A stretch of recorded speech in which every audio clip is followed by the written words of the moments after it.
There we go. That should take care of the YouTube trolls. I figured out how to put on subscriber only chat so that shitbags like that Nick retard that keeps coming in here and spamming fish shit. Now, if he wants to comment, he's got to subscribe for at least 24 hours before you can send a message.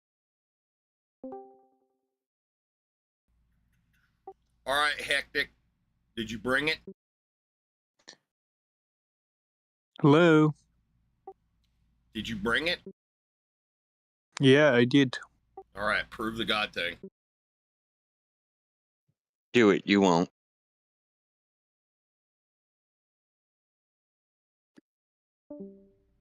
Yeah, that's what I thought, bitch. That nerd couldn't prove shit. Sometimes it's fun to make him deer in the headlights.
Well, I mean, yeah, that's kind of the point. It'll probably limit my subscribers because, you know, people, I think generally people get annoyed that you can't post unless you're a subscriber. I think that usually turns people off, but I'm fine with that if that keeps morons like Nick from spamming my side chat. And if he's going to spam my side chat, then he's going to be a subscriber. So, you know, it doesn't actually hurt to subscribe. So, you know, people can, I don't really care to like build a huge following on here. I just want to get the information out there. The subscribers will definitely help. I'm not going to complain about it, but you know, it's not the reason I'm doing it.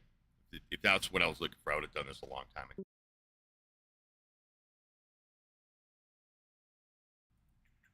But yeah, I can't stand that fucking moron coming in here and spam. And I don't want to sit there every fucking day, 24 hours of fucking restricting his ability, because you never know. Some people do come around and, you know, just at least stop being toxic pieces of shit.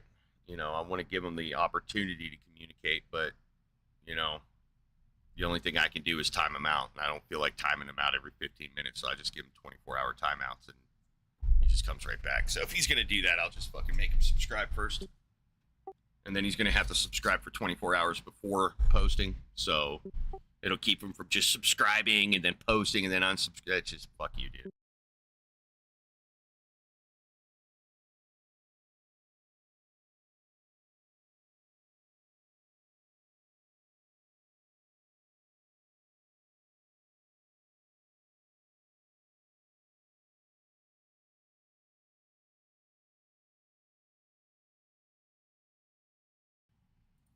Not gonna lie though, it's getting pretty dead around here. Might have to expand horizons if politics Discord can't keep it up. Might have to go somewhere else. You know what I'm saying? Because it's been pretty fucking dead on this server, like the last 2 or 3 days. Yeah, you're not wrong. Yeah, it's just generally, you know, Doobie's not wrong. When like his, from last I heard, Doobie doesn't like all the guest rooms and the creative VCs and shit because it takes people out of the big dog fight and puts everybody in their own little like microcosms and stuff. And because of that, there's a lot of shitload of different rooms, you know, that people can hang out to. So or hang out in.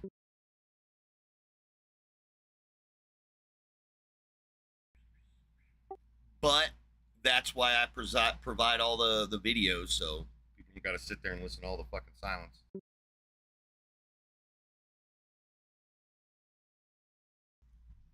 I got another one of those shorter form videos that I put out later on today, but I'm editing right now.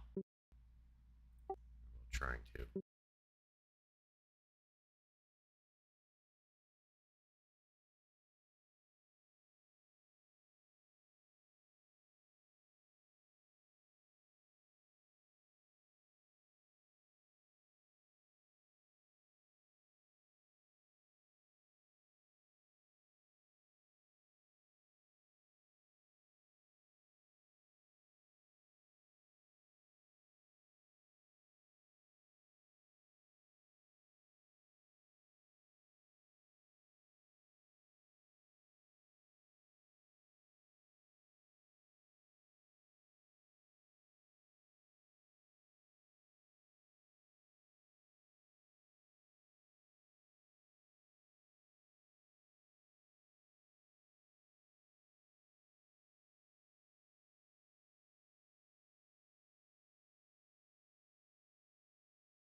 Yeah, I don't know. I have a loyalty issue where I don't want to go to another server,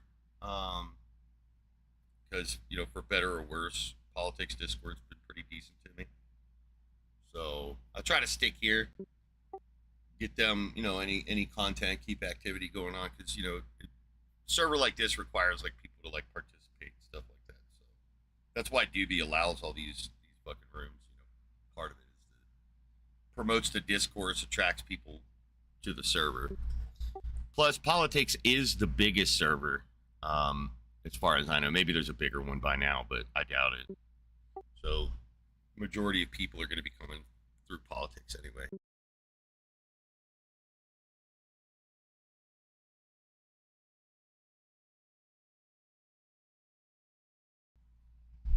But it gets like this every now and again. People ebb and flow. Plus, you guys are at the end of me having this particular room open for a couple years now, I think. And the regular trolls generally leave me alone now because they know that they come in here, act stupid. They get like 2-3 seconds and then banned. So it's just not fun for them. That's the majority. But there's still people that like we get them this morning before I started streaming was people just coming in spamming the N-word like people are offended or something, because we have to moderate, and because we have to moderate, they think we're getting offended, so it just creates this like vicious circle where they come in and spam. I mean, they could come in and just repeat taco over and over and it'd be the same thing. Like nobody on this server actually gives a shit about these kinds of words, but because Discord itself, they'll take down the server if we don't moderate this shit. And so it creates, it incentivizes this shit because these retards actually think they're being offensive. That's why we're moderating them, and they just can't get it through their infantile brains that we're not offended, we just have to. And so this is why a lot of people have asked, just make it to where we don't have to fucking moderate, but it'll bring down the server if we do that. So it's these kind of words, like, yeah, you shouldn't be using them and being all offensive and shit. I get that. It cause harm and stuff, but I think it causes more harm treating it that way. You should just let us have the conversation and shit on them for using the word if we want to, rather than they use the word and then now the conversation's over. There's no discussion about it. It's just fucking retard going to the next room saying it again, and it just thinks he's offending people. And bro, The chances of somebody on politics Discord being offended because you drop the N word or the F word or some shit like that is, it's not going to happen, right? The blacks on here don't care. The gays on here don't care about the F word. Nobody cares on here. There's a few people, maybe like 1% of idiots that don't understand how this shit work actually get offended. Like actually, it's not to say it's not offensive. They don't have their reasons, but you know, we're a resilient people. Obviously, you know, people like us are in this chat room like all the time, and we hear this shit all the time, and these fucking retards go around just being like, oh, N-word, N-word, N-word, and then they get muted, and it's like they think they've won something other than how fucking retarded they were. Anti-nerd, fuck you, old man. I'm gonna kill you. See, we deal with this shit all the time. This retard Fuck thinks you, he's old offensive. man. You Right? old This fart. guy, right here. You Now, have when I diarrhea in moderate your him, he's diaper, going to be old like, man. oh, yeah, he's so offensive or When offended. you have poopy. But it's just, I have to. It was a death threat. If this retard didn't death threat, I'd be listening to him, making fun of him, shitting in his mouth, right? But the retards come in, they say the stupid shit, and then they leave. That's it. It is just like, dude, because I have to fucking moderate him, it incentivizes him. He thinks I'm offended at that shit. If this fucking twerp came at me, I would rip his fucking dick off and choke him to death with it, right? Like, I'm not afraid of a manlet, right? A little bitch. I'd shoot him in the fucking dick. That's why none of these pussies have ever tried to track me down, because I'll fucking kill them, right? You want to run your fucking mouth off on the internet, I will fucking murder you if I see you, right? So it's like, could get offended, I could talk the shit, but it's like, why? This guy's a twerp. He's a little dickless cunt that would never run his fucking mouth in real life. So it's just like, why would I be offended? But because I had to moderate the death threat, now this fucking knuckle dragger's out there like, oh, I'm a big boy. I'm a big boy. I got my mute. I'm a big boy. And it's just, it's so fucking toxic, man.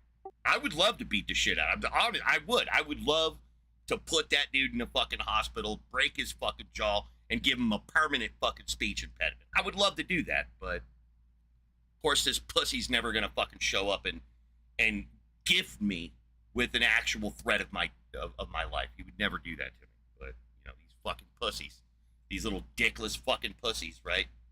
Fucking track me down, pussies. Because I'm that type, dude. You come trying to stalk me, I'm going to give you a mark that you can't get rid of. You're going to be looking at it every fucking day of your life. You left-handed, I'm going to crush it, right? You like eating food, I'm going to knock them fucking teeth out. Fucking pussies.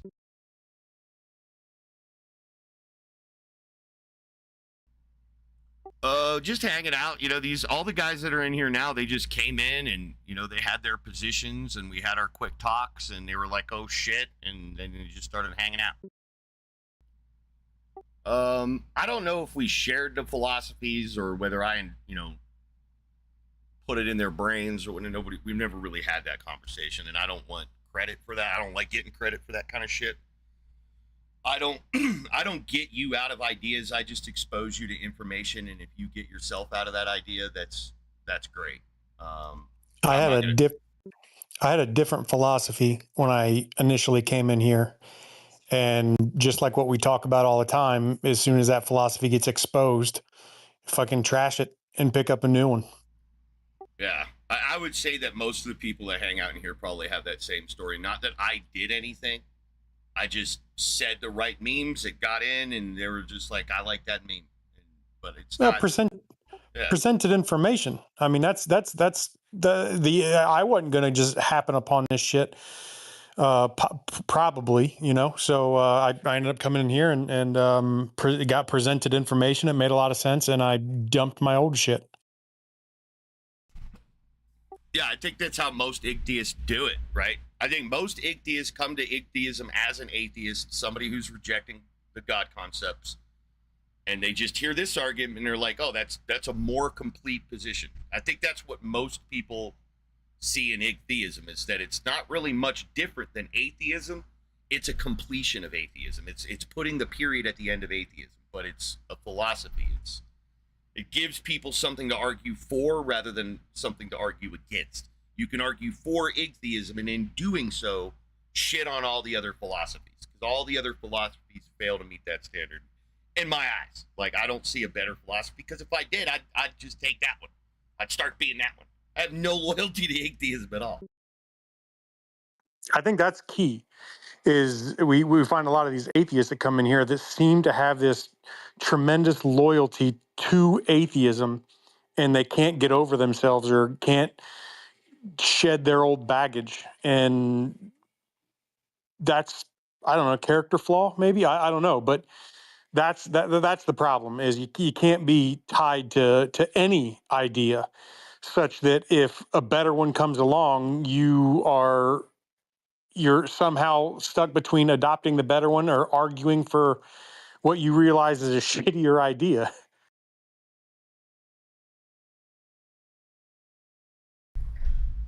Yeah, I mean, that was a kind of benefit for me that I discovered with Igtheism, is not having the loyalty to atheists. That the moment the atheist said some shit that just wasn't true, or I thought was philosophically weak or something, I could call him out, right? But it's also, I don't buy into in group.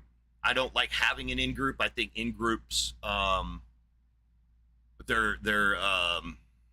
they open up manipulation. When you put someone in an in group, you basically tell them, you lower the standards for that individual, and it makes it easier for them to take advantage of you and manipulate you and stuff. So I try to treat everyone in an out group now in life, even though I want everybody in my in group, because I'm a highly empathetic person. People don't know that, like, first encounter with me, that I have a high empathy drive. It is my high empathy drive that makes me hate so much. It's my high empathy drive that's made it hurt so much over the years, losing friends, companions, stuff like that. So for people like me, we get burnt the fuck out on that shit. And we start seeing new relationships, new friendships as pathways to do us dirty. And so we just kind of become introverted and antisocial, because every social encounter that we've had has been a detriment to us, has taken away from, right? So we don't like to, people like me just don't like to form those kind of connections. So I'm always adverse to people giving me credit, accolades, anything like that. I fucking hate it. Because it just feels to me like you're trying to manipulate me, because I'm not saying anything super smart or super special. And so when people come at me with the accolades, all I see and hear, even if they're being genuine, is an attempted manipulation. That's how I've learned to communicate messages from outside in my brain, from other human beings, as avenues to take advantage of me. Because it hurts so much when I lower those guards and I let someone in and then they ruin my trust. I just got burnt out on feeling that. So it's better, it's a more comfortable feeling for me to hate people and keep them at arm's distance than ever have to experience loss. I hate loss. I don't like adjustment. I don't like having to adjust to things. I just don't like that kind of shit anymore.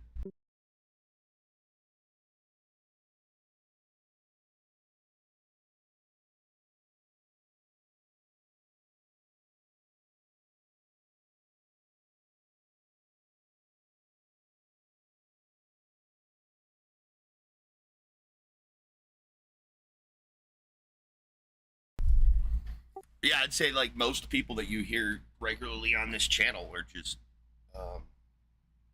people that just, they were probably atheists and they just like this and they've just stayed here because they like the environment, I guess. It's hard to tell though. Piddle's the only one that's ever really talked about it, and he talked about it right there. So I don't like asking because, again, I don't like the accolades.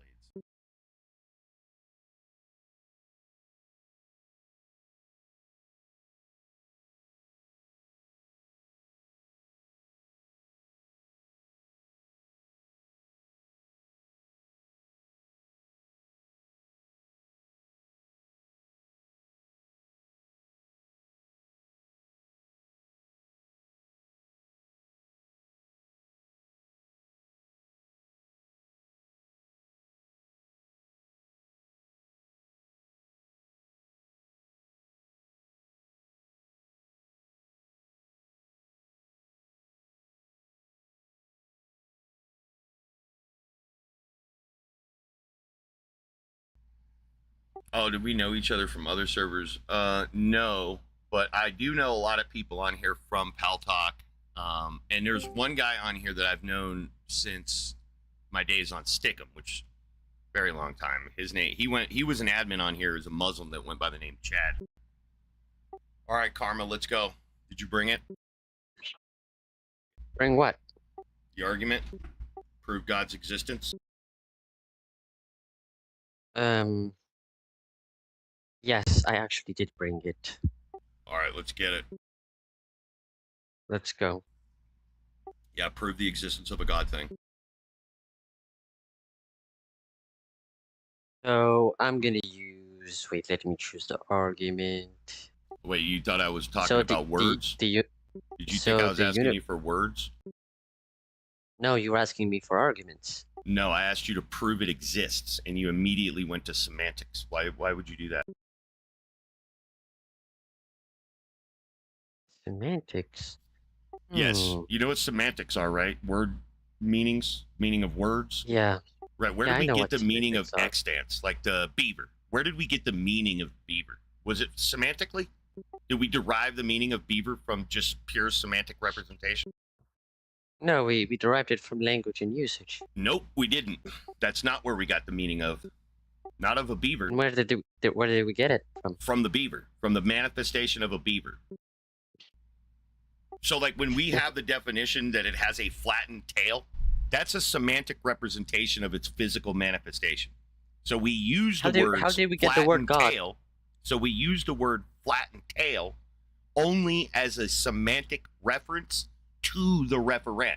Absent the referent, you don't have a reference. So your semantics are irrelevant. How do we get the word God? It's not a word, it's a sound in my model. This is what I'm challenging you on right now.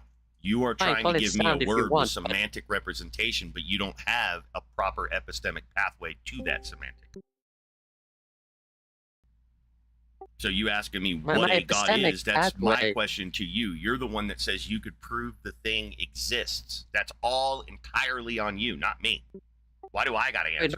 My epistemic pathway is inference from effects to cause. It's not. You're using a semantic prior. That's a semantic prior, not an epistemic prior.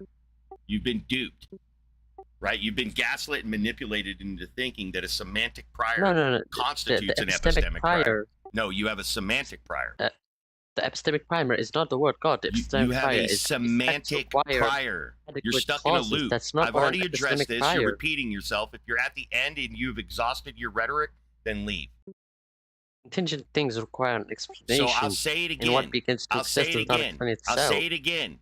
Absent the referent, do you know what the referent is?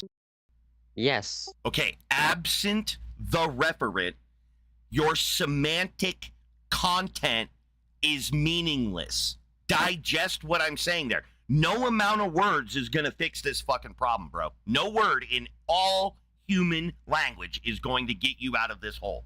You are trying to use a purely semantic content as a valid epistemic prior. Think about what you're doing. It is meaningful if the referent is known through inference. That's semantic all the time. Content. Semantic content. Do you not get that? How are you this dense? You got a picture of Richard Dawkins. How are you this dense? No, the semantic content is not the prior. What are you talking about? You are using the semantic content as the prior, you fucking retard. Inference is not semantics. Inference is not semantics, you idiot. Idiot fuck. You can only infer from a valid epistemic prior. Do you get that? You can only rationally infer from a valid epistemic prior. Do you get that? Is your slow brain not caught up yet? Epistemic prior? That would an epistemic prior would be derived from your experience of the ontos.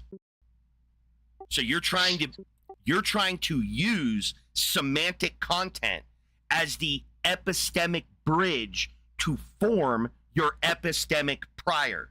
You need access to ontology for an epistemic prior. This is why I'm telling you, pure semantic content is never going to get you a valid epistemic prior. You're fucking dumb. You're not listening. I love the share of knowledge, but let's calm down a little bit. Dude, I will calm down when you stop making me fucking repeat myself, retard. Try it. Try going the next 5 minutes without making me repeat myself to you over and over and see if I just naturally calm down. You telling me to calm down and you not fixing your bad behavior, that's just triggering me more, dude. You think that my epistemic prior is my experience of contingent beings, changing causation I'm in not the word asking you to existence, prove the and existence from of a that contingent being. ontological experience. I am not asking you to prove the existence of a contingent being. I'm asking you to prove the existence of a God thing. Is God a contingent being, Karma? No, God is not No. contingent. That is Contingent exactly the being point. is represented in my model here for now as object B. I'm asking for object A. No amount of object B, aka a contingent entity, is going to smush together an amount to the thing that I'm referring to, that I want you to demonstrate. So What is your talking to model? me about like these kind of like me and you. Am I God? Am I God, Karma? No, you're not. No, but I'm a what is contingent your being model? in your model, right? Yeah. Right. So why the fuck are you citing contingent beings when you just admitted that contingent being is not God? I'm asking you to put God on the ontological table so that I can have an experience and form an epistemic bridge and thereby derive an epistemic prior. That's what I'm asking you to do. I'm showing you a valid epistemic pathway here. And you're resistant because you want to rely on semantic content. Well, that depend is a category mistake because if God is the necessary non-contingent ground of contingent reality, I don't know if it he's not the is. It kind of doesn't thing you logically put on a follow because table. you haven't demonstrated the existence of your God thing yet. So we have not any access to its properties. None. Zero access to its properties. So for you to go on and talk about its properties is logically contradicting your position. You can say nothing about the epistemics of a thing you have yet to experience. So that's why I'm asking you for the experience of the extant. I need that. You need that. Everyone needs that to form an epistemic prior. You've not been taught properly. We do have access to some properties by deduction. No, you I've have not been taught access. property. You I went have to access to university. not the thing that you're referring to. I'm not asking you about any of that. I'm asking you for the thing itself. That is the only thing that is going to validate all of your epistemic claims. You don't get to use semantic content as epistemic priors, and that's what you're trying to do. Your standard is false. Direct No, sensor it's access not. is not the only valid epistemic path. Yes, it You do not see is, you causation fucking itself. retard. When referring You do to not an see causation extant, itself. when you are referring to an extant's property, the only thing that counts is experience. Semantics gets you nothing. Nothing. Nothing. Why do you think just defining shit is going to get you there? Just using words. I'm not asking you to let me use words. I know English. I have access to all of the semantic content. Going through all of the semantic content is not in any way, shape, or form going to help me understand the nature of an object external to the lexicon. Things external to the lexicon get represented in our lexicon after observation. That's an epistemic prior.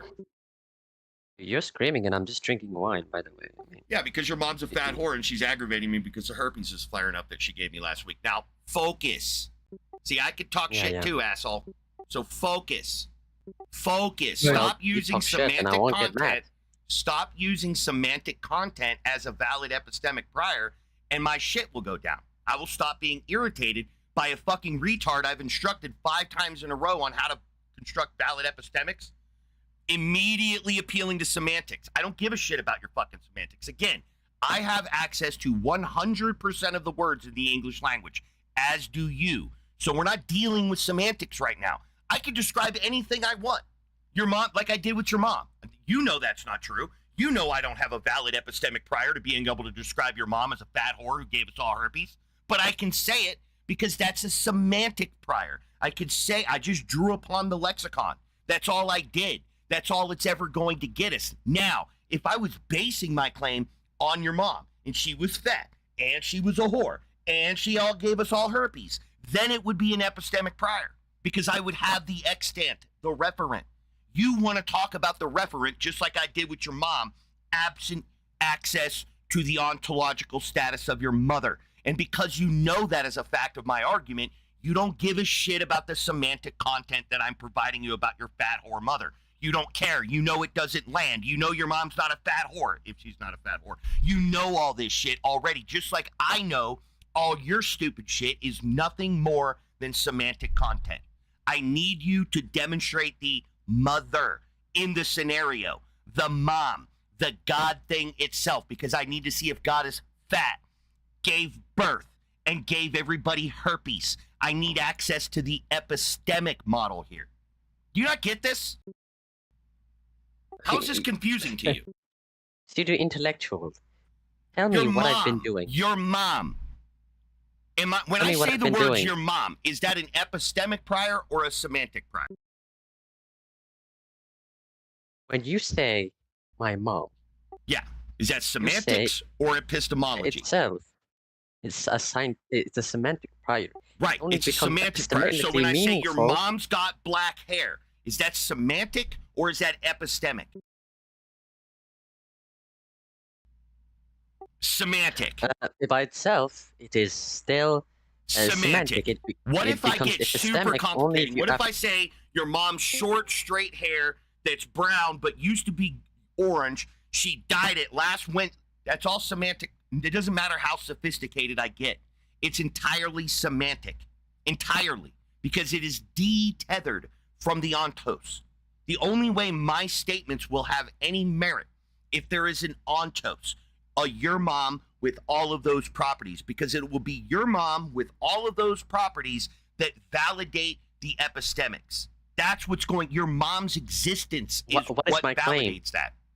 Your claim, my claim about God. Your claim so far has been talking about object B, known object B. I'm asking you to demonstrate unknown object A. You keep talking about B. That's your position. That you think B, aka a semantic content, nothing but semantic content, is used in place of your epistemics. That's what you're doing. So for me to do what you're doing, I would actually have to believe that your mom's got the straight hair and the short and she dyed it. I would have to actually believe that from my not from my observations. I would have to actually believe, but I don't actually believe your mom. I'm not even talking about your fucking mom. I've never mentioned your mother. I know nothing about your mother other than she's a female and she gave birth to you. But I've literally not made a single comment about your mom because the mom I was talking about, your mom, is a fictitious character. It's entirely semantics, and that's what you're doing. I'm asking you to demonstrate your mom, and you talk about the semantics. Show me your mom. There's no words that are going to demonstrate your mom other than the physical manifestation of your mom. And she will be the element that we would appeal to determine if our epistemics are valid or not. You keep on strawmanning my position. I'm not using semantics, by the way. I'm demonstrating. You are nothing but semantics. That's all you've been using is semantics. You've offered nothing. If you let me speak, I'm gonna demonstrate. Then don't gaslight me. Don't fucking gaslight me. You're acting like all you have not only provided semantic information. That's all you've done. 100%. I can't because you keep on interrupting me mid-discussion. Karma, how would it be reasonable for for someone to accept a premise without a basis in reality? Without a verifiable basis in reality for your interlocutor? Tell me that. It would not be reasonable, and I'm not asking that. All right, so yeah, so let's hear the premises where you're doing that exactly. Thank you. Contingent things exist. They change. That's B. We're not worried about B. I'm gonna keep doing it. I don't give a shit. Karma, I interrupted you the last time you tried this, and I'm going to keep interrupting you whenever you provide semantic content. Listen again. Contingent entities are semantic content when representing your non-contingent entity. You have not demonstrated the existence of your non-contingent entity. So no amount of you talking about all the things in reality as being contingent is answering the question. That's pure, unadulterated, concentrated semantics. You're banning inference by fiat. I'm not starting with God as a No, premise. I'm I don't know not. You what's fucking retard. I told you, if you want to infer, you need a valid epistemic prior, you knuckle-dragging, retarded piece of shit. I've said this to you like 5 fucking times. I'm not denying you access to an epistemic prior.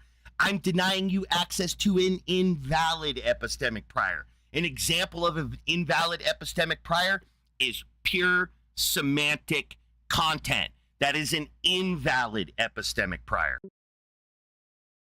Lived experience of dependent and changing realities and invalid. Karma, that's epistemic the prior? worst premise one, Is, honestly. That is Fair, insane. like to No, say, let to him say answer this. meaningfully Let him answer speaking, this. that is the worst premise one because of how little, like how Yeah, I much don't wanna baggage speak you're to you. stuffing into there, and how little I would accuse that you've actually considered. Social pressure does not work this on me. I don't topic. want to speak to you. I don't. Well, the problem, lived Karma, is that experience it is of true. dependent and Karma, you're being truly obstinate, dude. on a level of epistemics, it is truly disingenuous, I feel. That's what you're doing, yeah. You're being like an the asshole. moment we investigate this, I think we'll find immediate problems, Karma. I could let you blather for next 5 minutes making your argument, and you know what I'm going to do at the end of it, Karma? You know what I'm going to do? I'm going to invalidate every fucking word you said by asking you the same fucking question again. So I don't need to hear 15 fucking minutes of you giving me nothing but semantic content. Start with the observation. If you cannot start with the observation, concede. Just concede. Concede the argument. That's all you have to fucking do is concede it. But you are making yourself look like a fucking retard by doing nothing but providing semantic content as a valid epistemic prior, when the only way to get an epistemic prior is experience of the ontos, not experience of your semantic content, you knuckle-dragging piece of shit. It is experience of the ontos. Like, if firstly, you Karma, forbid my inference, your let first me premise speak. Let me is speak. Stop. There's a problem with your first premise, Karma. You won't be allowed to continue speaking because contingency, or for something to be contingent, it needs to be contingent for. You're missing a preposition in your sentence. Your first premise is an incomplete sentence. Furthermore, contingency is a relationship between multiple entities. So to say you just have one thing that's contingent is not a valid it's not a valid statement. So could you actually fix up your language, please, so we're actually looking at something specific in reality?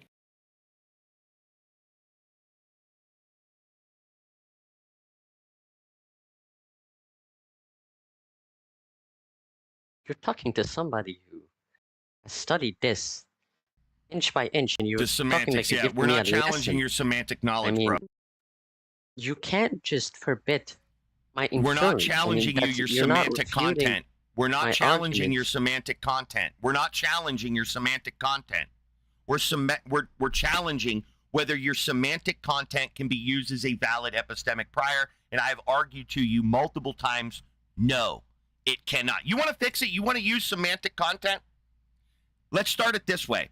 Is your God imaginary? And you'll answer, yeah, my God is imaginary. And then I'm going to say, okay, give me semantic content as a valid prior. Not an epistemic prior, but a valid prior. So you get to say, God has a little penis. And then I'm going to go, okay, your little dickless God can go fuck himself, right? That's semantic content. So you start off with the proposition, it's imaginary. Try it. Say your God's imaginary, and then start filling all your bullshit in with your semantic stuff.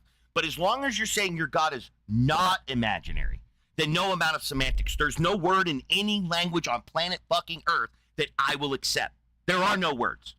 I cannot formulate words about an ontology I have yet to experience, and neither can you. I am showing this to you in real time. This is why you're stuck in a fucking loop, not understanding that all of the words, I could literally let you cite the entire English Oxford fucking dictionary unabridged, and it will not have the information in it I am looking for. I am looking for the observation of your God thing such that I can determine it is responsible for what you are claiming is contingent reality. You just want the semantic prior. You just want me to accept that it's logically possible, blah, blah, blah, so you can fill my brain up with semantic information. No word. I'm going to say this to you again, Karma. I'm not asking you for words.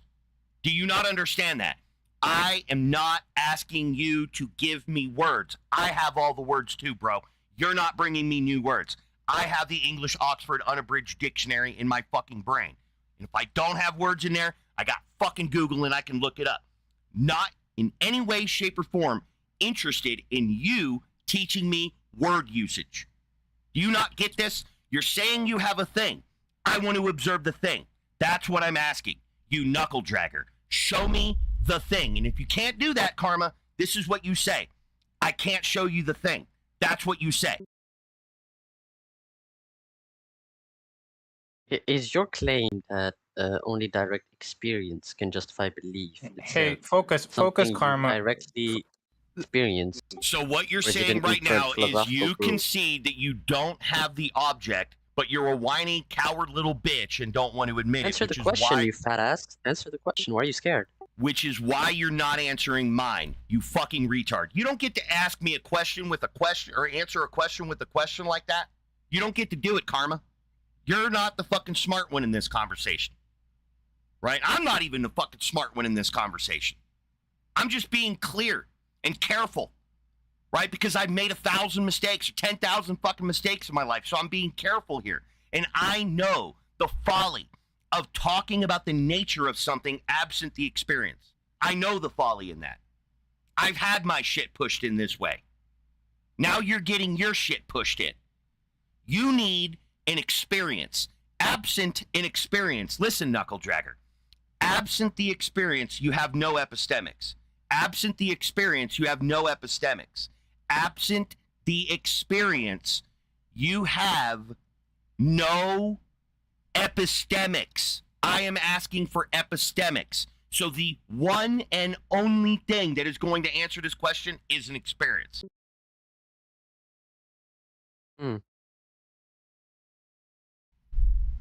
I'm not asking if your God's nice. I'm asking if your God exists to be nice. Does it exist to be a dick? You just want to tell me it's nice. I'm asking, does it exist to bear the property?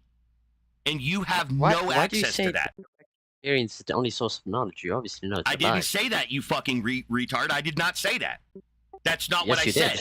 I am entirely talking about epistemics, you fucking retard, not semantics. How is your dumbass brain interpreting epistemics? What is epistemics? Why is your dumbass brain interpreting that I'm only talking about one knowledge model? I'm talking about epistemics, you fucking retard. Epistemics. Google it. Go to Google, type in epistemics. How are you this fucking dumb, dude? Go to Google. Type in, define epistemics. What does it say?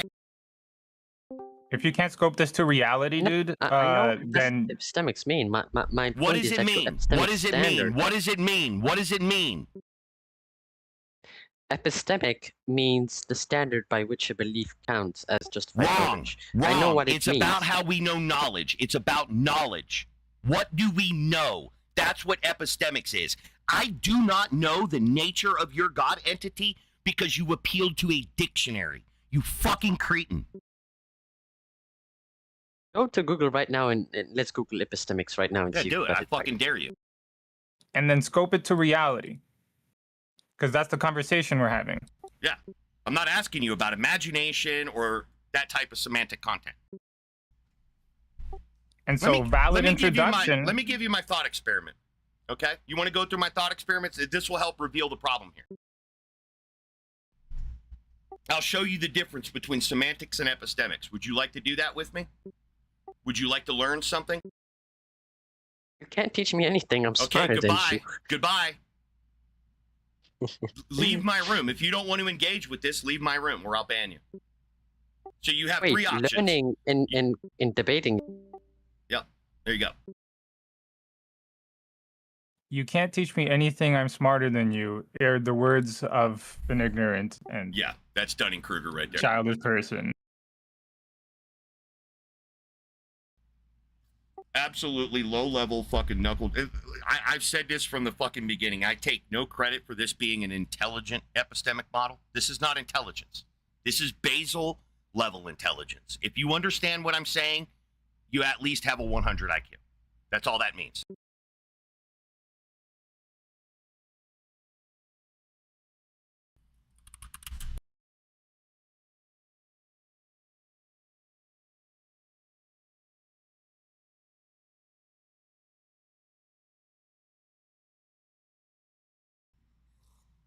But yeah, you could see it right there on full display. There's really no difference between him and every other fucking retard on this planet that thinks you can use semantics as a valid epistemic prior.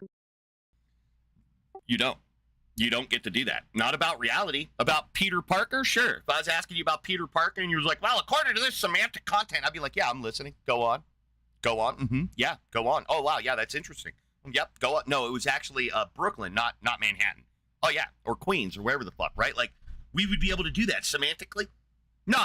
Peter Parker was a male, right? His name was Peter Parker. He was from, a school. He was a nerd. He was a high-level nerd. Got bit by a spider. That's all semantic content. And that fills the void here. If I ask you about the nature of Spider-Man, you can use entirely semantic information. I'm not going to ask you to demonstrate something from fucking reality unless you're saying Stan Lee invented him. Then that's going to be about ontology. Stan Lee has ontos. Stan Lee is an author. Stan Lee wrote about Spider-Man. He invented Spider-Man. So you talking about, the Stan Lee character only constitutes an answer if I'm asking about ontology of Spider-Man. The ontology of Spider-Man is the mind of Stan Lee. That's why the ontology of whatever semantic bullshit you're spewing, if it's purely semantic, is you. You. It's you. Just like for Stan Lee, what is the epistemic prior to God in karma's belief system? Karma. Karma is God. That was the name of that retard that was just in here. In case chat doesn't know what I'm talking about. Karma's God is himself. That's the only ontology that karma was able to bring to the conversation. But karma is not going to be an honest Stan Lee. Karma is not going to admit that his shit, which is entirely semantic, is imaginary. Whereas Stan Lee, when we put Stan Lee in that place, he's going to say that. He's going to be like, yeah, it's entirely semantic content. There is no epistemic prior to Peter Parker. I am the epistemic prior, right? That's what he would say. I am the epistemic prior. So I am the epistemic prior to all of my imagined reasons. All of them. And you people have been gaslit by your family, your philosophers, your priests and pastors. They have gaslit you into this culture that semantic content can fill the void of an epistemic prior. You've been gaslit into that. If you're an atheist, you've been gaslit into believing that there's pure semantic content is enough for you to warrant disbelief in ontology. I don't disbelieve in karma's ontology because it's him. That's the best ontology that I had. So I'm going to say you're the ontology. If he was able to push that ontology outside of his mind and put it on an extant, then he would have met the burden. And I would have said, your God exists. Now fill my brain, right? And then he would have filled my brain with his epistemics. And the whole time, when he said, yeah, God's got black hair, you know what I would have done? I wouldn't have looked in my dictionary and looked up the word black and just made sure that black had semantic content. I'd look at God and I would see its hair and I would see that it's black. And then I would say, yeah, that's right. And then they would say it's fat. And then I would look in the dictionary and remind myself the information is not in here. And then I would look at God and see that he's fat. And then I would say, yeah, that's right. And then he would say it gave me herpes. And so I would look into the dictionary and realize that's the wrong location. So I would look to God and see that it's covered in head to toe herpes. And I would say, yeah, that's right. But I can't do that. If you don't have God standing there with black hair, being fat, and having herpes, then how do I know God's fat, black hair, and has herpes? It's not the dictionary. I don't go to the dictionary to find out that God's extant nature is that it's got black hair, it's fat, and it's got herpes. You have been gaslit. And this normal IQ person has figured it out. And I'm super sorry that your parents hated your ass so goddamn much that they designed to gaslight you and deny you access to memetics, and that this piece of shit on this side of the fucking microphone is the only one in your life that's given a fuck about you to try to unfuck your brain.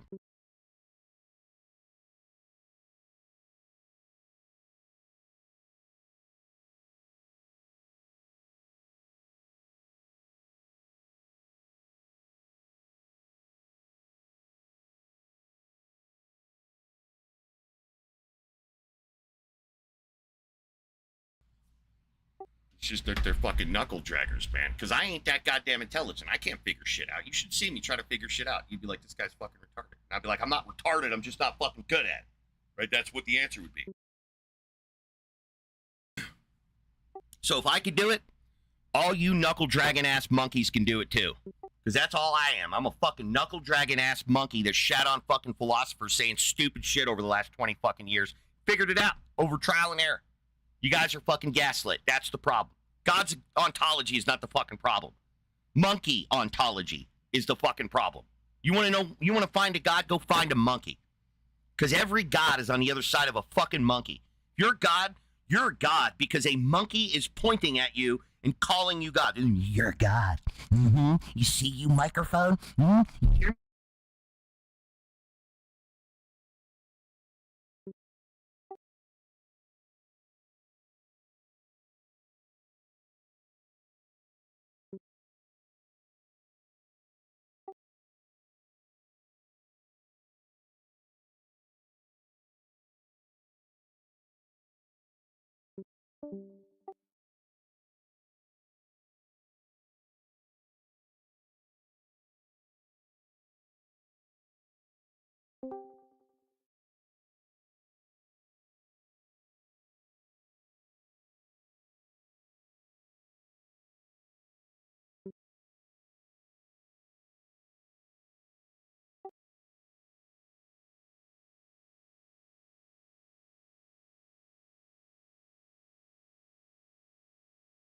Did the audio cut for anybody? I mean, can you hear me now? Yep. I can hear you. Yeah, I grabbed my microphone. I must have muted it. It was like 15 seconds as I joined back.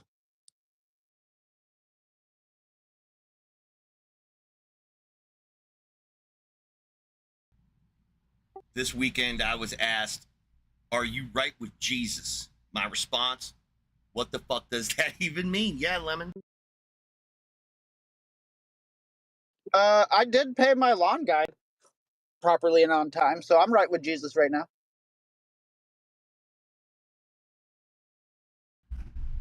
Yeah, I wish we could have got into the contingent content trans with that person, but there was a bigger hurdle. I definitely wanted to shit on their stupid contingency violation of identity bullshit.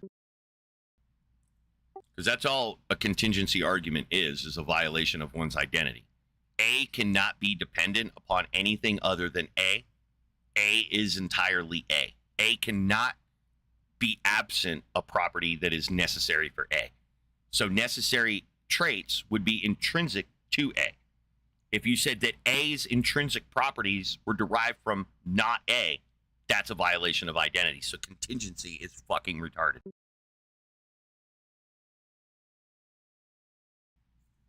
I would have loved to shove those memes so far up that dude's fucking brainstem. It would have been fucking great. But Yeah, they're so focused on the valid inference. It's the introduction of these ideas that we need to be addressing first and foremost. yeah, because it's the lowest bar and the highest standard, right? That's people have to look at. The lowest bar for entry to epistemology is the extant object, the object's existence. That's the thing right there. But the standard, though, to begin the epistemic conversation, that standard is high as fuck. It should be set high as fuck. So the ability to demonstrate should be basal, should be super simple. But when we're discussing ontology and epistemology, it is paramount, right? Without that, you have no discussion. That's how critical a valid epistemic prior is. But how easy it is to form a valid epistemic prior. This isn't hard. If I want to talk about this back scratcher, boom, I'm already done. I picked it up and I said, this back scratcher, done with demonstrating ontology. I'm fucking done with that. Now I can move on to my epistemology. It's black and silver. It's a telescopic. It's a little bent, and if I keep bending it back into position, the tip's going to break off of it because I can feel the metal weakening, but my dad gave it to me, so I want to hold on to it as long as possible. It's got a rubber handle. Right, this is the epistemics. I know all this shit because of my fucking experience. The easy part was its manifestation. That's the easy part. The hard part is me saying things like black, silver, has a handle. That's the hard part. That is insanely hard to do absent access to the ontology. That's when it's hard. It's super hard to describe a thing that's not there, right? That's hard to do. Insanely hard. So I don't know why these philosophers do it. Just stop defining things that aren't there. Let them define themselves. And if somebody's presenting a definition absent the ontology, tell them to shut the fuck up. Don't fucking engage with them. Don't be like, oh, okay, well, you can't establish a valid epistemic prior. I'm going to allow you to use semantics as a valid epistemic prior just so I can shit on you. Shit on them for not having an epistemic prior. Shit on them for that. Don't give them the fucking... Don't bake into your objection concession. Because an atheist in that model concedes to the ontology of God just so that they could say that God doesn't exist. You're a fucking idiot. That's not me being smart. That's just atheists being dumb as shit and being gaslit and having the wool pulled over their eyes by fucking moronic philosophers that were probably leaning towards theists. You know how many times we fucking had to discuss the absence of evidence is evidence of absence? How many fucking human beings are gaslit into believing that a thing not being there is not evidence of a thing not being there? 100% of philosophers, again, it's like 98% of fucking philosophers believe that trope. That absence of evidence isn't evidence of absence. That is literally the only metric by which you prove things don't exist. And they have gaslit you into just abandoning that thought. Just give up on that thought because that's a bullshit thought. All the philosophers think so. The absence of evidence is clearly not evidence of absence. They have gaslit you. Yeah, the fuck it is until otherwise. When you show the thing, then I'll admit that I'm wrong. Till then, go fuck yourself, right? I don't give a shit about whether or not you have presented it and my inference rules are valid and I'm just hiding the thing from you, right? You're just hiding it from me and all your epistemics are true. Nope, they're not. None of your epistemics are true until the ontology. I don't care how fucking accurate your shit is because the accuracy metric is not there absent the ontology. So there could be an unknown object X, could be fat, have black hair and covered in herpes. That could be true. And your statement, it's fat, has black hair and covered in herpes is still not true because you have no access to the ontology. So you don't actually know that it has those properties. You've just assumed them. And I didn't ask you to assume information for me. I asked you for demonstration.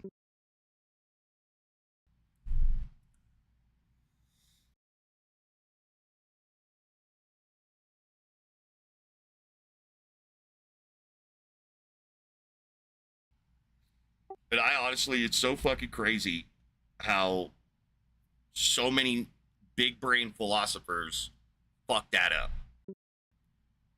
That is what's fucking crazy. Cause yeah, you know, like what is Dunning-Kruger? You know, you look at this shit. You know, it's when someone's a fucking idiot and they think they know what they're talking about, but everyone else is in opposition. And that's exactly what this condition looks like. It looks like I'm the crazy asshole, and everybody's disagreeing with me, so I should have this Dunning-Kruger effect. But it's literally not. This is 100% fucking true what I'm saying. 100% true that absence access to the ontology and the experience of, then your epistemic model has no justification or weight. There's no knowledge to be gained. It's just presupposition bullshit. You could say that, but will people formulate the belief? Nah. It's pulling goddamn teeth to get the atheists to recognize this shit.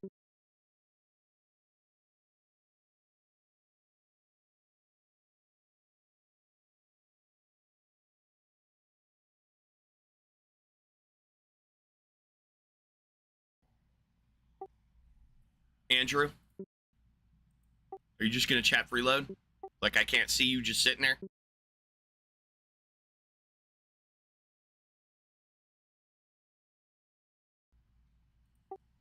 Just kicking back, same question.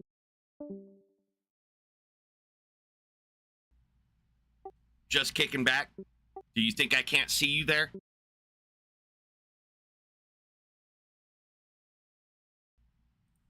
So VC. X, you're up.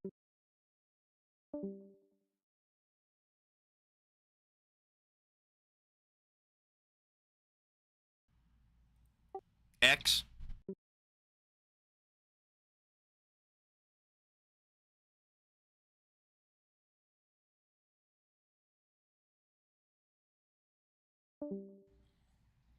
Three chat freeloading pieces of shit just sitting there not wanting to share memes. Can you fucking believe that? All those goddamn memes I just gave out for free. And not one of those cocksuckers wanted to give me one back. What a greedy sack of shit those people were. The most I'll ever ask you people for in compensation is a fucking like and subscribe at this point. I didn't even want that up until a couple weeks ago.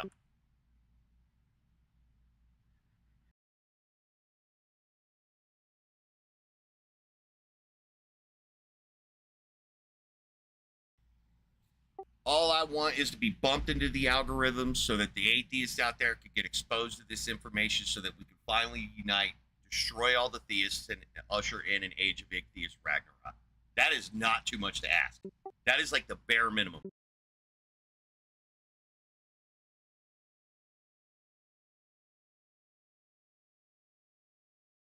I disagree. You're wanting Discord people to actually listen and engage. I mean, it's a noble cause, but No, I want their brain to be a petri dish for my viral mimetics.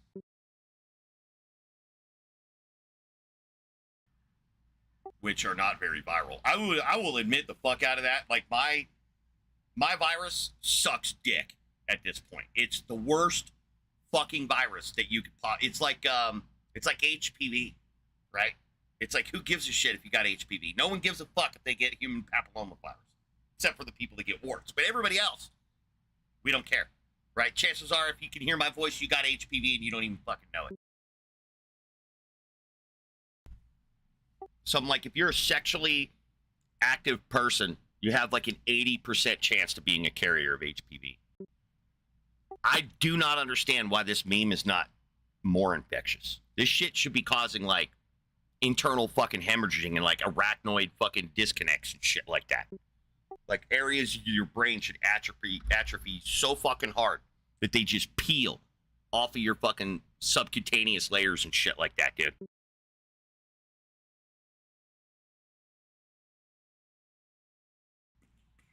But no, this is the power of cultural gaslighting, right? This is the power of atheists getting in their little groups and just writhing around in the desiccated off juices of the theotoxins that the theists excrete when you push their shit in. They leak it out, then the atheists just like flop around in that shit on the ground and just like get it all over their fucking bodies, and then they just, it's fucking absolutely disgusting.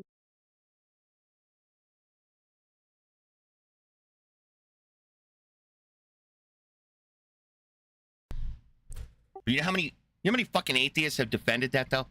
They've been like, yeah, you could talk about the God thing absent the experience. You know, it's fucking PhD Tony. Where the fuck are you at, dude? Where's your fucking unicorn, buddy? Come at me with your fucking unicorn. Come to my chat room, Tony. I want to unfuck your brain. There, Mr. Atheist. Fucking knuckle dragger. The whole fucking crew over there is just brain rot, man. Over there on JL stream. You hear me, JL? You better be talking to Andrew. Andrew? Remember your training.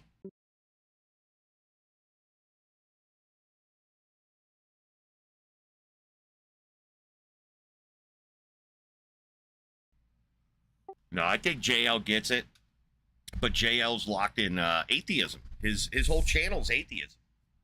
If he starts coming out as an ichtheist, man, he's gonna lose. Yeah, don't do it, JL. If you need that money, JL, you keep being an atheist, buddy.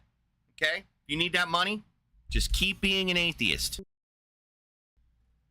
Because the moment you start fucking coming over to reason, all your little fucking spawn buddies, whatever you fucking call it, yep, they're all gonna fucking leave you, bro. They're gonna be like, fuck this guy. That's why, you know, you're fucked, dude. You've already made your brand image atheism.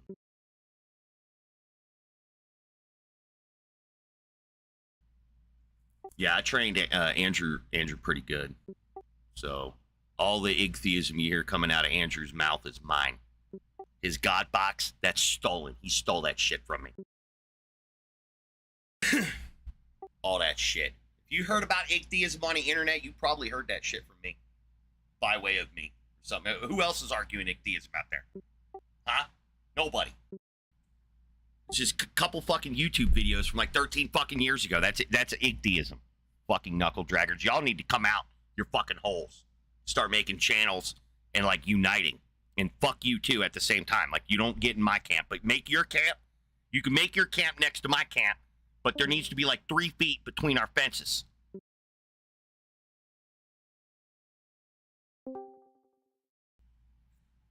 All right, Mia, did you bring it? Hi. Did you bring it?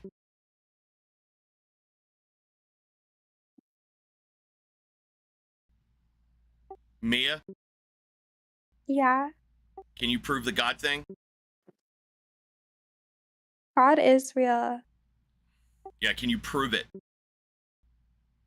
Show all Yes, these I am people on the proving internet it. that I'm I'm- wrong and you're not brain dead and this isn't just a No, result of God cultural is real. gaslighting. Yeah, prove it. I just proved it. All right, I'm about to leave, but I'm just gonna ban you just because you're not being serious. Wow. And he's the nice one, Mia.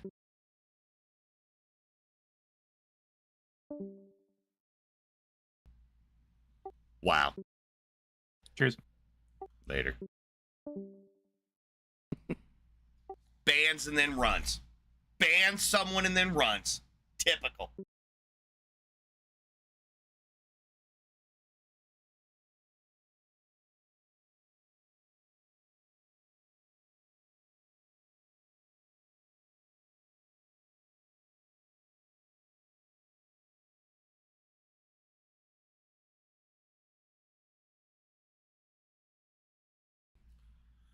Dude, I guarantee like 80% of my animosity is just being a tard wrangler.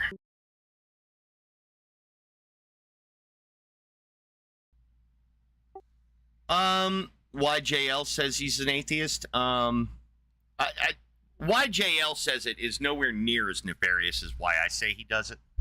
Why JL does it is just because he's convinced that atheism is the best position to hold, but he understands the fruits of the Igtheist labor. And so he dips his toes into it. So he would probably tell you he's an atheist and he's sympathetic to Igtheism. I think he understands my position, why I say Igtheism and atheism are not the same thing, but he does view Igtheists as atheist allies, even though Igtheists like myself shit on atheists. It's because the argument's consistent, and JL knows that when I say he believes in God and shit like that, he knows I know that it's a concept in his brain, not that it's an actual ontological thing out there. He's invented in his brain, like most atheists have, a God. One of the names of this God is the God of classical theism, or any version of, where they have tried to make reasonable and rational theistic nonsense so that they can oppose theistic nonsense, so that they can codify theistic nonsense to oppose it. When clearly in Igtheism, you don't need that. You don't need to acknowledge their conclusion. You need to epistemically destroy it and show them they lack foundation for their claims. You don't need to prove their shit wrong. It's absolutely unnecessary. But the atheists think it's just critical to prove wrong God's existence.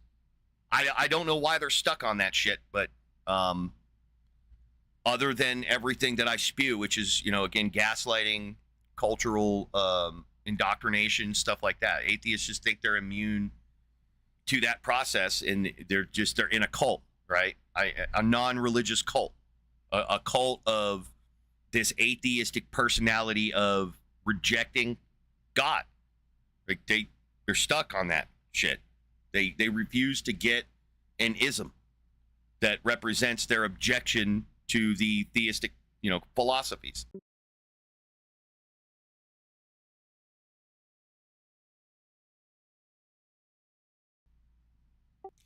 Yeah, I mean, like I said, JL accepts the logic of Igtheism. He understands that by the Igtheist light, some gods exist, and he would even concede that they're gods, but he just doesn't take to heart the Igtheist follow-up of saying, well, I just don't know what makes it God. The thing clearly exists, but I don't know why you're calling it a God. Atheists can't acknowledge the existence factor without fundamentally undermining their air quote philosophy of non-existence. That's why they harp. That's why they say things like the sun's not God, because they just need to maintain the complete God is not real philosophy. Because in their minds, if God's real, it's the God of their baggage, right? Not the God being referenced. It's not going to be the sun. If I say the sun is real and therefore it's God, JL's going to remember his childhood, youth, and indoctrination from the God that he was inculcated by, right? And what he further continues to inculcate himself under, the God of classical theism. That's why I say all the atheists have done is invented one more God to defeat. That's all they've done. They've just added, atheists, they love to say that I'm just like you. I just go one more God. Yeah, but you went one more God in the wrong fucking direction, jackasses. Right? You didn't lack belief in one more God. You lack belief in one more God, but then you invented your own to codify your atheism. When you say I'm an atheist, it's with respect to this God invented. That's what you're doing. You're saying, I don't believe in this invented God. Like, shut up. You don't need to invent the gods. There's no point in inventing your own God to say that I am an atheist. You could always say, I don't believe your thing exists. Until the thing exists, then you could say, I believe your thing exists. You don't have to call it a God. There's no obligation that you call things God. You could call, if that's the thing's name, then call it that. But like Yahweh, you don't have to call Yahweh a God. Just call it Yahweh. I know Yahweh does not exist. I know why Yahweh does not exist. I can give you arguments and reason from internal and external critiques why Yahweh doesn't exist. But I can't give you a single shred of reason why Yahweh's not a God. Because I don't know what gods are. I know gods are the end product of monkey points. But since monkeys can point at fucking anything, and they do, I don't know what a God means. I got to ask you, what is a God? If you're a naturalistic pantheist, you'll point at reality, and I'll say, okay. If you're a Christian, you'll point at the concept of Jesus, and I'll say, okay. One exists, one doesn't. Atheists are hung up on this extant factor, but their entire philosophy addresses the semantics of God. Atheists almost never address the ontology of God, because if they did, their whole philosophy would be stagnated behind that. They would just be like, oh, until you could present the thing, then they'd be sounding like me. Until you present the thing, I can't tell you whether you're right or wrong. But they have to conclude, though. They have to conclude there's no God. That's part of their philosophy, so they have to conclude that. They can't just say, oh, I don't know, blah, blah, blah, and then God, I don't know if God's real. They can't say that. They have to say God's not real. That's atheism. There are no real gods. All the gods are not real. That's atheism. But they want to get all mouthy about their justifications, and they know they don't have justifications, so they ensure that they are understood as an agnostic atheist, so that they don't have the burden. Yeah, shut the fuck up. You still have the same burden, dipshit. Your atheism rejects the existence of all gods, and if that's not true, which God do you not fucking reject exists, dipshit? Go ahead. We'll wait while the atheist comes up and tells us which God they don't reject exists, because they want to get around my statement that atheism rejects the existence of all gods. They want to say it, but they don't want to give a fucking argument. They don't want to tell me why. They don't want to do any of the fucking hard work. They just want to sit there on their stupid fucking retard dildo and spin on it.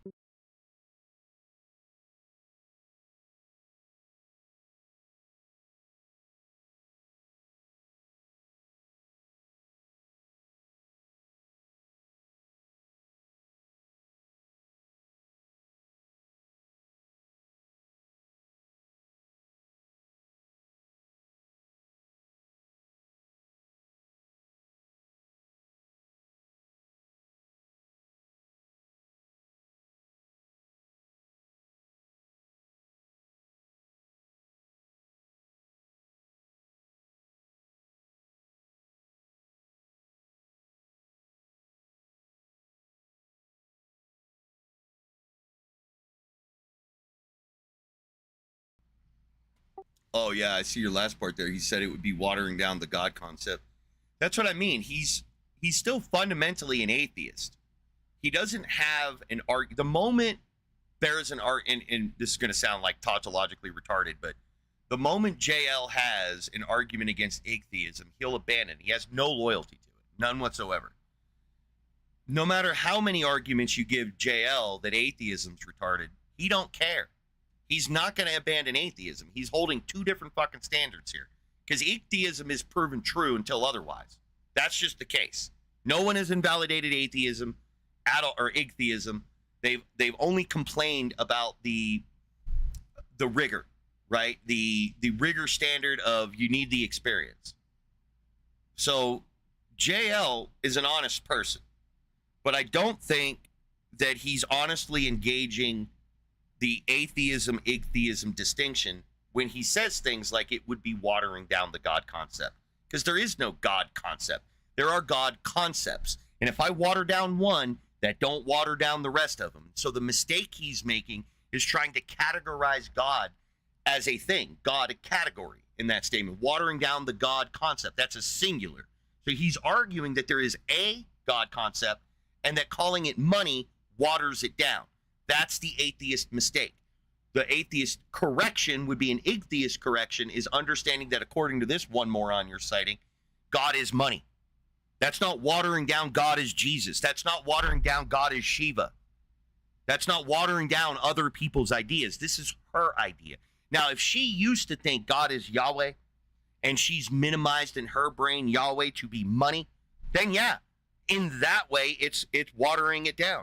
But he's making the categorical error that he is trying to derive a response to a broken category. He's trying to give a categorical response to a broken category in that. Now, I don't know if he said that. That's just me rationalizing your way of representing what JL said that day. And then JL is fully capable of, pushing back. So if JL feels like I'm putting words in his mouth, JL can correct the record. I don't care. But that's my interpretation, and that's how I fucking see atheists, is that they are just as adherent to atheism as a theist is to theism. They actually care and want atheism to be true. I'm waiting to bend Igtheism over the table and teach it a lesson, forever trying to get in my brain while being wrong. Igtheism knows it's on a short fucking leash in my brain. Igtheism has seen me repeatedly anally rape every single fucking idea in my brain. It knows that. Igtheism in my brain is sitting there like a good little cuck, being a good little boy, right in my brain, all under control and shit, knowing the moment I think that Igtheism is dumb as shit, it's on the fucking table too, and it's getting its rectum pulled out. Because I don't give a fuck about Igtheism. I'm not a cult adherent to it. It's just the most logical. You give me another logical argument that makes it complete, and I will fucking abandon Igtheism in a heartbeat. In one fucking heartbeat. Before my fucking chambers refill, I will have adopted the new philosophy and already inserted conceptually, rectally inside of the Igtheist anus inside my brain. And that way, the new idea has to sit there and watch me do this to the old idea while I'm looking the new idea in the eyeball, saying, "You're next, motherfucker. You're next." But yeah, atheists want to get stuck on that cult-like mentality and defend atheism at all costs instead of just accepting its fucking utter irrelevance in the conversation. Even though they're the ones telling you it's utterly irrelevant. Any atheist that's hearing this and getting triggered, thinking I'm wrong, name one philosophy you hold in your brain because of atheism. Your morals, your scientific position, literally anything. What do you do under the guise of atheism? You don't do fucking shit. Every time I ask your atheist asked a question about your philosophy, you cite something other than atheism. Something else. There's nothing you'll cite as a positive argument for your atheism. And you know it. That's why I don't understand why these fucking morons get triggered when I say it. Other than you're a cult-like adherent to atheism. That's it. That's the only reason you'd get fucking butthurt. Because you know I'm right. That's why you're butthurt if you're hearing this and butthurt, and I'm just projecting or whatever. But still, you know I'm right about this shit. That's why none of you assholes come in this room and prove me fucking wrong. Been here for fucking years, and all I hear is atheists get fucking butthurt, and then one atheist after another admitting to fucking defeat. They'll admit. I've had so many atheists admit that my position is stronger than theirs, but they walk away just as dumb as they come in. Because you guys are not smart. Atheists is not a group of smart people who thought their way out of it. That's not what your group is. There may be some smart people in atheism who thought their way out of it, but the group, the majority of you fucking people are morons, just like theists, because guess what? You were theists. Theists are you. You are one in the same fucking camps 99% of the fucking time. Atheists are generally formerly theists. It's cultural gaslighting. It has nothing to do with intelligence. You gaslight a human being, no matter how intelligent they are, enough with the right fucking words, and you'll win. You'll get that shit in their brain. You've convinced them. We're all subject to, you know, con men and manipulation and shit.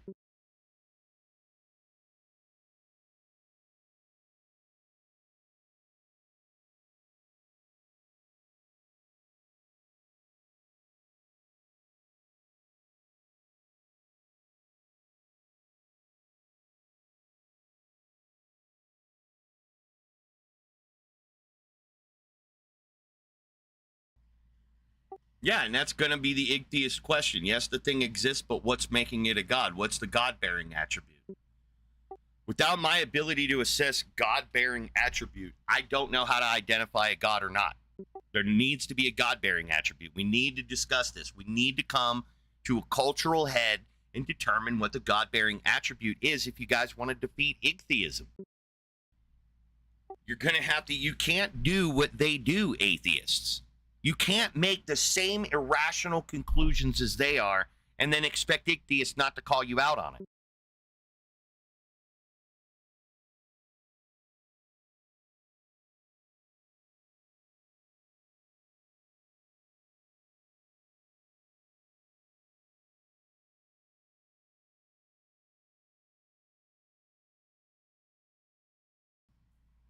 But yeah, JL is one of those guys that's kind of in the middle.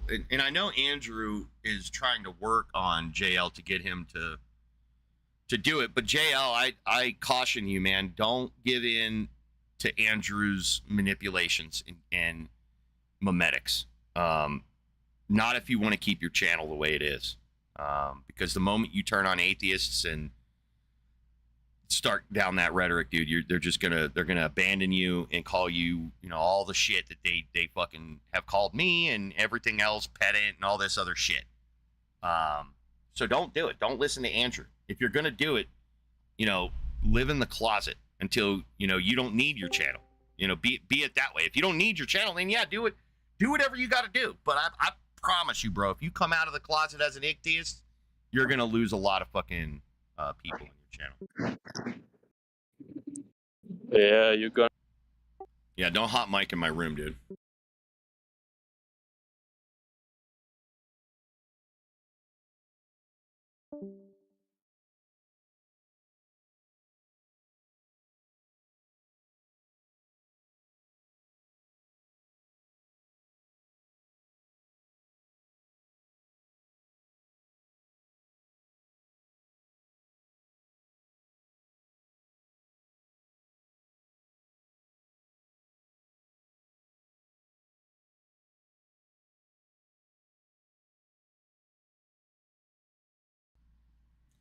Yeah, it's been so dead that conversation with Karma earlier is probably definitely going to be highlighted in a truncated version of this live. I doubt there's going to be a lot. It's Sunday. Generally, they're out refreshing their theotoxins. So.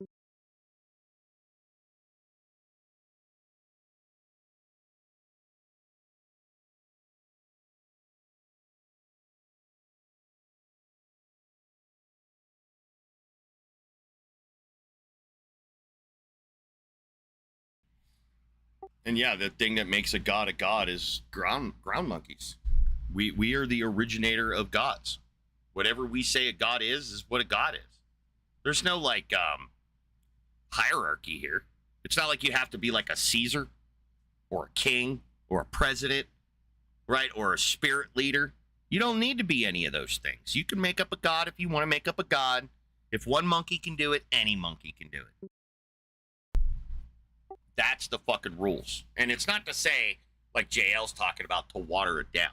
Yeah, when somebody comes in and just says God is money, you could make a loose argument that it's watering it down, but not categorically. You could just say you're cheapening the conversation. Sure. That cheapens the conversation when people just bandy about the word God like that in a metaphorical way. You could make that argument, but the point is still made, right? Because there are a host of, I use the example, 117 billion human beings have walked this planet, and only in the last 8 to 10,000 years have we personified gods. All the evidence before then suggests that gods were just aspects of nature.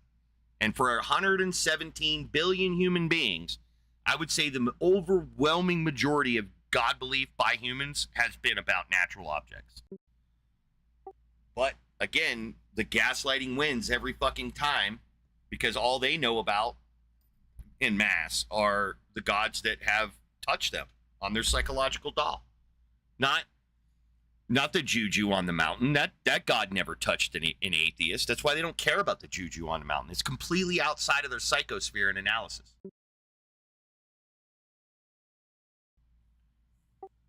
If 99% of human beings came to the consensus that God-bearing attribute was being a carbon life form, at that point, Igtheism on the topic of God would become nil.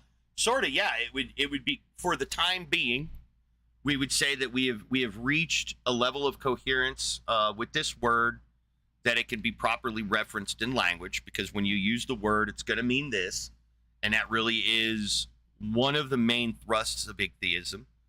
But that's just one of the main thrusts. The other main thrust is, why is that what makes it a god? So you've only met the burden of what is God, because we've codified the what, right? We've come to a consensus that we all are trying to mean the same thing. We're trying to represent the same object. That in your hypothetical, you're saying we've gotten out we've gotten out of the philosophies, all the irrelevant ones, and now we're just down to the relevant ones, and we've made some sense about it. That part's fine, but it still doesn't go to what Igtheist is talking about, is that what does this definition that we've now codified have to do with reality? That part's going to need to be addressed, because let's say this definition that human beings, 99% of human beings, come to the conclusion that God's a 6-foot man with brown hair. Is it? Like, I know they always mean God being a 6-foot man with brown hair. That's just 99% of the time. That's what you come in contact with, is the person who says God is a man with brown hair, 6-foot man with brown hair. But the question still remains, is that what makes a god a god? I would need to make the observation to see the thing being alleged to be God, to see it be 6 feet tall with brown hair, to know that it's the case that gods have brown hair. Up until that point, I have a consistent reference to a lack of referent. And so that's just, like I've modeled in the past, winning the Powerball of semantics, that this group of people, absent inexperience, came together and codified something that turned out to actually be the case. But we won't know it's actually the case until it turns out to be, right? And so I would still say, from the Igtheist perspective, you've only solved half the problem. What is God? And then that's a consistent answer. And so that rectifies the ambiguity, but we still need the validity. Is the claim valid? Is the claim addressing a proper ontos? Because if it's invalid that way, then no, it's a non sequitur, right? And then with that validity, we would be able to determine soundness, and we would say, yeah, it actually is the case that that man who we're calling God has brown hair and 6 feet tall. So codifying it behind 99% is getting there. But the problem is I think it's just easier to say that the 99% will come about by observation and ethnocide, genocide, things like that, because you're not going to get human beings to agree. So in the model where 99% of human beings have reached a consensus, I'll just say, well, they've killed their opposition. And so, yeah, the remaining group has this notion, and now it's consistent and semantically coherent, because every time you say the word God, semantically it means the same thing, but we still have the question, is it epistemically valid?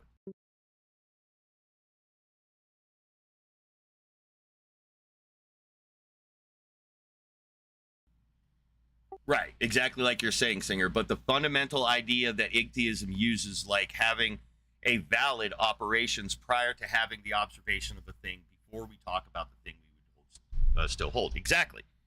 So what I'm saying is, even if we achieve the 99%, the only way to start is by observation. So we're never really going to know if that 99% is true absent the observation. And that's what Igtheism's pointing at, is that you can come to that conclusion, but at the end of the day, I don't know if that's true unless I've done the rigorous work into the standards of a proper epistemic model.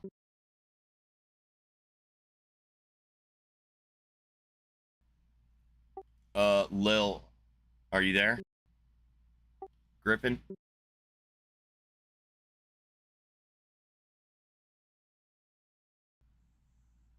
Griffin?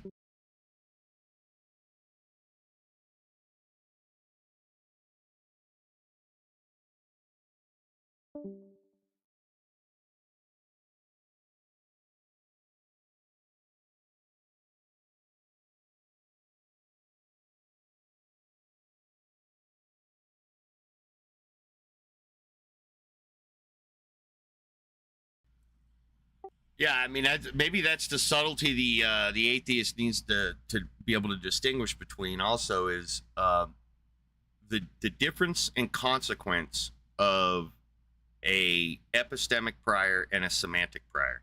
I don't know if semantic prior is an actual thing. I haven't looked it up. It's something that is an actual thing in my philosophy for sure. But I don't know if other philosophers talk about semantic priors. Semantic priors, an idea in my head that I came up with to reference how atheists and theists, but in this argument, mostly the atheists, have capitulated to using a entirely semantic information in place of an epistemic prior. So I just come up with that language to illustrate that conflict that I've had with atheists, 20 years.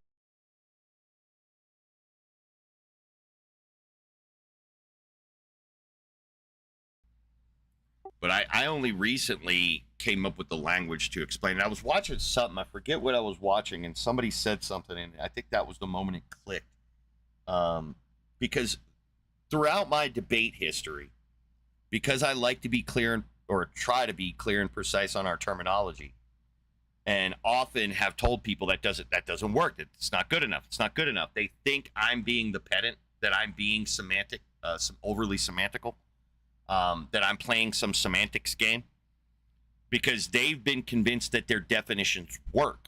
And when they hear me say, well, your definition doesn't work, and they fall back on other definitions, and I say, well, that doesn't work either, they think I'm the one playing the semantics game, when I really didn't have a good rebuttal for that for the longest time, about how I'm not the one playing the semantics game, because I never felt like I was playing with word definitions here. It always felt like the other people were dealing with the semantics, and they were offering me the semantics in when I was asking for the epistemic information. I was saying, hey, do you have the epistemic information? And they're like, oh yeah, I have that. And they give it to me, and I look at it, and it just says semantics on the top. And it's just like, dude, no, I'm looking for epistemics. This paper says semantics. And they're like, yeah, that's what God is. And I'm like, yeah, but you see here, it just says this is semantics. And they're like, yeah, I get that, because God's not real. And I say, okay, well, yeah, if God's not real, then why do you give me these semantics? And they're like, well, because that's how God's defined. And I'm like, well, based on what? How is this what God's defined as? And you're like, well, because the monkeys say so. And then there's the problem. It's like, dude, you're telling me that this definition is a good semantic representation of the ontology of this thing, but you're basing it off of a moron who said some stuff about this thing that you don't even believe it exists. Like, you don't even believe this thing fucking exists. So how is this a proper semantic representation of this thing you don't even believe exists, which would be the function that would even begin the process of building a semantic representation. Like you don't have if it's performed properly. You do not have semantic representation of ontology absent the epistemology. Like you just don't have the semantics. It's not there. You have no words to use yet. You don't even know you have all the words, but you don't know which ones to use.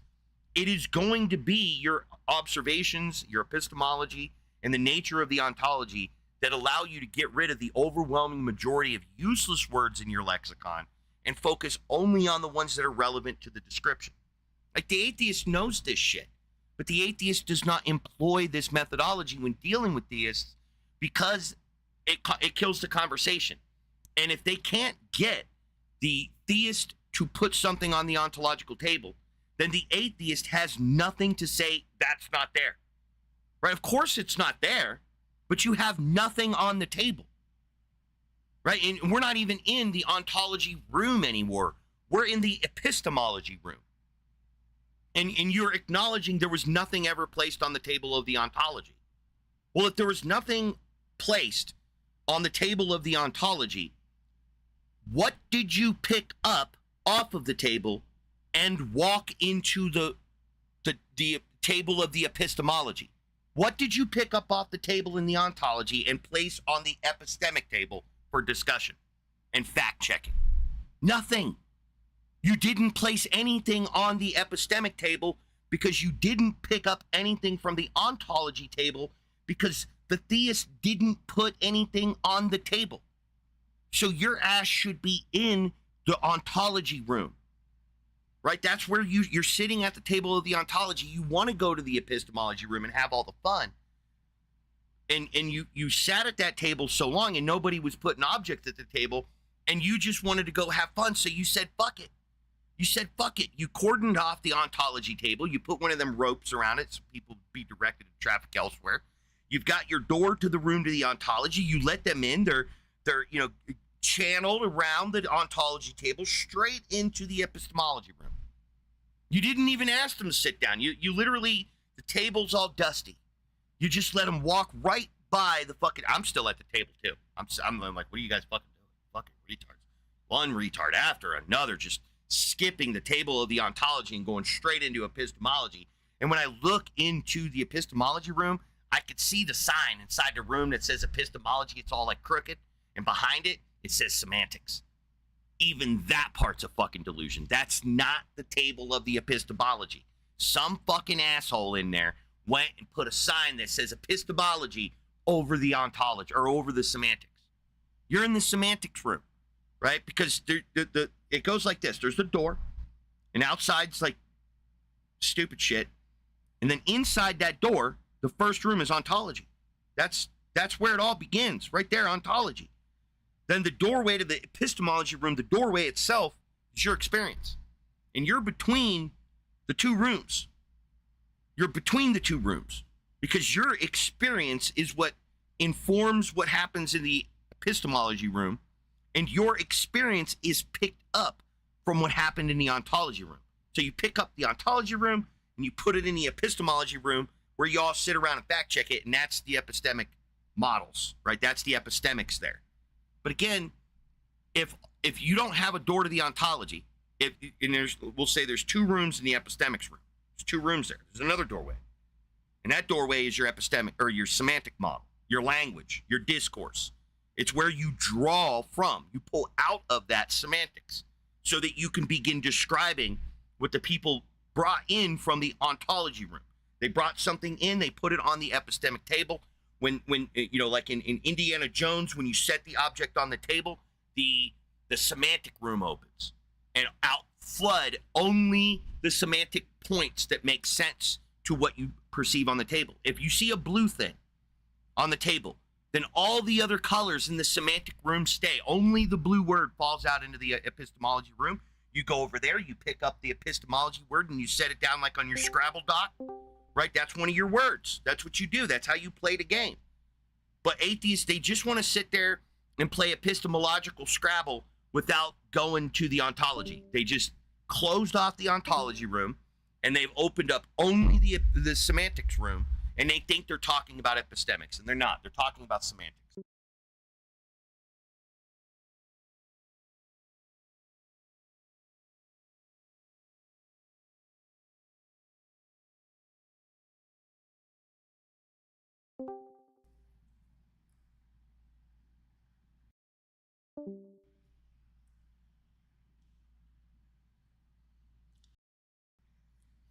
But again, they just want to have the conversation, and to have that conversation, they have to skip the epistemics and the ontology. They have to. Because if not, they'll be sitting in the ontology room like me, just covered in dust, waiting for somebody to do it right. And every now and again, somebody comes in and like, I got this thing, and they're dragging it in. It won't fit through the doorway. They got to get help. They drag it in. They set it on the table, and they're like, all right, this is God. And I'm like, all right, you can go in. That's it. You're done. You're done. You set something on the table. All right, pass. It's not like it's not really a delay, right? It really isn't, because you don't stay long in the table of the ontology. You're not there long. It's literally long enough to set something on it. We all know you brought something, so now you can go in, right? But what's the problem? There's this long ass line of people who were skipping the queue, and you got to get through them, right? You got to get there because the atheists are allowing them through the doorway. If the atheists would be responsible and get their dumb asses out of the room of the epistemology, come back to the ontology room, maybe we could have a discussion about something important, something real that has to, pertain to reality. Like we could put the behaviors of ground monkeys on the table for ontology, right? We could say, hey, look at these monkeys and what they do. And we could sit around, we could watch them and be like, look at that one. Look at that. He walked right up to it and called it a god. Look at that. He pointed right the fuck at that thing and called it a god. That's what we would be observing sitting in the table, watching our fellow monkey behavior. That's a valid thing to take into the room for epistemology and talk about it. Human behavior. That's Igtheism. Like, what are the Igtheists putting on the table? Monkeys. What do you want me to know about this monkey? Watch it. Okay, what's it doing? You see what it's doing? Yeah, it's pointing at something. Yeah, watch closer. Okay, I'm watching. God. God. And that's what I observe. And it's like, okay, I guess that's a god. That monkey pointed at that thing. So take the monkey and the thing it pointed at, take it into the room. I mean, I don't understand why people don't follow this methodology better. So much better.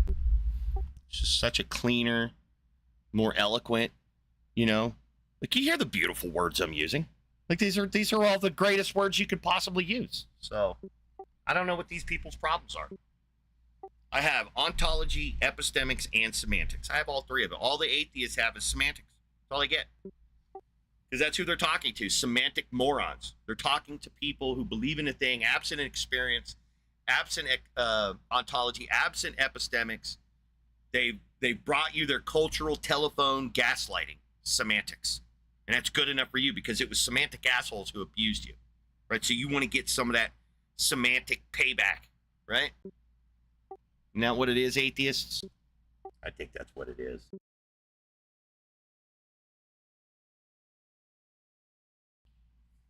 That's why every single one of you sounds like a dumb shit when you start arguing your position. You guys can play it back, man. Every time an atheist comes in here, they say the same fucking shit. No, I can't prove it. I can't prove it. I can't prove the ontological status of the thing that my philosophy addresses. I can't do that. I can't provide properties of God that I say aren't real, right? I can't do that because I don't see anything on the table of the ontology. I'm still at the table of the ontology. The atheists don't see anything at the table of the ontology. They just skip that table and go right on into epistemics. They don't see anything going on in there, so they just jump right into the semantics. People are fucking deluded.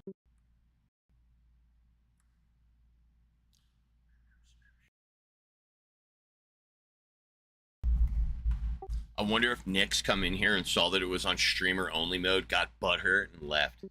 I hope that's the case, Nick. I hope it is. I hope your fucking little knuckle dragging ass is just triggered that you can't post and blow up my fucking side chat, and that you're not getting timed out, right? But your little bitch ass can't fucking type. I fucking love subscriber mode for that, dude. Keep you trolls at bay. There's one time I fucking looked in chat and I saw, I think it was Singer, said holy spam. And I was, I had forgotten that I had blocked his dumb ass from my agnostic one. And I went on my other account, and yeah, he had a wall of text. I gotta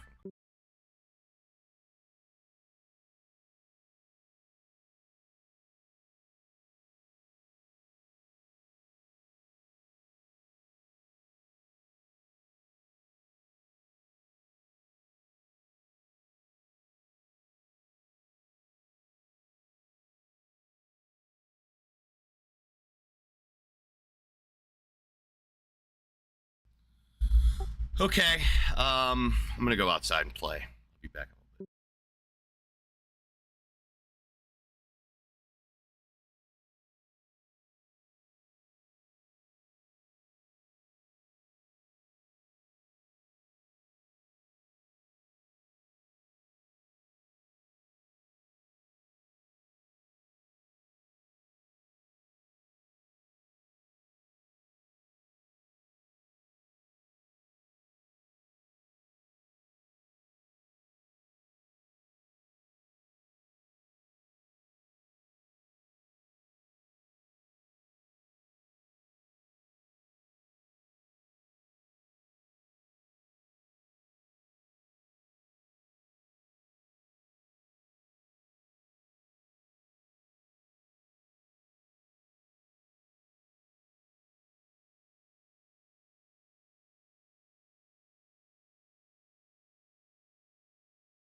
Hey, got a job. I was gonna go buy weed and somebody gave me a job, so got a job to do tomorrow.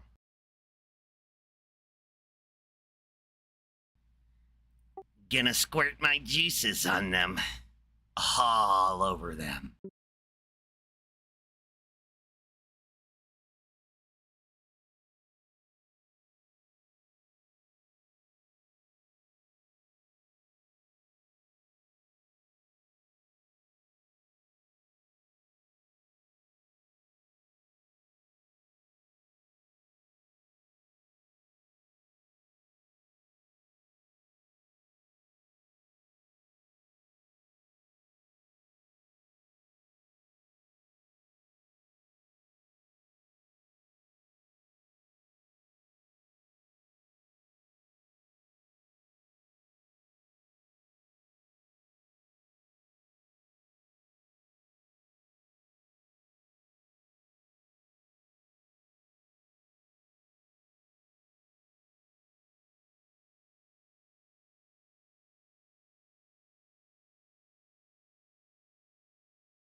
While this retard's engaging in my chats to try to like get me out of the algorithm or something. It's like, listen, retard,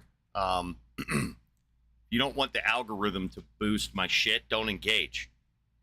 That's how you do that. Like, what you do, let me help you. I know like a lot of my opposition struggles with executive function.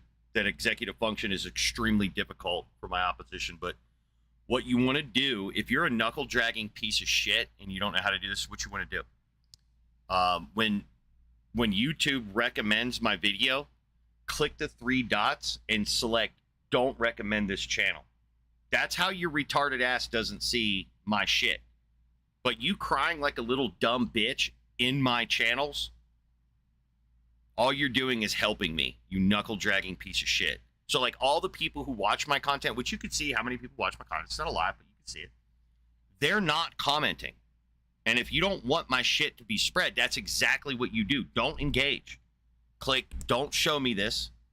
And then what the last thing you want to do is comment. Don't comment, because all that does is bump me up the algorithm. It shows engagement. Right now, the algorithm loves the fuck out of me right now. I don't know why.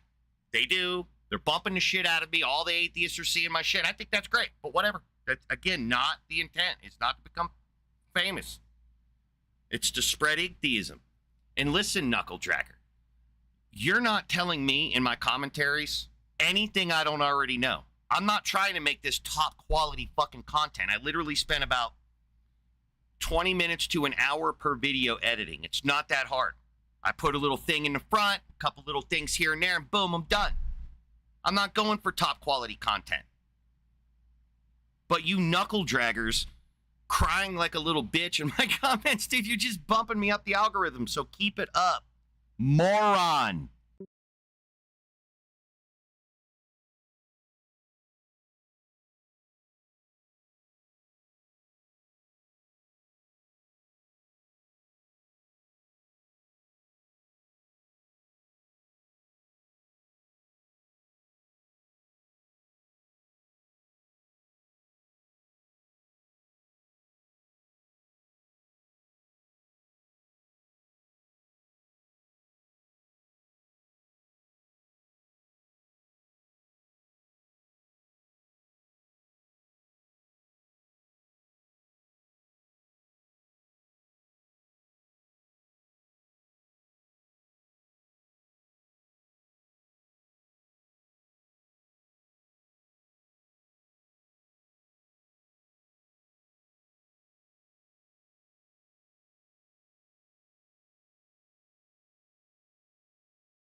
Wow. What's going on, man? Just, you know, hating my life because some random guy on the internet doesn't appreciate my creative, artistic, abilities. So I was just staring at my Glock, just wondering why not. Just hating life, completely miserable. I wish this guy was nicer to me on the internet, and I had like, self worth. But because what was his name? Hold on, I gotta find out. I think it was Elivor. Hold on, I gotta find out whose opinion I'm supposed to give a shit about. In order to have self worth, I think was the thread of the comment that I should have no self worth and probably kill myself. I'm not sure if he would go on to say that, but definitely I should not value my own existence and how I am. What is it? Interacting with the world and my fellow sapiens. that somehow I'm, in violation of the I'm out here doing my own thing act. Where's this guy's name? I just don't want to misrepresent this guy because this dude is the foundation of why I exist. So hold on. It is clickety click. Just don't want to misrepresent anybody here. Where's it at? Hit apply.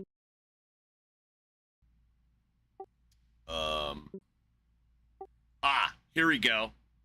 Let's see. Elven Core. Yeah, Elven Core. He says, the algorithm put this in my recommendations.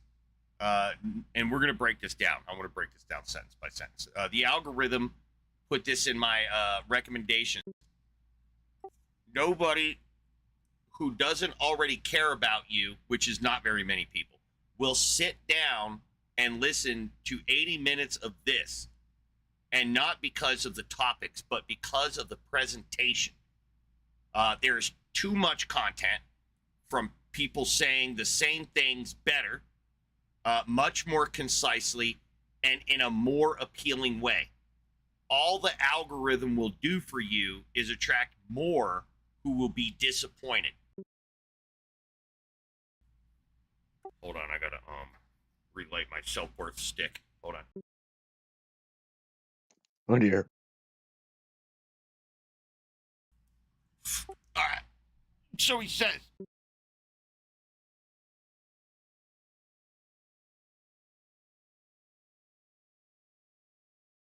Hold on, I'm dying.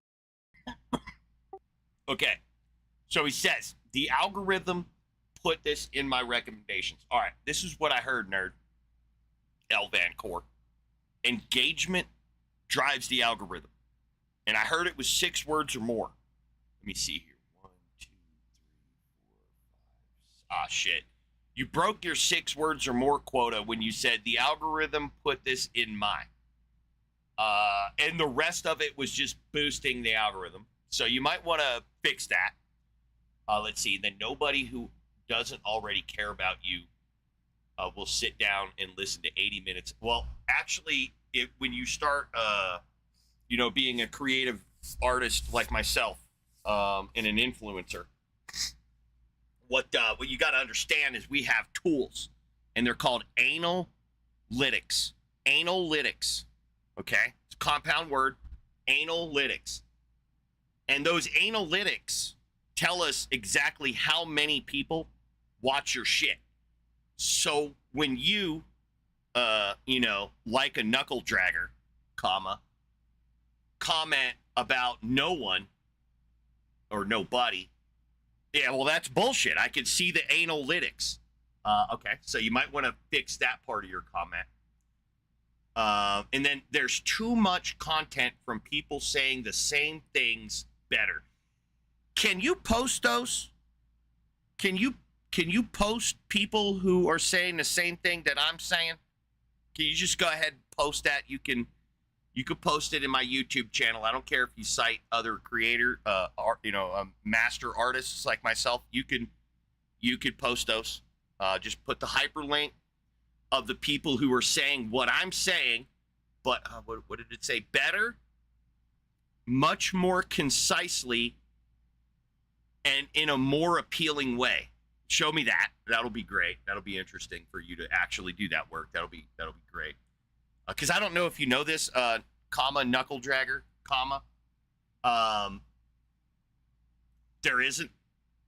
That's why I'm doing it. If I were logging on and I was seeing a bunch of people arguing atheism, putting atheistic content out there, I'd be doing it.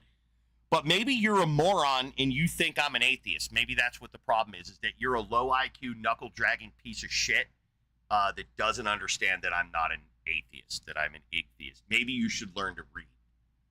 And it says, all the algorithm will do for you is attract more people who will be disappointed. All right, let me read your statement, the important bit of your statement. all the algorithm will do for you is attract more people. Now, you could have put a period right there, or a comma. I guess you could have put a comma. It'd have been all fucked up, but could have put a period right there and then deleted the rest. When you say who will be disappointed, here's the problem with my methodology here. I appeal strongly to memetics and emotions. So if you can hear my voice right now, I'm inside your brain. And if I can make you butthurt while thinking about a particular idea, I can implant this meme literally in your brain right next to that shitty little thought right in your brain. I'm like tethering it, right? So I'm emotionally manipulating it. I don't know if you caught on to that yet.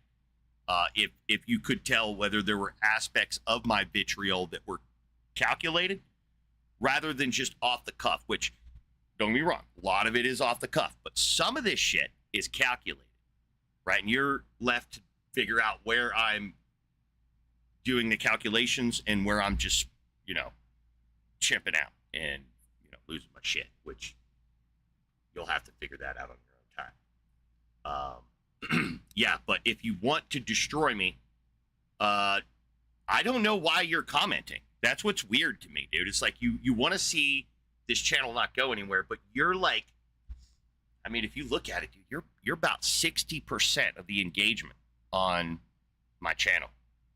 You alone. Because you're right, there's just not a lot of people. You could look, I could see my analytics. It's not a lot, it's some people. I mean, you can see I've got 49 subscribers, minus 19, because those were the ones that I already had when I came into the Igtheist realm. I had them from like previous videos that, they're kind of in the back channels right now. But yeah, man, you're just like, you're doing it totally wrong. You're like an Israeli who's sending food and aid to Gaza. That's what you're doing right now, right? Like you shouldn't be doing that. Like from your perspective in the analogy, like you're an Israelite and you're sending aid to Gaza. It's just completely inconsistent. It makes you look like you have empathy or something like that, but it's just an analogy. Don't worry about it. So the point is, shut your bitch mouth on my channel. That'll help you, not me, right? That'll actually hurt me. I'm giving you the instructions. Here's the instructions. If you want me to fail on this platform, don't engage. Do like most of the people are doing. You see my channels, you see my videos, barely any engagement. And for that camp, that's great. They just ignore it. Probably most of the people, they click on it and be like, don't recommend this channel because they have executive function. I think that's wonderful. Good for them. Whatever. That's great. But you coming to here doing all this shit, this just gives me content. What do you think I'm going to do? Shut up? Like, nerd, I ain't shutting up. Whether I'm recording this shit and putting it up on the internet, I ain't shutting up. This is just extra. Okay? Extra. You understand that? Extra. You could come to Politics Discord. You could look in the guest room section under God Ain't Real, Prove Me Wrong. That's where I'm at. That's what I hang out all my free time. That's what I do because I love shitting on nerds and detarding their brains from the inculcative damage that their familial Chinese whispers telephone upraising did to their brain, that their parents didn't care about them enough to instill proper mimetic devices in their brain. So I'm trying to help people, and I don't, I don't need money to do that, right? I haven't been getting money for doing this for 20 years now. I haven't gotten a dime, right? Not a single fucking dime. So I don't know what you think me not being on YouTube is going to do. Me not being on YouTube just means I have less total access to people, but YouTube's not where I interface, bro. The people listening to me, they're just kind of picking up styles and memes and shit. The people that are actually listening, they're like reading between the hate-filled vitriolic rants from, the trauma of my life. They're reading between the lines and they're looking at the facts, and they're capable of taking that information. It's super unfortunate that your low IQ knuckle dragging ass isn't doing that, but there's nothing I can do to stimulate curiosity in your brain because your parents certified that your development would not include logic and reason. I understand that. This is exactly why I'm on here. So your vitriol on my channel is why I do this, because I'm trying to help morons like you. Or actually, rather, hold on, let me correct that. I'm trying to help babies not grow up in a world where morons like you, like gaslight and culturally abuse them, right? Where they take advantage of their young infantile brains that don't have information in it. I'm trying to get people to recognize the horrible thing they're doing when they go in the privacy of their own house and they gaslight their children in their chosen religious beliefs. There's nothing wrong with a person being religious, and there's nothing wrong with a baby picking up that religion from the culture. But when you nasty fucks go in there and you look your babies in the eye and you tell them that you're useless, you have no value, that the mere sense of pride in your brain is evidence that you have a demon that was given to you against your will, tethered to your soul, and your very essence is deserving nothing of eternal torture, right? That's what loving, caring parents all over this world, specifically in my country, the ones I'm talking about, tell their own children. And then they want to come knock on my door and make sure that my children know that they're horrible pieces of dog shit, that deserve nothing but eternal damnation and suffering, right? This is a cultural mental disease that you people are fucking spreading. And you know, whether you're on the religious side of that or the a-religious side of that, you're pushing that narrative out there. You're helping monkey kind continue the dark ages, right? We need to liberate our brains from this kind of mental slavery, get the fuck over it, and start dealing with our trauma in a better with better coping mechanisms. But you know, look, at the end of the day, you crying like a little bitch in my chat, thank you. I appreciate it. What I said to you is true. Thank you for your continued support of this channel. It means a lot to me. Keep up the prime engagement. And you could see that I did the little heart thing on your comment here. I'm going to go ahead and hit the like on it. There you go. I like your comment because your comment tells me that my memetics are working. Thank you very much. I appreciate you listening. That made me giggle. Yeah. All right, nerd. L-Ax, let's go prove it. What am I doing? Using your brain. Let's start with that. Are you ready? Okay. Let me turn it on for a second. Okay, my brain is on. What the fuck are you talking about? Okay, now the first task I need you to do with it is read and apply situational awareness. Go. Anti-Nerd United Strike Force. Keep going. What was the second? I was supposed to You're reading the people in the room. That's not what we're reading right now. We're talking about situational awareness. Have you ever heard of this expression? Yes. Okay, apply it. Situational awareness. I see that I've got a bottle of gin here. I'm gonna drink it. I'm gonna reach forward and drink some of this gin. No, you're failing miserably. So here's an example of situational awareness. I'm in a situation and it's causing me annoyance. I'd rather go back to ranting to my video that no one is ever going to watch than listen to this nonsense. So situationally, I have right-clicked on you and I've already selected copy user ID, where I'm going to be using that to just ban you because you're an irrelevant nothing to me right now. The only thing that I have any use for you is intellectual discourse. That's it. I don't want to be your friend. I don't want to be your enemy. I don't want you inside of my existence in any way, shape, or form other than to fix your brain and then send you back out there. You can stay if you want, but that would be the intent, for you to go back out there and spread the memes. So if you're not going to engage, can you please, sir, go fuck yourself? Well, what's the topic of conversation? This is And why by I'm the asking way, you to apply by the way, situational awareness, retard. I just joined. What the fuck are you talking about? Yeah, situational awareness is an ongoing feature you should always have on. Always. Yeah, I joined in with you fucking ranting about nothing. Right, and I appreciated you keeping it quiet and letting me finish my rant. Now I've engaged you and I've asked you a question. Do you have situational awareness? You asked me, yeah, do I have situational right. Now, awareness? if you would actually engage in that, not be a little retard, little child, little kid, not ready to grow up and have big boy conversations, if you would just engage with it, and show everybody that you're a big boy and you can handle it. Give me the topic of conversation then. Situational awareness. Okay. I don't know if I've got that or I've... Right, or okay, so what there I'm we go. supposed See, to you do. convinced me earlier, because I just believe people when they tell me who they are. You said earlier you knew what it was, so I just assumed you were telling the truth. So you don't know what situational awareness is? Situational awareness, I thought that was just like my own little bubble. No, it's about the physically aware of my situation that you are in. Look, if you're standing in an alley, are you about to rape yourself? No. No. So situational awareness would be awareness of starts with an S, man. I just had the word.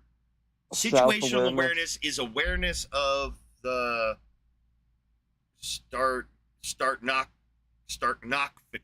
No, that's not the goddamn word. Situational awareness is awareness of the startchapelum. No, why? I could see an S in the word. It's kind of a long word, kind of a convoluted, nerdy ass word. So situational awareness is awareness of one's self. Not self. That's a really short word. This one's like a situational awareness is awareness of help me out here. Help me out. What would it be? I don't know. You seem like you're on fucking drugs to me, man. Situational awareness is awareness of what? Help me out. Oneself.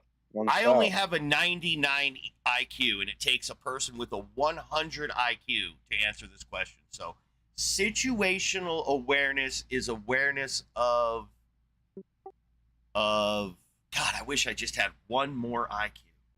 That's all I would need to answer this question is one more IQ. Situation. Oh, okay. Damn. Oh, shit. Okay, and so the situation when you're standing in a dark alley is not being worried about you raping yourself. It's awareness of the situation, which is the environment you are in.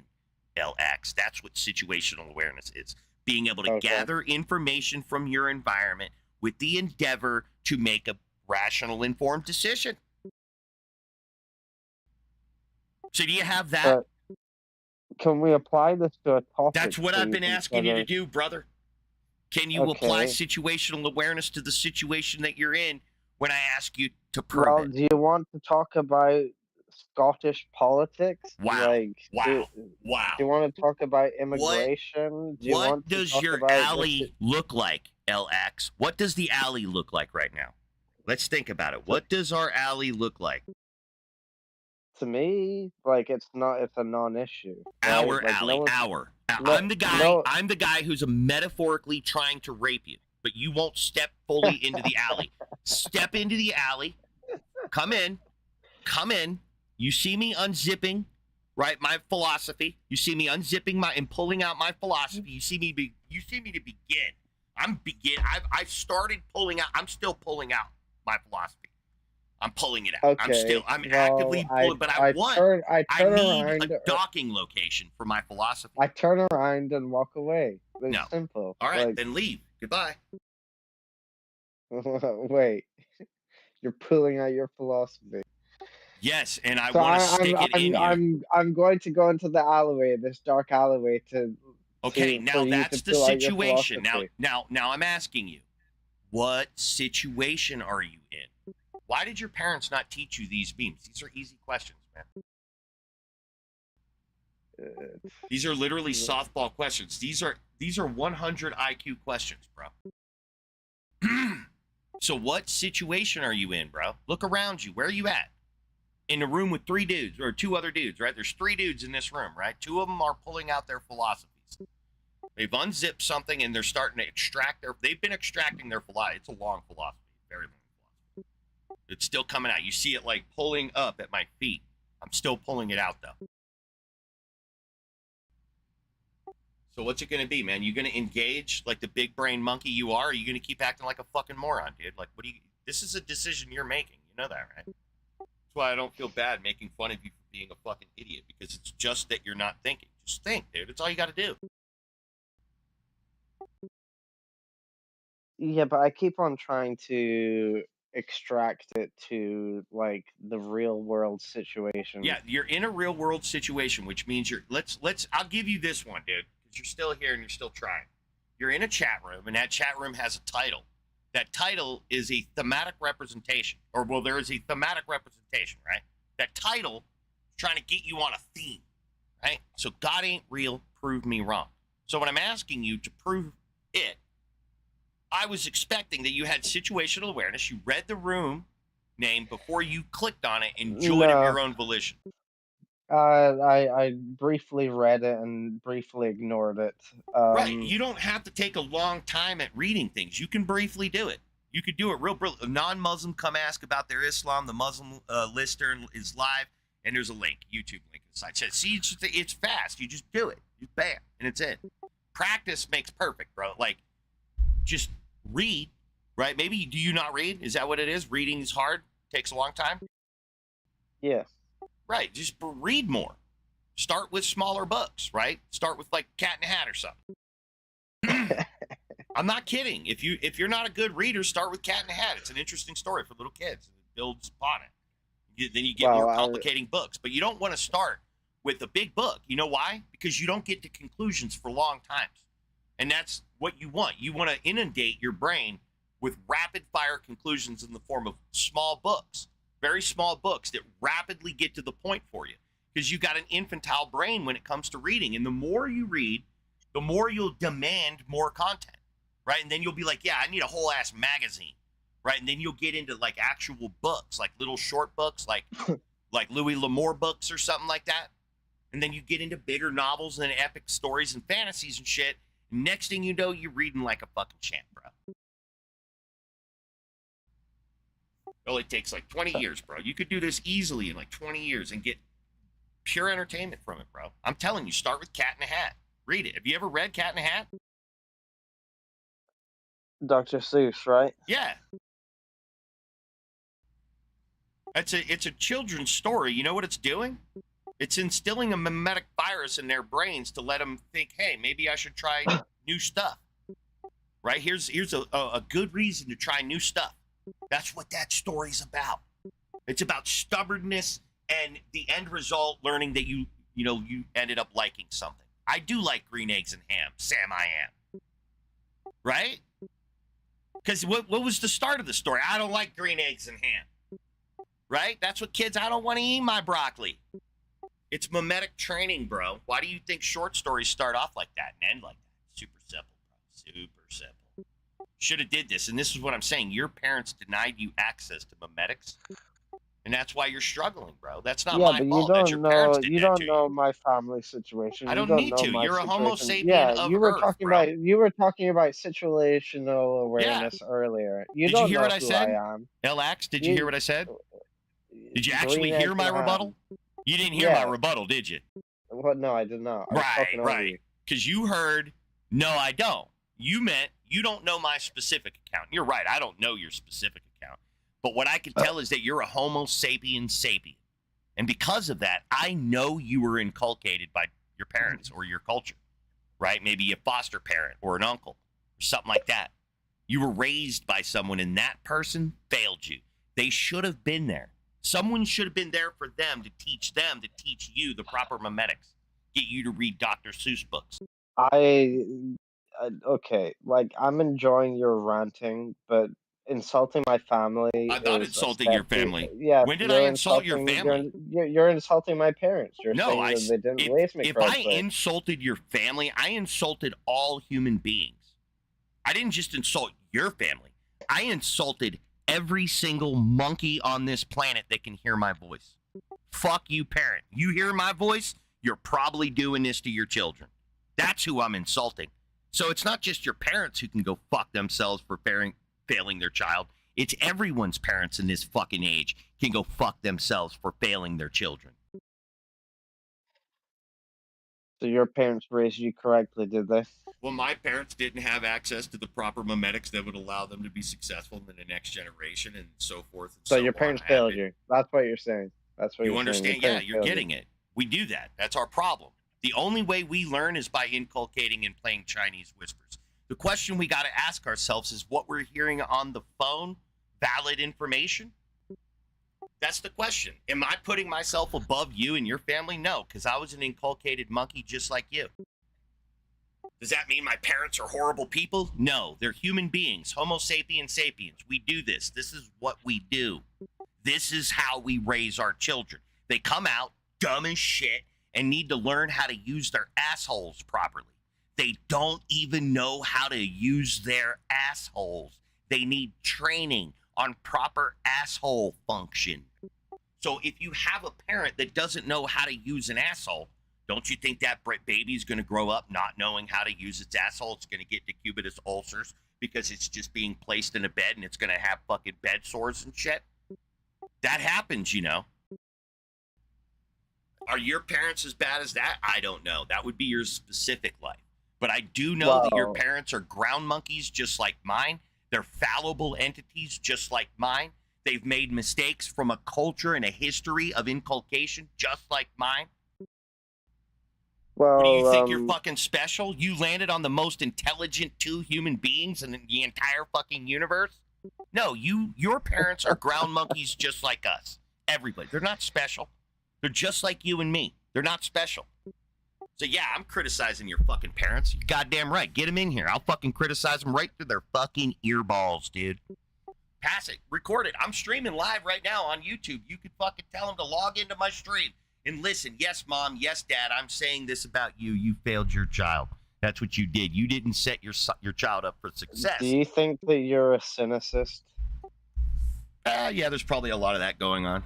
There's probably some flavor. I'm an ethical misanthrope, so I hate my fellow man because we're nasty pieces of shit and we do this to our children. So yeah, I'm an ethical misanthrope, dude. So you must have seen the news stories about how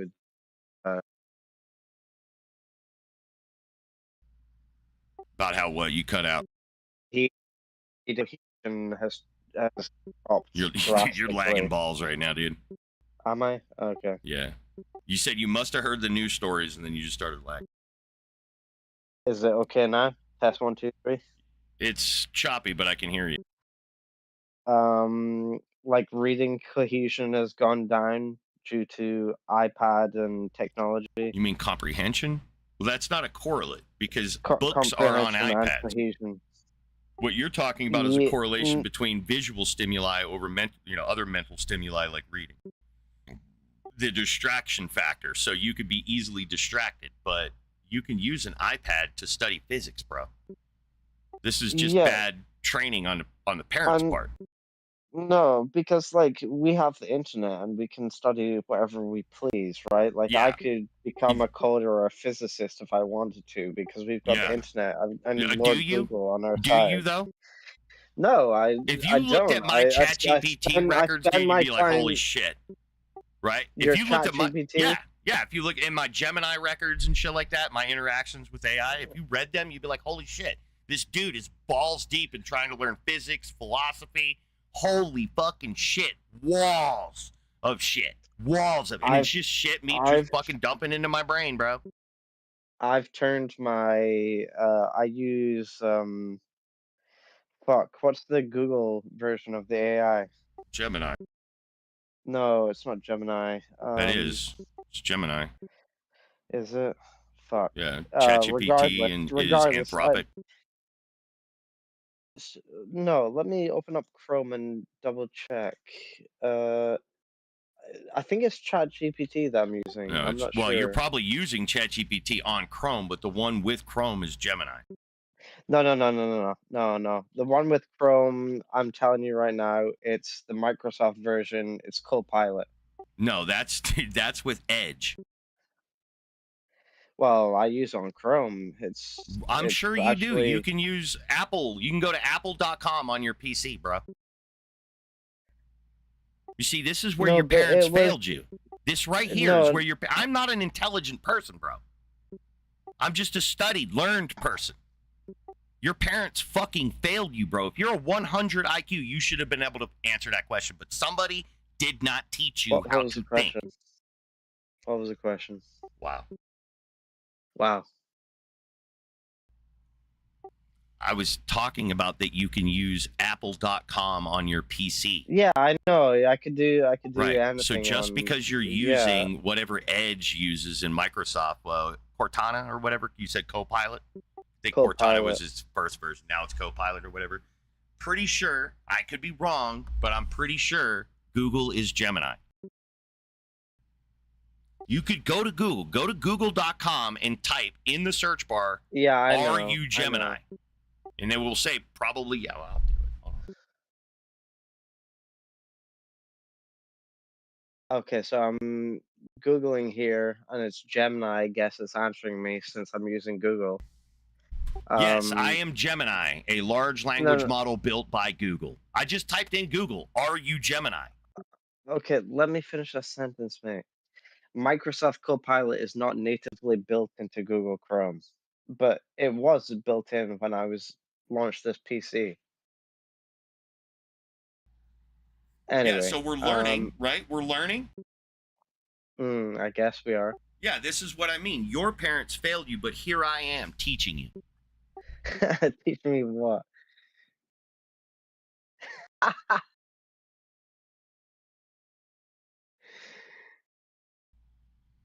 Why is you see that's narcissism. We all have it, bro. You start talking shit about my mom, my narcissism's gonna come out. My mom's special.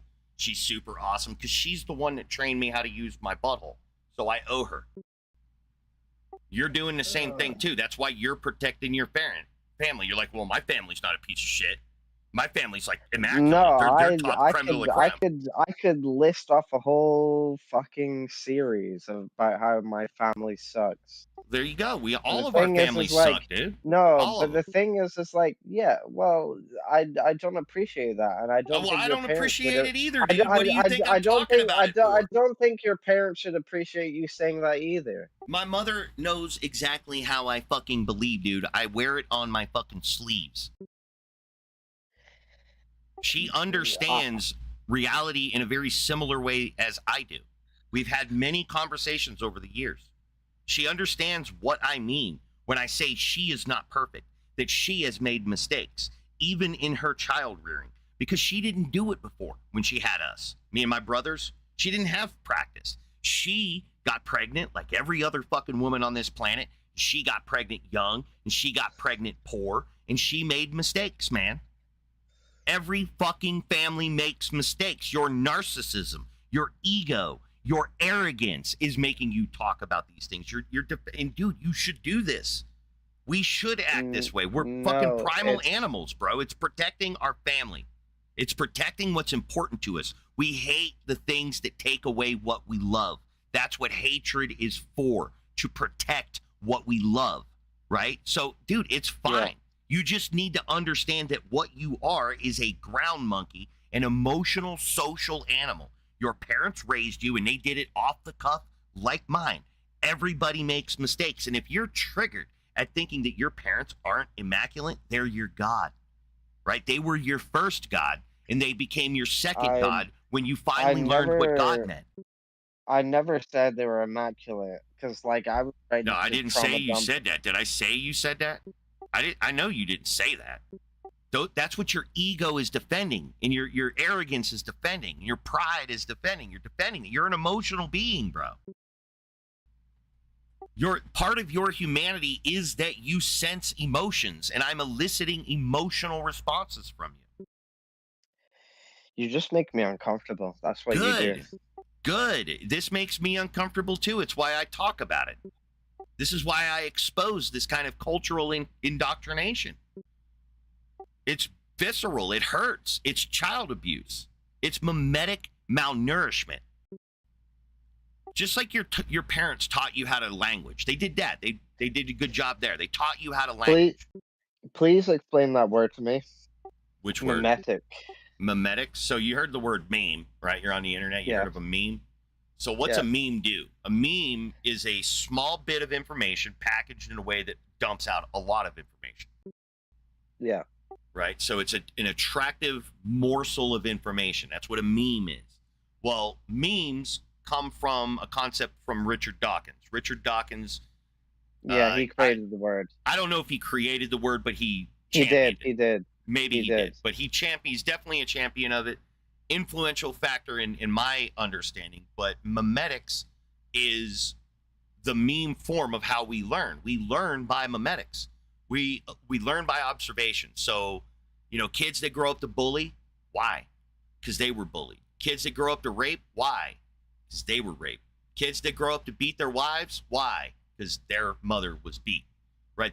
We learn this way, and we learn memetically. We instill this information as small packets of information in our brain that with enough of them, we build concepts. We build concepts out of the memes. We imagine with the memes that we learn. And so we have a duty to our offspring to make sure that they have access to the proper memetics that will allow them to be successful. And they learn that from their own trials and tribulations of life. So what they learn in life, they should be teaching to their children. That's what we should be doing. We have to do this. This is how children, humans, learn. We learn by this kind of behavior. So we have to be careful about the world we construct for them so that as they learn properly. We need to provide them access to the proper memetics that allow them to be successful in their environment. And we don't do that. We gaslight them. We lie to them about bullshit, right? We first start with like a Easter Bunny, Tooth Fairy, Santa Claus, and God. But what we do is we don't back off the God. We back off the Tooth Fairy, Easter Bunny, and Santa Claus. As soon as the gig's up, as soon as the kid's onto it and they catch you, the gig's up. But when the gig's up on religion, you get beaten. You get ostracized. You get parts of your body chopped off, right? Things bad happen to you because you push back on the religious memetics, right? The religious gaslighting and inculcation, right? That's why it's such a visceral topic in our species. It's why we're at each other's fucking necks all the goddamn time. Because we completely and utterly destroy development in the brain with religion. We get inside a child's fucking mind and we find every curiosity pathway and we shut it down with cognitive panaceas that suck every fucking question you have into it with fucking inane nonsense that doesn't help the child express logical functions in their brain. And so all these fucking idiot knuckle-dragging monkeys walking this fucking planet think that at some day when they turn 25, logic's just going to turn on in their brain. No, motherfucker. At 25, logic's fucking done. You're cooked at 25. You should have been practicing, right? It's really fucking hard after around 25 years old for you to learn logic. It's not saying it's impossible. It's just difficult because you should have been learned as you were primed. When you were primed young, they didn't prime you properly. They primed you through gaslighting in their religious narrative. So they've shaped this fucking world around you, which is just a big fucking Truman Show, a cultural Truman Show. We delude ourselves and then go to fucking war and kill each other. People like you come on here and you lack basic function because you're not practiced. That's your problem. Just practice. That's all it takes. You could be butthurt that your parents failed you, but you're a big boy now. It's your brain. Use it. I was happy to be raised Christian. Yeah, I'm sure you were. I don't see the issue with it. I'm sure you don't. Christian. And when I was allowed to explore the world and theories myself. Richard Dawkins, as you mentioned earlier, he was big in the early 2000s and 2010s. He was big. And this is all platitudes, man. How is it platitude? Because I don't give a shit about any. You're just giving me a fucking narrative of fucking Richard Dawkins I already know about. You're deflecting. Yeah, so how were you raised then? Were you raised religious? Yeah. Yeah. Raised as Christian? Yeah, Southern Baptist. Yeah, so there you go. Are you not happy that you were able to discover the world yourself through knowledge? I'm not happy that child abusers got a hold of my brain and inculcated me to believe magical bullshit that told me that I was a horrible piece of shit that deserves nothing but eternal damnation. That was the rant you heard coming in, right? That was the rant you heard coming in, right? Yeah, I heard it coming in and I've cut off. At what age did you discover that you were not Christian anymore? Well, that's not really a thing, dude. It is a thing. Like, so, yes, you've been baptized, I've been baptized. Have you ever been a racist? Like an actual hateful racist? I think, no. Okay, well, if that ever happens to you, if you're ever raised that way, you never stop thinking those thoughts, bro. They're demons you hold on to, a metaphorical demon that's always in your fucking brain. It's already corrupted you. It's already made you a filthy piece of shit. Like when you start thinking like a racist, you don't stop thinking like a racist. You just kind of quiet it down. You push it to the back and learn new memetics that make you better, that you could focus on, that teach you why you became a bigot, why you ended up hating people for, you know, reasons they didn't fucking do anything. But you don't get rid of it, bro. So you're saying there's silent whispers of Christianity. No, I'm saying if I chop your fucking hand off at 5 years old, your 25-year-old version doesn't have a fucking hand. If you're raped at 5, your 25-year-old version's fucking raped. That's what I'm fucking saying to you, dumbass. Yeah, I understand. Yeah, you don't get rid of the traumas that fucking happened to you. I didn't get rid of the inner fucking Christian inside my brain. I don't think... What I learned to do is silence it with fucking facts and reason. That's what I learned to do. To silence the little monster inside me that tells me to fucking hate for no good reason. I learned to hate for good fucking reason. I learned to fucking hate for good reason. So fuck you, dude. Okay, I appreciate you unmuting me. I just don't think it works that way, dude. Like, what do you mean? What way does it not work again? The connection between, like, of course I'm gonna realize that my hand is chopped off, but like being raised as a Christian. But you're asking me, when did I stop being traumatized by your Southern Baptism? That's the question you're asking me. When did my brain stop being who it is? Sure. So there's a little Southern Baptist in me. A very young, you know, he's probably about 12 years old. Pause for 1 second. I just want to emphasize the point that you made about how, when did my brain stop being Southern Baptist? I thought that was kind of funny. It's how it is, dude. We traumatize our children with these religions, yeah. That's why I was explaining to you. The Southern Baptist in me, the part of my personality that is a Southern Baptist, stopped being in there around 12 years old. Around 12 years old, I started becoming different, right? But I didn't stop being that person. That never happened. And when I got to this philosophy, I didn't stop being the old me. The old me is me. This is me. I am the 12-year-old Southern Baptist. I just evolved into something else. So it's in there. It can hear you. It's beat to shit and put into submission. It's sitting down. It's sitting pretty where it fucking belongs, because I didn't put that shit there. That shit was put in there. That shit was done to me. It was forced on me. But when I got control of my brain, these are my philosophies. Those were those philosophies were given to me. What I'm expressing to you is me in control of my brain, using my brain to try to influence your brain. These are my ideas. Christianity is a pedophilic fucking religion that was forced and traumatized onto me. And you're asking, when did I stop being traumatized by your filthy fucking religion? You can't fucking broad stroke over Christianity and call it pedophilic. Okay, so read Numbers 31, Numbers 31:18. Numbers 31:18. Take all the little ones who have not lain with a man for yourselves. This is a story and an account of Moses' men, the Israelites, slaughtering an entire region of people. All the men, all the women, all the baby boys, and all the young virgin females were taken as concubines. That's pedophilia, dude. What?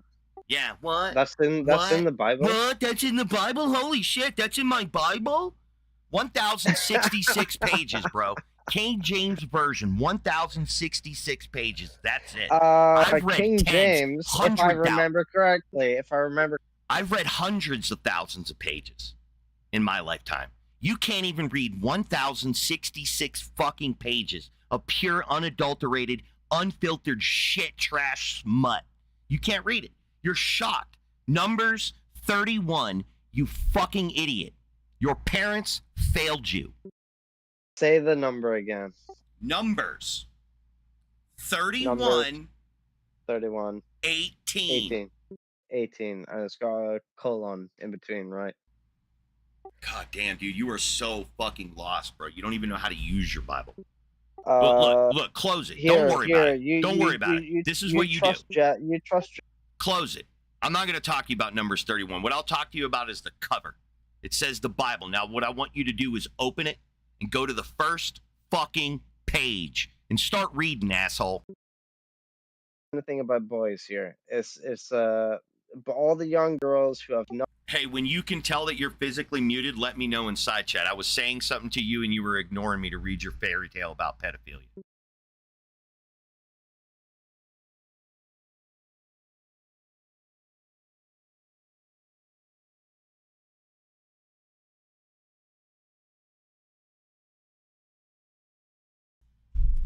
So I don't want to talk to you about Numbers 31 and the pedophilia in the Bible. You got the verse. It's right there. What I want to talk to you is, why are you such a fucking invalid that you haven't even read your Bible, dude? It's not that big. Literally, if you were a decent reader, you could get through it in a weekend. The most important book in your fucking life, you've treated like shit, and you want to talk to me about it? Read it on your own time. Go. You should have went to Bible study, right? Now, they wouldn't have taught you about Numbers 31 in Bible study. But you could do your own Bible study. You know that, right? You could go to ChatGPT and say, hey, let's do a Bible study. Can we talk about Genesis? You wouldn't let me fucking speak, man. Correct, the I thing know. is, it's That's like what muting the thing is like, yeah, but hey, when I was saying correct, that's what muting does. What were you doing at that time? You were going, you were trying to overtalk me over talking you. And my audience won't appreciate that when they go back onto the playback. They don't want to hear two people talking at the same time. What they want to do is hear the host, which is me, shit on people like you. But they're not going to be able to hear that if you're spurging out over me talking. How can you call that a debate or a conversation? It's not a debate. Does this sound like a fucking debate to you? No, it sounds like a belittling moment where you're just shouting. Sometimes. Yes, sometimes I'm sure it sounds like that. This is not a debate, it's a conversation. And there are times I am belittling you. You're correct. That's an astute observation. Keep it up. Yeah, just what I've settled on, like, I don't want to go through the 5 different processes that I've gone through, but I've settled on pantheism. Yeah, so why are you talking about the Bible? Because I was raised as Christian. You brought up the Bible. I was raised as Christian. You said you talked about it, about like I've Yeah, you linked said it in you the don't want to side paint with a chat. broad brush, so we had to go into Bible study. If you don't give a shit about the Bible being pedophilic, why do you fucking care? How do you not know this? Is this the first time you've ever heard that the Bible's got nasty shit in it?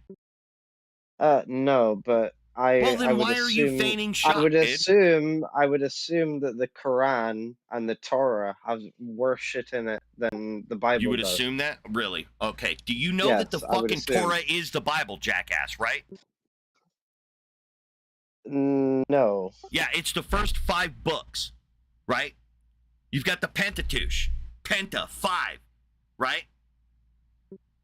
Do you not know that the first 5 books of the Bible are the fucking Jewish Bible? Do you not know that Islam is an offshoot of Judaism? Like a later form? They're all Abrahamic Yes. religions. Yeah. Yes. What does that mean to you? That's Judaism. They're founded on Judaism. Jesus was a rabbinical Jew.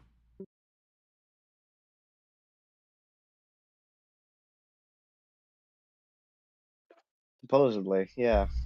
Yeah, according to the story, correct. So yeah, I'd shit on all of them, but we're talking about the Bible.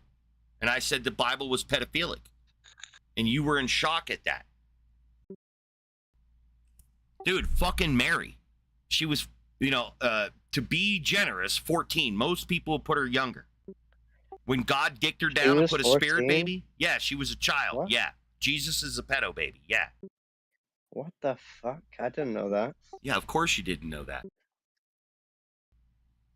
Because that's how you were mimetically trained. That's how you were programmed. At least I can pretend to be better that it wasn't 9 years old with Aisha. What does that matter? Why does that matter? I don't know. It doesn't matter.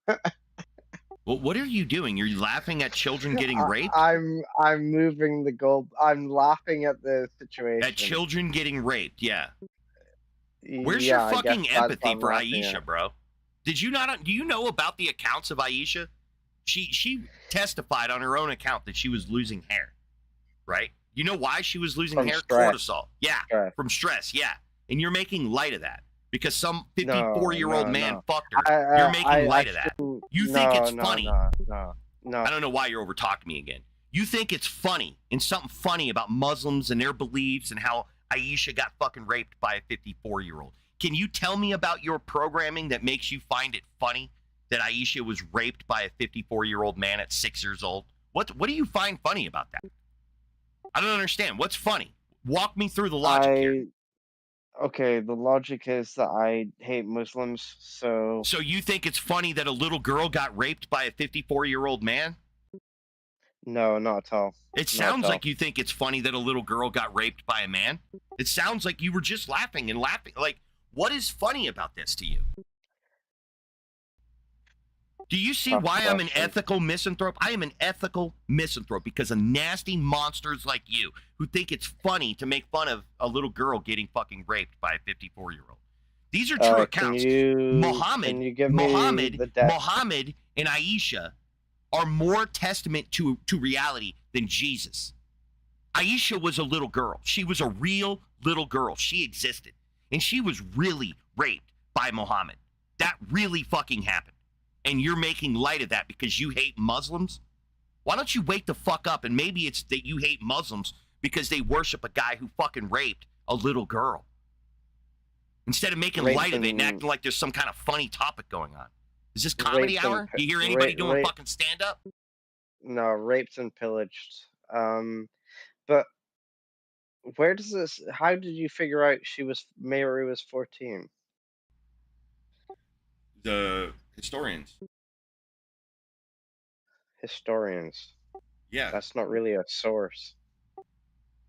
Dude, what did you just say? I mean, like, you didn't... retard shit did you just fucking say?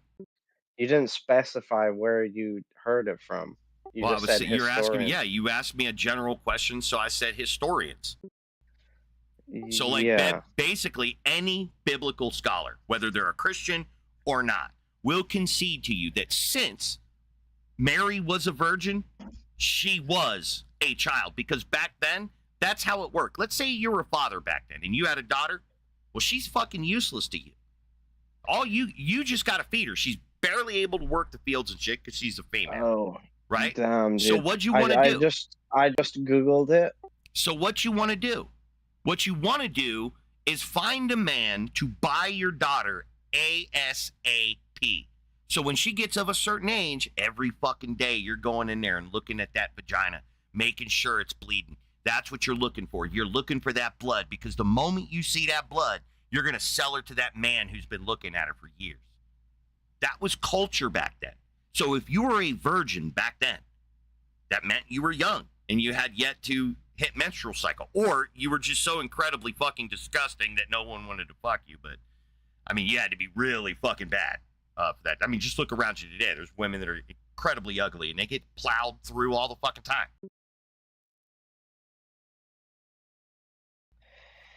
Dudes fucked children back then en masse. Almost every fucking man getting married back then was fucking a child. Almost every single one of them. Because you didn't get divorces. There was no divorces. You didn't get no fucking divorce, bro. You got to execute your wife if she cheated on you. You got to do things like that. But you didn't get no fucking divorce because you guys just grew apart. That didn't happen.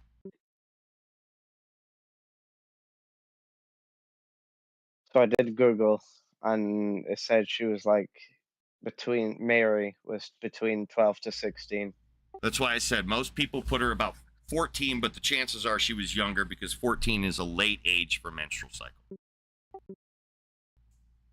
It's typically around 11 in a girl. It's about 11, I think 11 to 12. 12 is like late. So just to make me feel comfortable, is there any pedo shit in the Torah? Numbers 31:18. Deuteronomy. Like, all of it. Dude, fucking, what do you think was going down in the Garden of Eden, bro? You don't think that when little girls were finally being born in the Garden of Eden, they weren't fucking them? Little incestual family fucking going on there? Yeah, Adam and Eve, if we believe Adam and Eve, then we're all part of that. Yeah, that's the family. Bible. Yeah, that's the sick depravity of the fucking Bible. Yeah, there you go. It's absolutely vile and disgusting on every single fucking cultural level. There is nothing good about Christianity. They'll say love your neighbors, but that's after you've eradicated your enemy. After you've committed genocide, love your neighbor. But take from the slaves around you.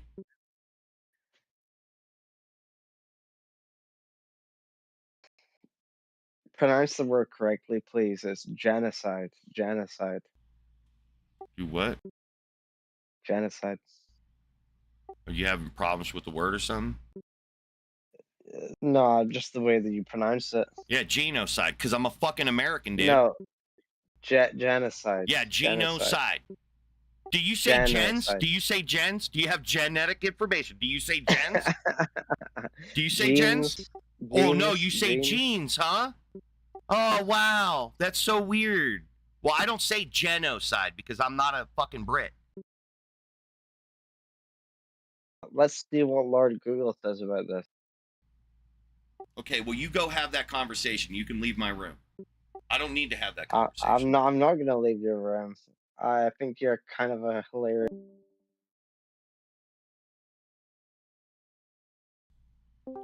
What's that? I can click too. Oh, okay. Here, try it again.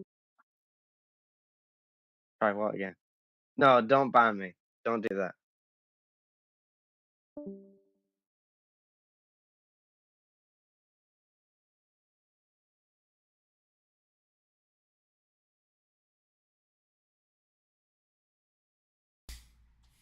Fucking vile, dude.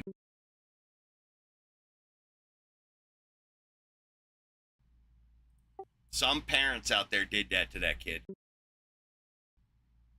Fucked his brain all up. The dude's got to be like 20 and just absolutely fucking brain dead.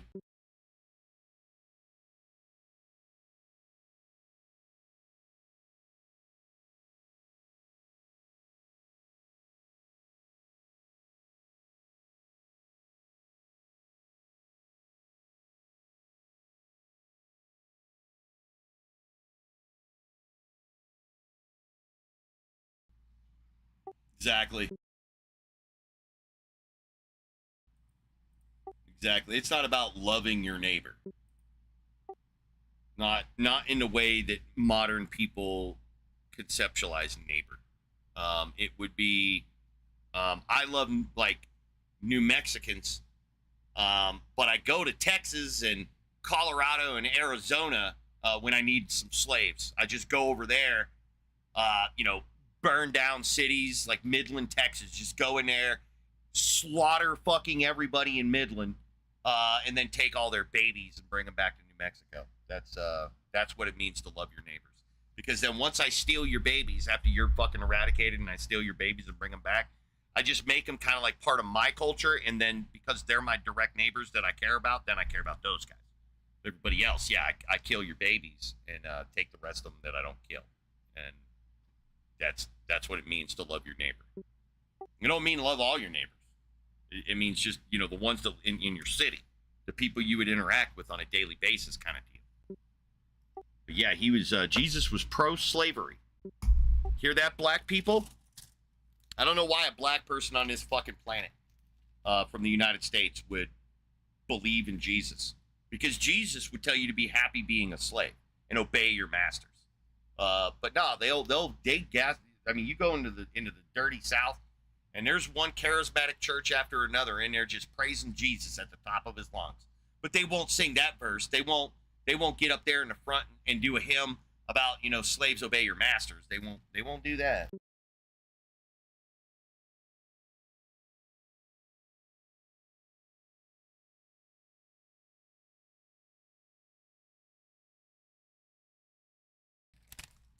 Nope. They just put some paint on Jesus and turn him into black Jesus, and Jesus loves him. It's like, dude, there's a Korean Jesus. There's probably a Scandinavian Jesus.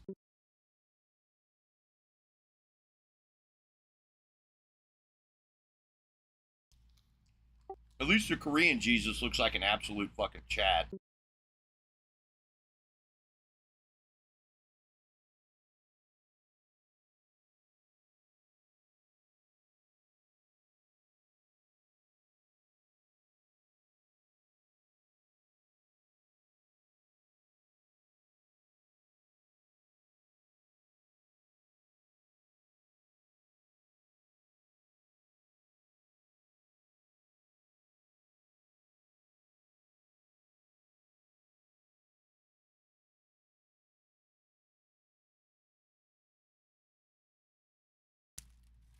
Yeah, I just don't know a nice way to say like your parents failed you and didn't give you the proper memetics. Let's see. Your parents failed you. So we could say the parents who were proximal to the individual who can hear me. Let's see. All right, and then failed you. Let's see. See, that's already kind of as nice as I could say that. The parents proximal to the person who can hear me. I don't know how to. We're just gonna say that one's the nicest way that I could say that. I don't know how to make that sound nicer. They failed you. They weren't up to par. No, they didn't prepare. Didn't prepare. Yeah, I don't know. They failed you. And I guess they didn't love you enough. How do you say that? They lacked the foresight that one day you would think for yourself and be able to epistemically push back on the lie. Well, no, I can't use lie. On the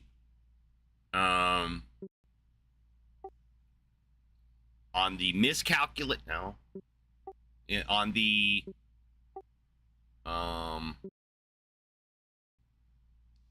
it's not a mistake because this is directed, targeted gaslighting, so it's not a mistake. Yeah, I just don't know how to say it nicer. And people are all like, well, hey man, if you said it nicer, maybe people would listen. It's like, dude, there's no way to say that your parents child abused you nicely. There's not a nice way to say that. I am saying it nicely. I'm saying, look, your parents child abused you. How do you see what I'm saying? Like, you can't make that sound nice. Your parents cognitively malnourished you. Like, that's another way to say it, but that doesn't sound better. That's like literally like, you know what I mean? What your parents did to you was a horrible thing. I don't know how to say that. This is where it's coming from. It's coming from our parents, the generations that raised us.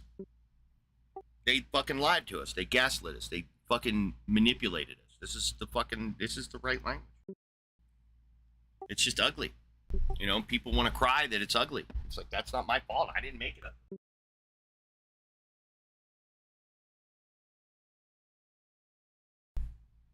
You know, if I walk up, like if you invite me over and like your son answers the door and he's just this big corn-fed, slightly overweight, like giant motherfucker, right? What I'm not going to do is be like, wow, you're malnourished, right? I'm going to be like, holy shit, you got access to all the food your big ass needed. That's what I'm going to assume.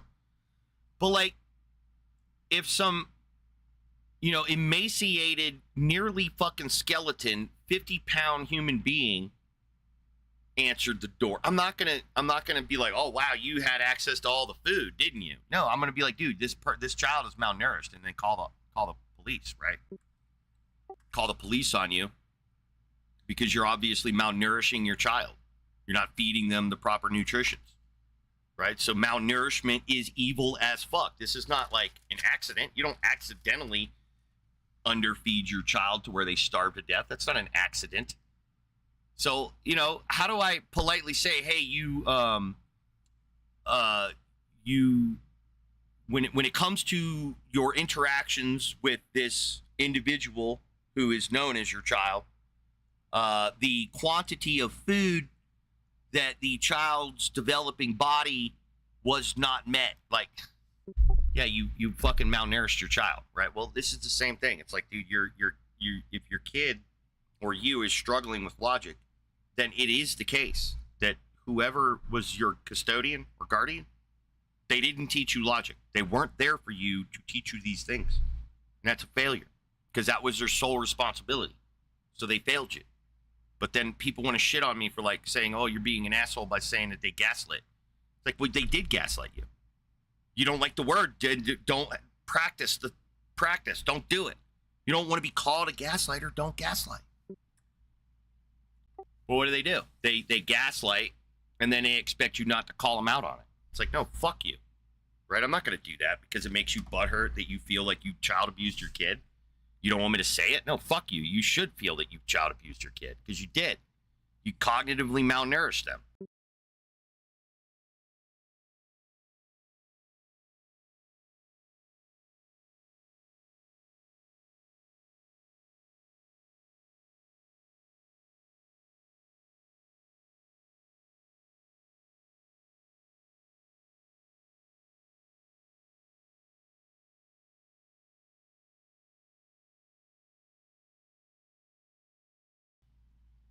You know what key to say? I got a bad disease. From my brain is where I bleed. Like, this shit happened to you guys. You didn't choose to be a Christian. It was forced on you against your will. Or a Muslim, or any philosophy. Most philosophies and stuff like this are forced upon us in our childhood. No, guys. Dude, Can I join? Yeah, are you going to be a responsible adult and engage in the conversation? Yeah. I'll take that as a no. All right, go ahead and prove it. Prove your God exists? Yeah. I don't know. It exists because I think it exists. What I can say more than that? It's a lot of times matter of definition. This is how words and language works. So I think God exists. I can explain it more than that, but I think it's enough. So you didn't explain anything at all. I explain, yeah. God exists. I call God. That's not an explanation. Wait a second. I can give you. I can give you a definition. No, you can't. But the problem with that is that everyone have a different definition for God. Yeah, that's not giving me a definition. And for everything, almost every. Okay, you're obviously just here to talk to yourself because you're not hearing anything I said. You're dismissed.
Hi guys, he's a issue, isn't he?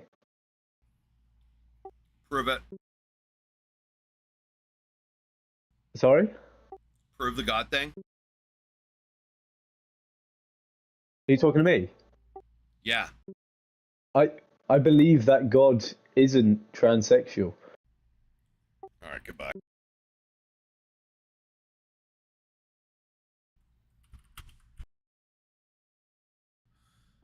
All right, Zyra, you're up.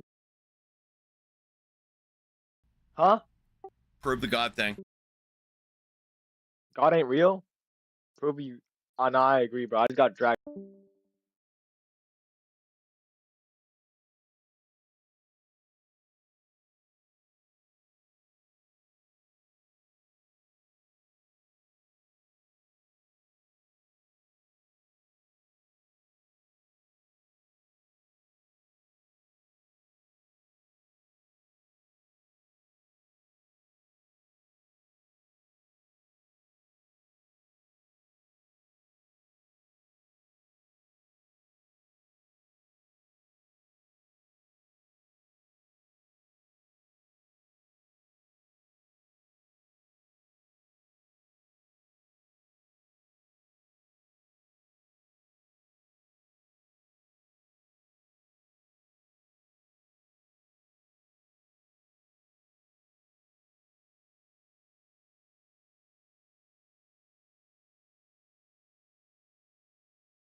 All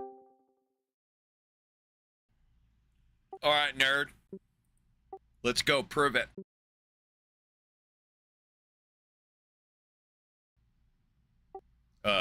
Nerd? Longinus? Longinus? Is that how you say it? Longinus?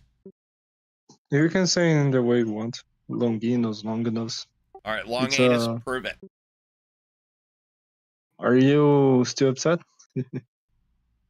I have no idea what you're talking about. I'm waiting for you to prove it or like move along. I was watching a video. I paused it to have a conversation with you. If you don't entertain me, I'm going to remove you and go back to my video. Oh, sorry for not entertaining you, bro. But I'm not here to entertain. I'm here to debate about God.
The next one's a ban, dude.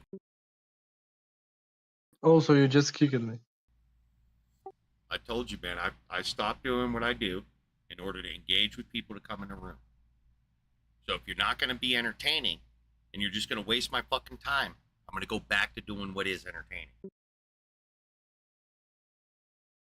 Okay, okay, I'm gonna argue about God. The problem is you're just being disrespectful. No, you're being disrespectful. You're not respecting my room rules. You don't have to be here to break my... You could just leave. So how the fuck can I be disrespectful when you don't come in my room? But you came in my room, so you're going to follow my rules. Not following my rules is disrespecting me. I agree with you. I don't The think you thing is do. how you enforce these rules. Yeah, That's the problem. strictly, and I treat you like everyone else. You want special treatment, and I'm not giving it to you. You should not treat anyone like this.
can talk now?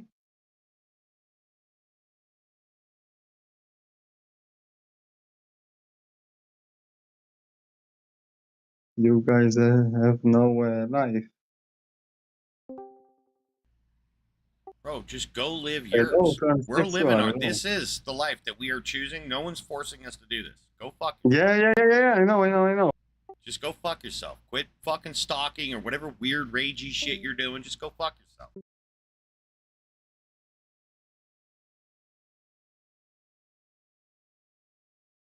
Wow.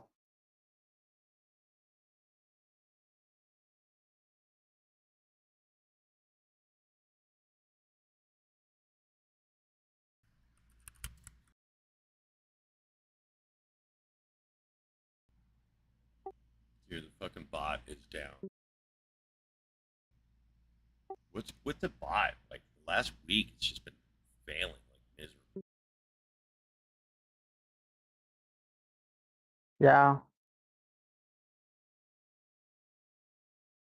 I have no control over the bot, sadly. It's the owner.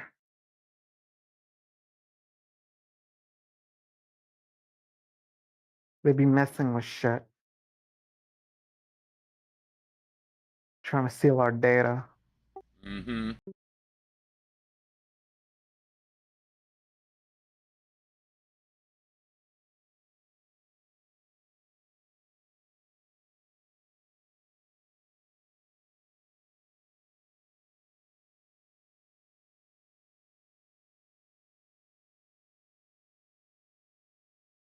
Yeah, agnostic. Do you see like a video from Ian?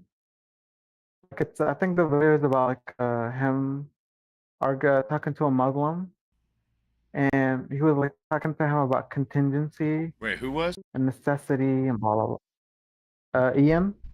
Oh, nuh-uh. When Yeah, did it's he a do really that? good video. A couple weeks ago. It's yeah. Hold on, let me try to Link it inside chat that way. No, if you have it. Yeah. Yeah. Allegedly.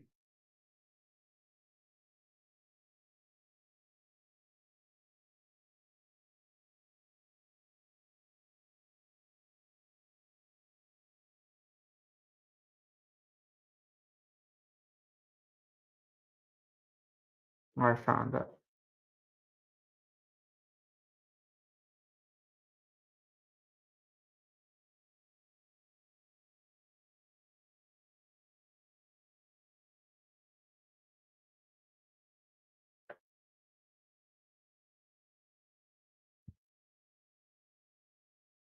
Basically this one, and I think he made a really good point.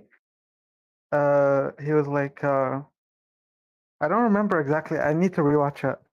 But he was telling him like, oh yeah, like God is like a necessary being, and like Ian was like expanding, and he was telling him, wait, so is God necessary, or is God action like willing to create and then creating necessary? Like which aspect is necessary? Is God willing and thinking about creating? Is that contingent or is that necessary? He kept doing like he did that, and like he like got him at the end, and like it was like the what do you call it? The collapse, the modal collapse. Well, that's what they call it. I Yeah. ain't nerd, but yeah, that's what they call it. Yeah, like it was basically the modal collapse, and he was like telling him like, is it God thinking about creating? Is that a necessary thing, or is that a contingent thing? Or like he kept doing that. I don't remember exactly. Like you'd have to watch the video, but like I was like, oh my god, this is so good. Like he explained the contingency thing so well. Like I couldn't, because I struggled a little bit. I mean, I know like how you argue about it, but I feel like he made a good point. I Keep just in clicked for me. mind my rhetoric about necessary versus contingent is my own. I'm not citing like some dude that Yeah. I learned that from. It's just my own conceptualization what these morons are saying about contingency. Yeah. So I have no doubt that I am misrepresenting at some level what nerds are actually saying, like philosophy nerds are saying about necessary contingency, I'm actually not citing any philosophers when I argue that shit. It's just shit I've made up. It's not to say that I made it up myself. It's just that's my own personal take on it. Yeah, I got you. No, but I think you do the same thing. Like basically, if I'm not wrong, what you say, it's basically what he's saying, but he just like added in more. He like went in deeper and like expanded on like what actually is necessary. Like if you get down to the nitty gritty, what is necessary and what is like contingent. Like when they go back to the first point. But yeah, like God's action, like God, like you say, God action to create. That's a necessary action. God is the necessary in every possible world. So if He creates in like you know, and like in one world, it's like the same for all worlds, stuff like that. But yeah, I need to rewatch that video. But yeah, that was the one that was piqued Yeah, my see, that's interest. how I understand it. That I don't know if I learned that from somebody. I don't know who I learned it from, but just the idea of necessary, and then I draw on I forget the nerd. Was it Aristotle that talked about primary, secondary, and relational attributes? I have no idea. I think it was Aristotle, but I forget who it was. No, it wasn't Aristotle. It was I think Wittgenstein. I'm not sure. Somebody cited the shit, and I picked it up from them. But when it comes to the necessary versus contingent, I just realize if it's a necessary being and A equals A, then the totality of its relationships are necessary. And it's not a problem for us. Like when we talk about our relationships, like an attribute of me is not my relationship with you. Now I acquire the relationship of you when we interface, like when we act together. But I'm not what would be considered a necessary being, where my traits and attributes are necessary. So anything that I do is not itself necessary. That's why we can have relationships and maintain our individual identities, because we sort of extend our identity and merge it to become relata, right? And so you can't have a relata by yourself. You have it with other things, right? Your relationship with other things. So if I'm necessary and I have a relationship with someone, then it's necessary. I can't have an unnecessary relata. I'm a necessary being, right? It would be a contradiction to say that I have unnecessary properties. And one of my properties right now is with you, relational attribute. It's this external property. It's an extension of ourselves to say relational attributes and relata. That's why when they give the word relata, it's an independent attribute from you. It's not you. You're not the relata. But when you start defining things as necessary, either it has relata or not. And I think the only way to maintain the identity of a necessary being is that it doesn't have relationships with other things. I think the moment it interacts is when its necessary property either becomes unnecessary, or because relata are not necessary. But I would say by definition, a relata is not necessary. Relationships are not required that way. Like certain kind of relationships. So any relationship that you have with another thing, if that other thing goes away, then the property is not necessary. It's a transient property. So yeah, I don't know. I basically came up with that aspect myself, but just from listening to the nerds talk about it. But I did not study modal logic. I actually hate it, and there's no way I could get through information like that. What's up, man?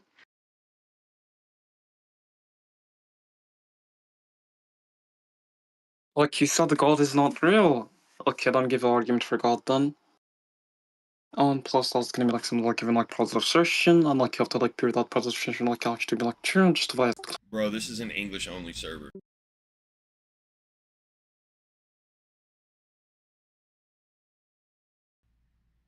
Or, well, I should say this is an English only chat room. I guess the server's different now. It's English primary or whatever. But no, you're going to speak English and you're going to speak it decently, so I don't have to struggle to understand you. And then on top of that, no one was addressing you. You were just rambling. So I'm not going to listen to that shit either, whether it's in English or not.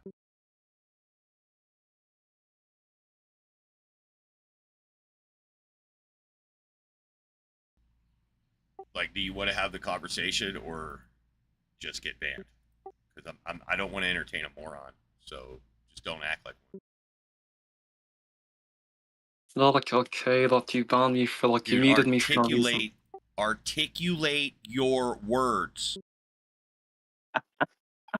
Okay, I'm speaking normally, bro. Like, can you not understand? Yeah, I swear to God, if I have to mute you because I don't understand one more time, I'm going to ban you. So speak slowly and articulate your fucking words.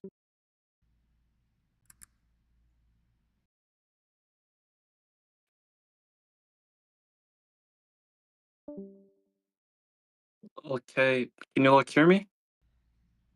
Yeah, hearing you's not the problem. You're not enunciating your words.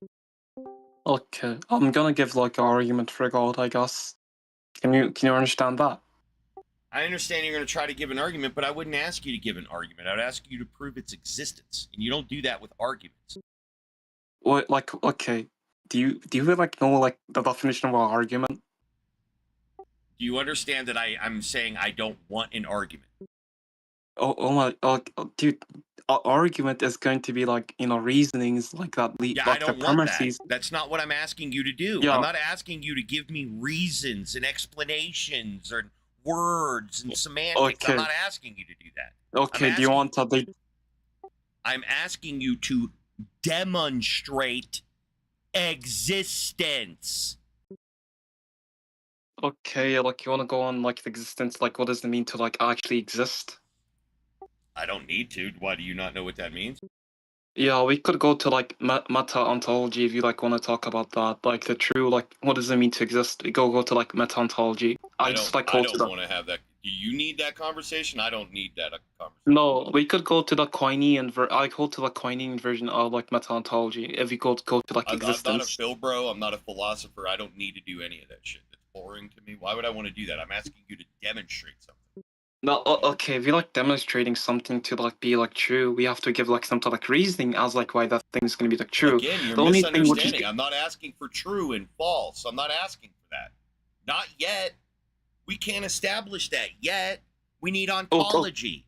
Do you know what the word ontology is, Big Brain? Yeah, like, I know what ontology. Man? Ontology, okay, that's what ontology. I'm asking. Stop. I'm asking you. Stop. I'm asking you to demonstrate ontology. Okay, not like spew words. Did you hear me say spew words? Okay, I got you. Like, ontology is just gonna be the study of being, and, like, being. Like, for example, like, I, like, hold to, like, you know. I don't want to practice ontology. I'm talking to you about ontology. I don't need you to educate me on what ontology is. I'm asking you to demonstrate the ontological status of God. Can you do that? Yes or no? Yes, by using the modal ontological argument. No, then the answer is no. It's not yes, it's no. You're stupid, bro!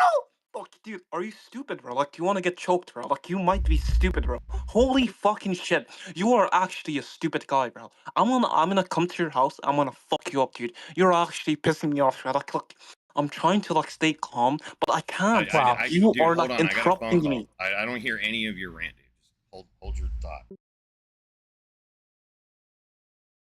Oh my god, bro. Can I talk to somebody else? Dude?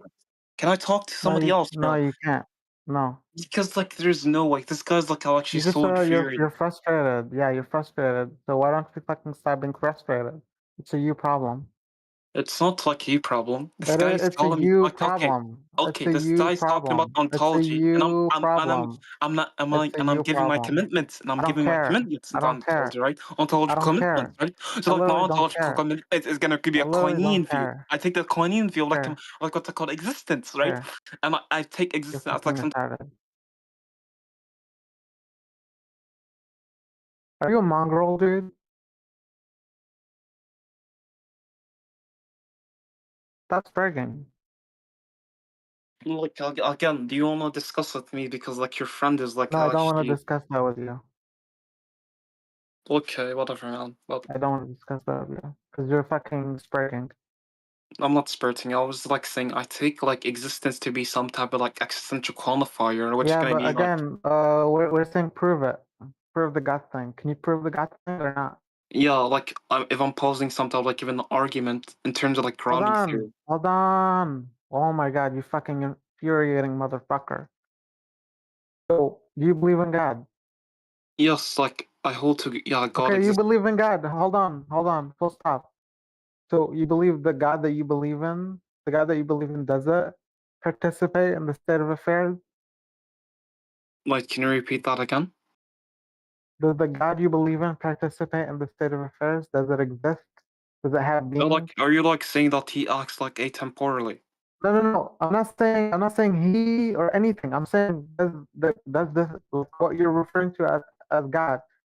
Does whatever it is, does it participate in the state of affairs? Does it have being? Does it Yes, it have has an effect? ontology. Yes, it has Okay, like so yes, can it you has real, demonstrate? it has real causal. It? Yeah, it has real Okay, causal so power. give me the All ontology right, then. where were we? Okay, it has like real causal power, right? Doesn't Like for prove the God example, thing. if I want to like hold to like some type of like grounding No, I theory. don't need an example. I Yeah, need the dude, thing itself. we need to have a literally meta said it. discussion. We need to look, Modern, you're used to talking to a different type of person. Can you relate that you're not talking to the type of person you're used to? Can we start? Look, I mainly talk. Can you start there? Can you first start the conversation by recognizing you're not talking to like a debate bro or a philosopher? Can you recognize that? Well, you guys invoked on. So it's a question. It's a simple question. You could consider it a litmus test. If you can't answer this question, which is a super simple question, I'm going to ban you.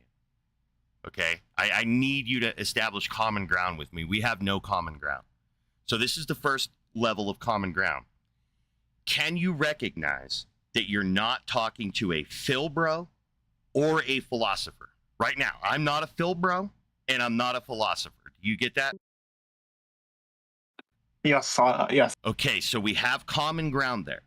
Now, from where I'm coming from, I am thoroughly uninterested in arguments to establish ontology. From my philosophy, you have the operation backwards. I would say you start with ontology, technically. There is ontology. And then you and I would begin with experience of the ontology. We would draw upon semantics to epistemically represent the ontology. What I'm not interested in is listening to like premise, conclusion, therefore extant entities real. You can have that conversation with a billion Phil bros in this world. You can't give me premise 1, I'm a monkey. Premise 2, I came out of my mom's vagina. Conclusion, therefore I'm a monkey that came out of my mom's vagina. I don't care about the argument because the argument is only true because I preceded it. My manifestation is what's making the argument true. The argument being true is not causing manifestation. So you're backwards. So we have common ground that I'm not a fucking Phil bro. So you should understand that I am not asking for premise, conclusion. I don't want to keep having to say to you that I'm thoroughly uninterested in talking about an argument that has to do with ontology. I want the ontology represented by its own merit, and I want epistemic access to it. If you cannot provide that, your arguments, all of them, can go fuck themselves because they'll be non sequiturs.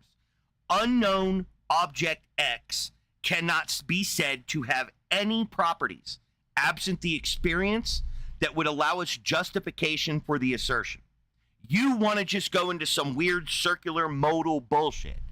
I don't give a fuck about logical possibility when it comes to what exists. I give a shit about logical possibility when it comes to argumentation. I am not arguing with you. I am asking you to establish ontological status. So the only type of logic that I'm looking here is nomologic. I am looking for you to make it nomologically true, not just logically true. That's the lowest bar. That's what the Phil bros care about. They care about if their stupid fucking model is internally consistent. I care about is it externally consistent. So as long as you're talking to me about logic and arguments, you're not engaged with what I'm saying. I'm talking about nomological reality and what is possible within the confines of what we know is true in reality. This is why I don't give a shit about your fucking arguments yet. We got to establish ontology. Then I need an experience. Then I'm going to listen. Then I'll be capable of listening to you establish some criteria for discussion about the ontology. But you want to start with purely semantic content and pretend that at some point, if you have enough semantic content, that'll just count for epistemic content. It's not gonna. So I've been trying multiple different times to get you to understand I'm not a Phil bro. So I'm not interested in circle jerking in logic. I'm not interested in that. It is logically possible that when I unmute you, it will be the case that I've pulled my dick out of your mouth and you'll be able to speak. That'll be logically possible. But what you need and what the audience should need to concern themselves with, is it nomologically possible? Now, I live in the United States, inside of New Mexico. Okay, you can say where you're from, and then chat will be able to deduce whether my dick is long enough to reach from New Mexico to wherever the fuck you are and determine if it is nomologically possible for me to pull my dick out of your mouth right now. Right now. Now my dick is out of your mouth. It is logically out of your mouth, but nomologically, it was never in your mouth. So you could take your argument shit and shove them up your fucking ass until you have demonstrated the ontology. Then I'll be interested. Okay, I understand that, but you don't have to insult me, bro. Like, come on. I did not didn't insult you. When did I insult you? I only logically insulted you. I didn't nomologically insult you. Nomologically, I said it was impossible for my dick to be in your mouth. It ain't that big. Yeah, it's just, nomological possibility is gonna be like breaking, like, given like the knowledge nature, that's gonna be impossible. But okay, if we want to like give like something like epistemic virtue as like why like believing in God will be like some type of like given, like it's gonna be true, right? We have like mass attestation of like individuals what do you mean? What is in God. False ontology? Can you walk me through what false ontological status is? Dude, I'm giving epistemic, Can ontology be true or false? I'm giving epistemic justification for the can ontology, Shut the fuck you're up. spurging. Listen to the question, retard. Can ontology be true or false? Like ontology, you just like mean like what's it called? Being. Yes, like, being. No. Can being be false? I don't know what that means. Can you like disambiguate? Correct. It's just perfect fucking answer. I don't know what it means for ontology to be correct or incorrect. I have no idea what that means. Because that's not the metric. Yeah, that's gibberish. Epistemics can be true or false. But how do we determine an epistemic model is true or false? Okay, epistemic model. Okay, how do we determine like epistemic model being true, right? Right. Okay. How do we do that? What do we appeal to make that true? Like social. Okay, we could appeal to like social epistemology, right? No, And social we appeal to ontology. To validate our epistemics about reality, we appeal to ontology. The ontological status of something can't be wrong. So my dog's right there. She's laying down and she's looking at me. That cannot be wrong. Now, my epistemic where I said, there's my dog. The epistemic model I referenced, that could be wrong. She's on her side now. She just rolled to her side. She was sitting on her belly. Now she's on her side. So the epistemic model needs to change. If I say there's my dog laying on her belly, that's false. But what is it false to? Is it semantically false? No. Semantically false. It's just semantics. No, it's going to be correspond. And if you like call it like corresponding theory, it's going to be like false. It's going to be false with respect to the state of affairs, i.e., the ontology. So my epistemics is a reflection. But what I do with my epistemic model here, I need to appeal to a semantic representation of my epistemics. I am experiencing a situation, and I draw upon semantics to represent symbolically what my experience conveys. And what that sounds like is my dog is laying on her side. Those are two different things going on. There's two different works going on. Semantic coherence, that you understand all the words in their semantic and syntactic form, but an epistemic also, where you can convey that semantic representation that's in your mind to an external state of affairs, and then we determine if that statement is true with respect to the state of affairs. But we need to start that there needs to be A, there needs to be a thing, and then there needs to be B, access to the thing, which is experience. You just want to start with semantic representation. Okay, can I, okay, I understand it, okay?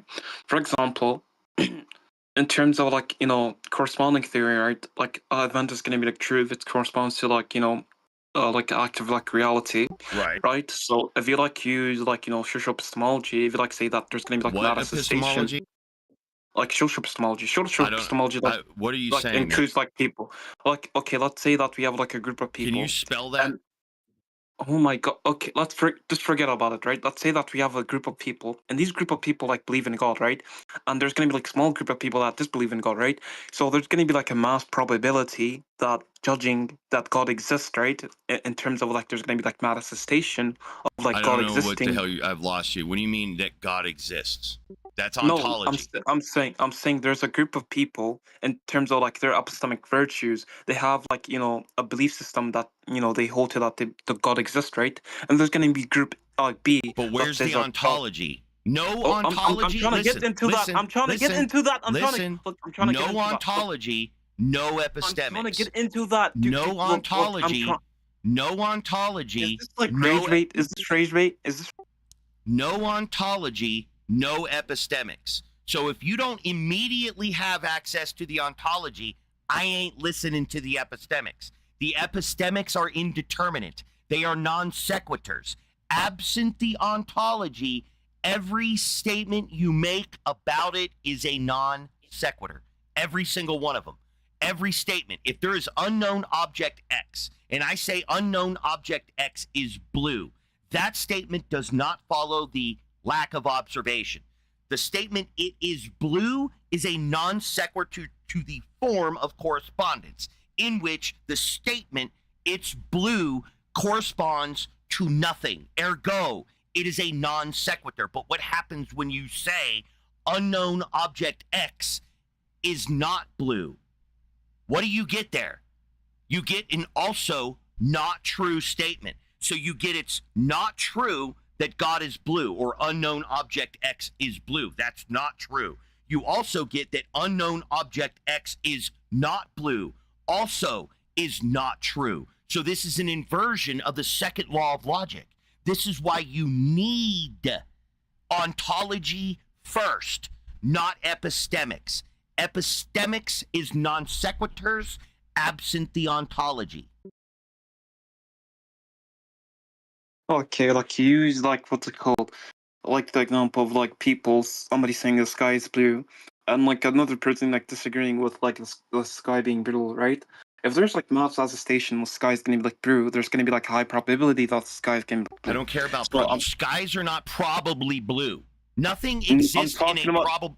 Nothing exists. They do. Yes, they do. Yes, they. Nothing exists in a probabilistic state.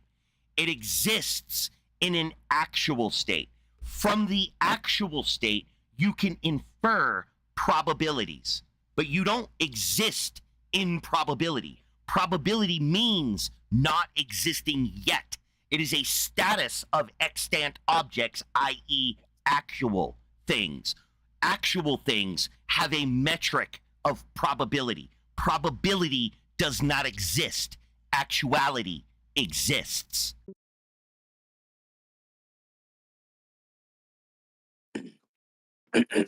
Okay, it's gonna be false if you're like looking to like Bayesian epistemology, like or like Bayesian like that requires an epistemic prior.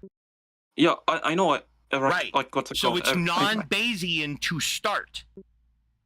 Bayesian reasoning does not use Bayesian reasoning to initiate. I know Bayesian that. reasoning. I know that. This is What not do you a- need then? What do you need? This A is not- valid, this is not- a this is valid, not- a valid epistemic prior, and a I valid. know. And a valid epistemic prior is a rational and true appeal to the ontology. So once again, absent access to the ontology, you do not have an epistemic bridge, which gives you a valid epistemic prior. You are once again, because you're a debate bro, relying entirely on semantic content in place of a valid epistemic prior. Okay, the epistemic prior, like, will just like be like mass attestation, right?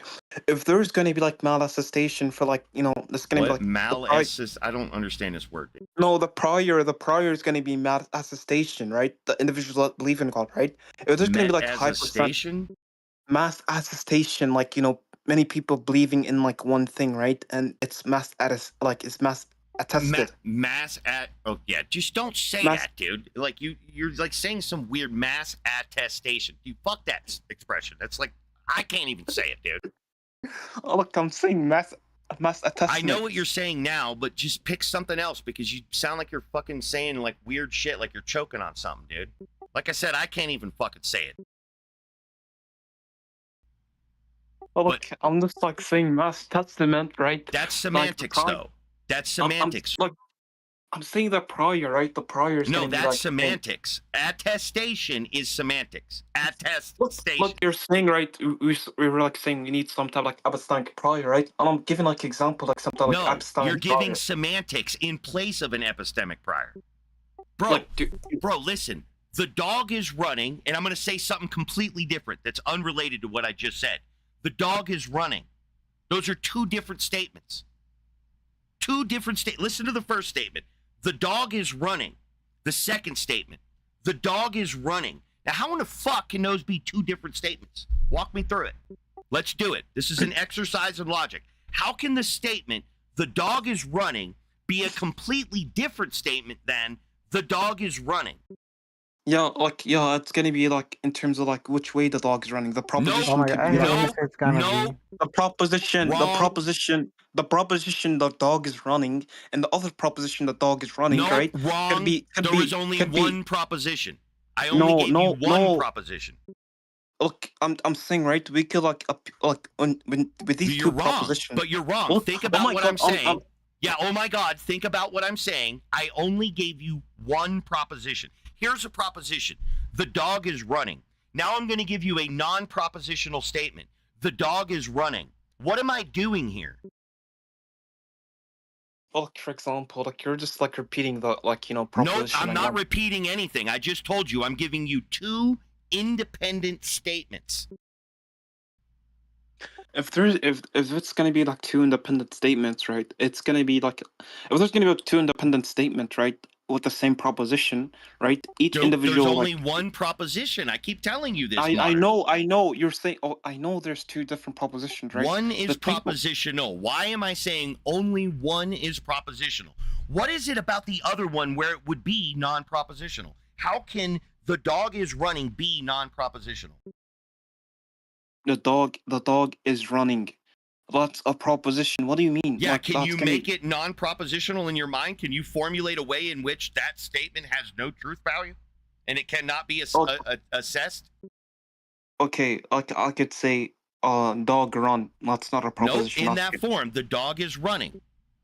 That could be understood as non-propositional. What is a proposition? What is a proposition? Okay, a proposition is going to be like a declarative statement that has like a truth value. A truth value. What is the truth value of the dog is running right now? What is the truth value of this statement? Like, why do we have to go into this, bro? Because you need to, because you're a debate bro. You're not used to this. It's good for you. What is the truth value in the statement, the dog is running? Yeah, okay. The dog is running. That's gonna be it's gonna be like assertive, right? You're like saying the dog is running. Nope. It's gonna be assertive. There's a way to give it a truth value, bro. I've already told you like a million times. Semantics. Okay, tell me. Semantics. Pure semantics. In a form of pure semantics, It's non-propositional, but it would be true to the form of syntactically correct, grammatically correct, semantically correct. It would be correct in these meanings in form of linguistics, just raw linguistics. Now, if I told you in the second statement, the dog is running, is an appeal to a state of affairs where I'm seeing an animal doing an action. Okay. Now that one is propositional. This one has true propositional form because it could be the case that it's not a dog, it's a cat. It could be the case that it's walking, not running. It could be true or false. But the statement where it's entirely semantic is neither true or false. It only has semantic content, semantic value, right? That it's syntactically ordered properly. The dog is running rather than dog is the running. That would be syntactically inaccurate. Grammatically inaccuracy would be the dog as in D-A-W-G. That would be syntactically and grammatically fucked, right? There's a lot of different ways we could look at like an analytic understanding of the value of this statement, the dog is running. But if we start talking about epistemics, then we know, if I say I know there is a dog running, and I'm referring to a state of affairs that is subject to being right or wrong, then in the epistemic model, if you're relying on pure semantic content, wherein you're not observing reality and trying to reference reality, then absent access to the dog running, then the statement, the dog is running, is non-propositional again. It's back to being non-propositional because the only thing that's going to make the statement propositional is if it corresponds to the state of affairs. I know, dude, I know, of course. But we removed the state of affairs from the statement. Thus, the statement in epistemics, the statement, the dog is running, is non-propositional. In epistemics, the statement, the dog is running, is non-propositional, absent access to the ontology. Because it's going to be the ontology that allows us to make the evaluation. So absent access to the ontology, correspondence theory of truth tells you every statement you're making about the ontology is a non sequitur, which leads to inherent contradictions. This is why I do not give a fuck about you using semantic content in place of epistemic content, because epistemic content is derived from experience, not synthetic understanding of fucking language. That's not where it comes from. The notion of a dog fucking running down the street is not being derived from the brain. It's being derived from the brain's understanding of what's going on in reality. And I will not allow you to repeatedly conflate semantics and epistemics. I know the difference between like semantics. I don't think you do. You're a debate bro. You're not used to this. Epistemics. Dude, epistemic, right? Like in terms of like my epistemic virtue, right? The dog like is running, right? Like could be like either true in terms of like if my senses like are like, you know, totally true. But like in terms of like the statement itself, right? It's gonna be propositional. But in terms of like my epistemic virtue, not in epistemics. It's not. I know, that's what I'm saying. That's what I'm like. Why you have to disagree? That's what I'm saying, dude. Like, oh my god, you're like have to be rage beating me.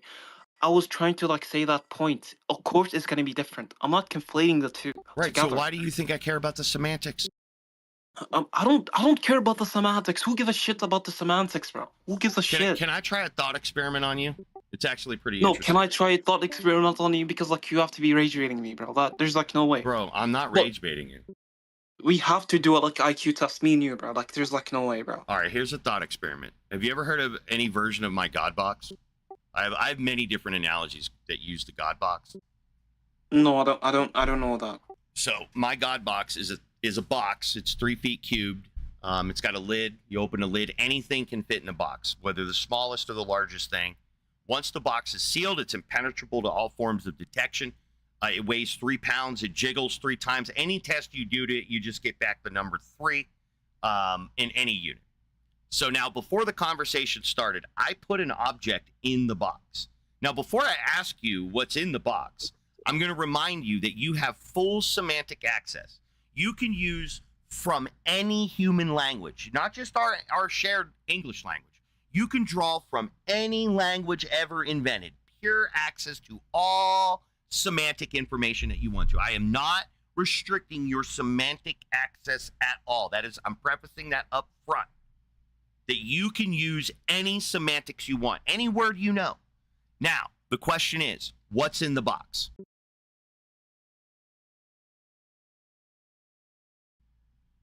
Just use semantics, bro.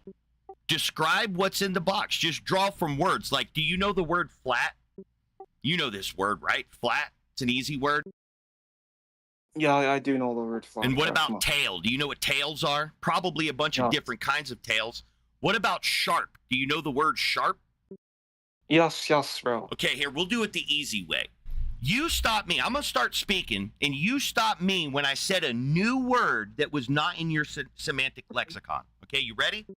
Oh my god, why are we doing this, dude? Like, oh my god. Well, I'm gonna reveal it to you. I'm gonna reveal to you the problem. What I want you to do is, now that you've shown an impasse at being able to tell me what's in the box, even though I've given you full semantic access, full semantic content, any word you want to use, now I'm going to show you how it's done. And here's how it goes. All you need to do is tell me which word I've introduced to you in this description. Just tell me the new word that if you had the word at the time, you'd have been able to describe the thing in the box. So here's all the words to describe the thing in the box. When you pop the lid open, you will see a large rodent of the genus Castor having sharp incisors, webbed hind Yeah, I'm not feet, remembering that, bro. and a Like, look, I'm flattened not tail. remembering that. I'm not remembering You don't that, need, bro. no. You missed the task. You don't need to remember anything.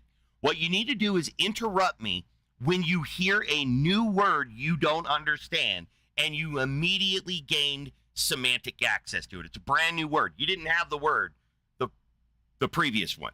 And so did I use any new words? A large rodent of the genus Castor having sharp incisors, webbed hind feet, and a flattened tail? Noted What is for the its genus ability- Castor? Genus. You don't know the word genus in biology? I know. Okay, so that's not a new word. You already know that What word. is a castor? What is a castor? Do you know what a genus is? I know a genus and a differential. I know that. Genus, yes. It's genus Castor. That's a name, Castor. Okay. Are we just talking about genus in terms of like universality? No, in biology, genus.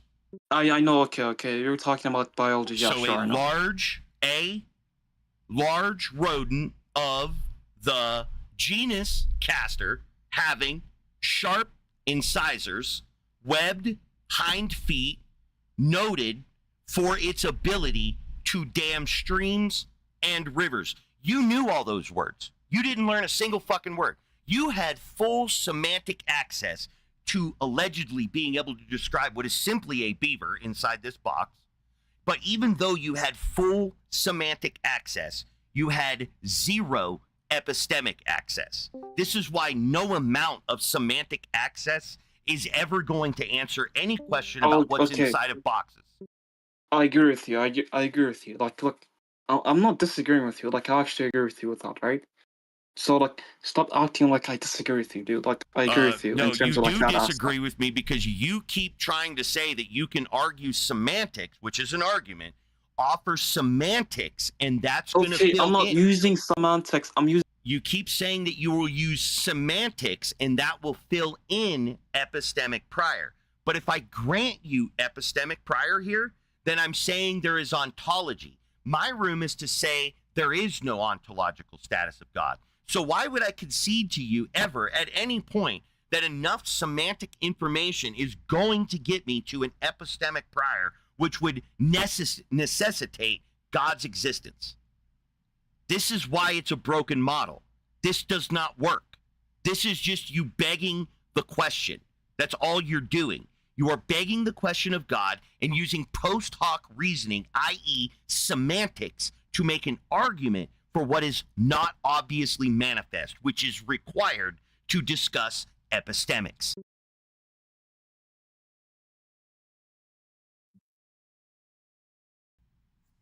There is a reason that people say Igtheism is the conversation killer. It's not a conversation killer. It's a conversation starter. This begins a proper investigation into the epistemics of anything. And in this case, we would use this epistemic model to discuss the ontology of God or Okay, God's lack of ontology. Okay, I'm okay. Look, be careful, dude. Look, I'm going to the epistemics, right? And then, like, when I No, you go to the ontology. You do not start with epistemics. If you cannot start with ontology, there is no epistemics. Okay. I just believe that God is going to be like a maximally good being, right? And like there's going to be like people. Oh my God, it's existence, bro. It's ontology. But it's semantics. You're trying to win the Powerball of semantics. Is all you're trying to do. I'm not winning. Look, okay, let's say you that know what we I mean have. by that? You're trying to win the Powerball of semantics. I know. Look, let's say that we have. You're trying to walk up to the box.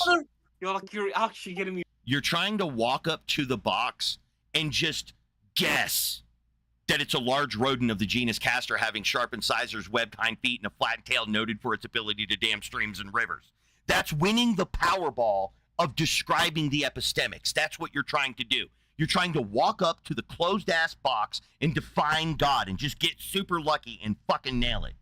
I don't believe in that model. That model is retarded. Okay, let's say that we have a group of people, and like I'm using epistemology now. Let's say that we have like these group of people, and like they believe in God, right? And like this is gonna be like prior knowledge, right? So like let's say that these individuals believe in God, right? They're the ontology. Those people and their beliefs is the ontology of your question. Okay. Let's continue now. Let's say that they believe in God, right? And like let's say that we grant like their own definition of God, right? No. Listen again. The ontology let's in not your grant it. Okay, let's not grant. The ontology in your question here is humans. The ontological status that I am evaluating and determining through correspondence theory of truth is about their behaviors. It's not about the ontology of God. It's about their beliefs. You're saying, hey, imagine a hypothetical. I'm saying I'm locked in. You say, okay, there's a bunch of people locked in. So the ontology of your question is a bunch of people. That's the ontological status. So all of your questions need to reflect the ontological status of the monkey, not the ontological status of what the monkey is imagining. That is a different question. That ontology is not established in your hypothetical. What the monkey is thinking is a separate conversation from the hypothetical you're constructing, where the ontology is humans' behavior and their proclivity to believe things. So, is your hypothetical asking me about the monkey's proclivity to believe in things? Or are you asking me a question about what those monkeys are believing? Look, I'm giving like example, like what the monkey believes, in like their belief system, and if it's Okay, going to but be their justified. belief system is a different ontology. The Well, I know- ontology in the question you're asking about is humans and their proclivity to believe. I know. Look, I'm saying, right. I'm trying to derive their reasoning as like why they believe in like God, right? Well, we won't get here from this. This isn't how we look, get there. I'm trying to. Okay, can you actually listen to me instead of like interrupting me? Like, I am and muting listening me? you. Okay, listen to me without interrupting me, please. No. What the? Okay, if there's gonna be mass attestation, right, that a group of people believe in God, right, and there's gonna be a group B that So appeal doesn't to believe popularity, in God. okay. If there's gonna be like Right, mass so you're attestation, fallaciously right, appealing to popularity, right? the probability of. So I'm interrupting you to accuse you of a logical fallacy so that you could stop and reconsider and recapitulate, right? You could come up with new words to describe what you're trying to say, but right now it's rationally incoherent because it is a fucking logical fallacy to appeal to the credibility of their fucking statement, which is what we're trying to assess. We're trying to assess the ontological status and epistemic representation of the God thing by way of these monkeys' belief shit. You're a retard if you think that's how we do it. We would have to find the ontology of God in reference in the hypothetical monkey belief, right? We would have to go to them, find out where they're talking about, where's this thing they're talking about, and then look at the thing, and then we'll determine in the hypothetical if these hypothetical monkeys, their beliefs are true or false. What part of this is not fucking sinking into you? You want to discuss the ontological status of God, you start by establishing the ontological status of God. That's how you start. You don't start with epistemics, because epistemics are the other side of a symbolic representation. So when I talk to you about epistemics, I am drawing upon semantics, but I'm using those semantics to get you to understand some aspect of reality and agree with my representation. You don't want that function. You don't give a shit about if you have proper epistemics. I'm trying to break you of this. So I'm going to repeatedly interrupt you until your brain has had enough and you start seeing what the fuck I'm talking about. You do not agree with me. If you agreed with me, you wouldn't be making this mistake of conflating semantics and epistemics. Usually people conflate epistemics and ontology, but you are conflating epistemic content and semantic content. You need to stop doing that, even though all of your epistemic content is represented semantically.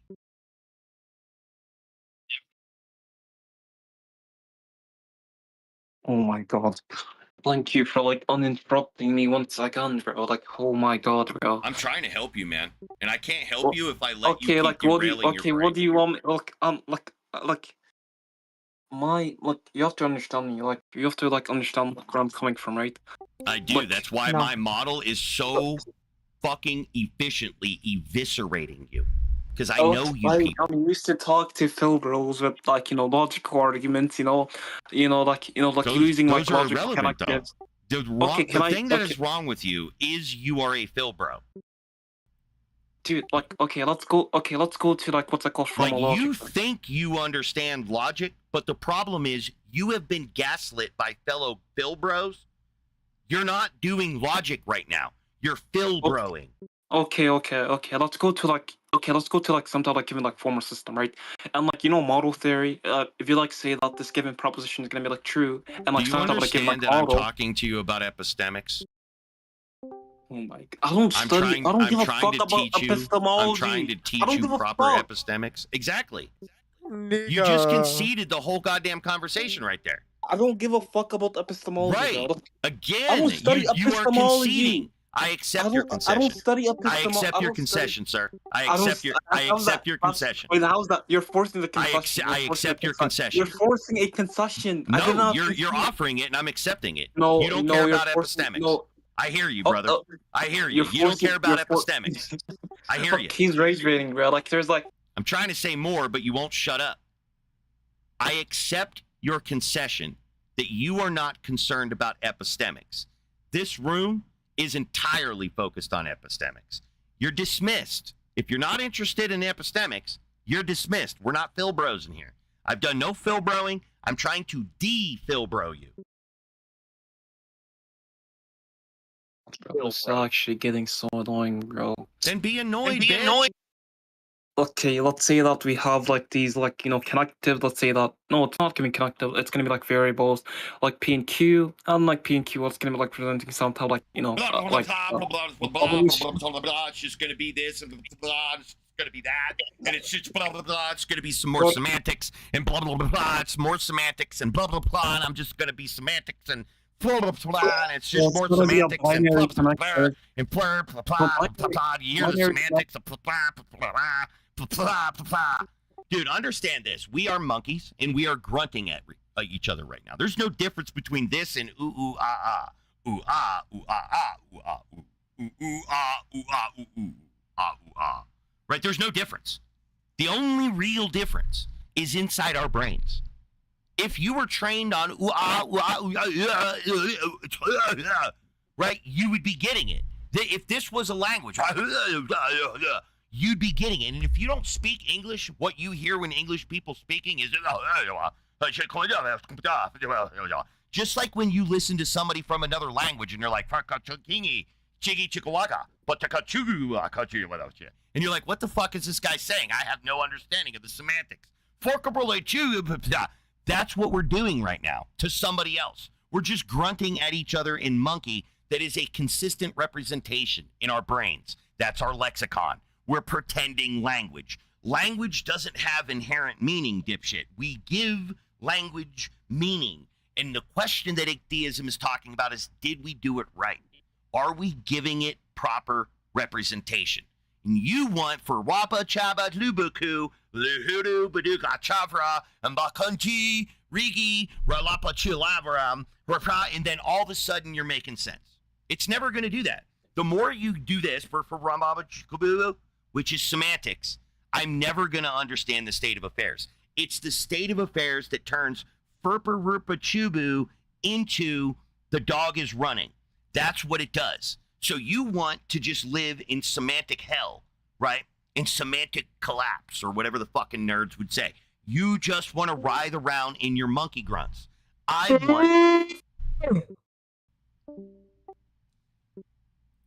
What I want is to turn monkey grunt into something meaningful. And you're never going to do that purely semantically. Because a large rodent of the genus Castor and blah, blah, blah isn't semantically true. It's epistemically true. Because we're able to turn Florpalapa Chubalaba into large incisors, webbed hind feet. Even though, take the word though. What is the word though? The,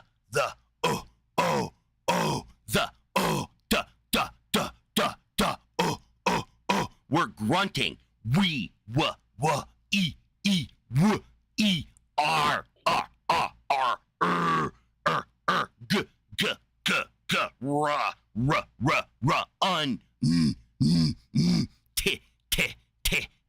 ing. We are grunting.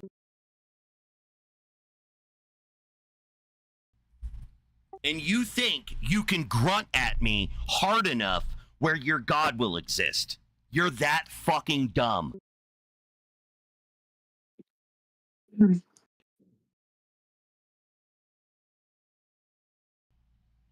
You get the fucking problem yet, dude? You're gonna have to do more than grunt. Okay, look, I'm not trying to be respectful, but like I'm getting frustrated, bro. Like you don't want me to, you don't want to see me mad, bro. Like I'll absolutely like destroy this shit. You don't want to see me mad. Okay. Get mad, nerd. But remember, okay, what is mad? What is mad? What is mad?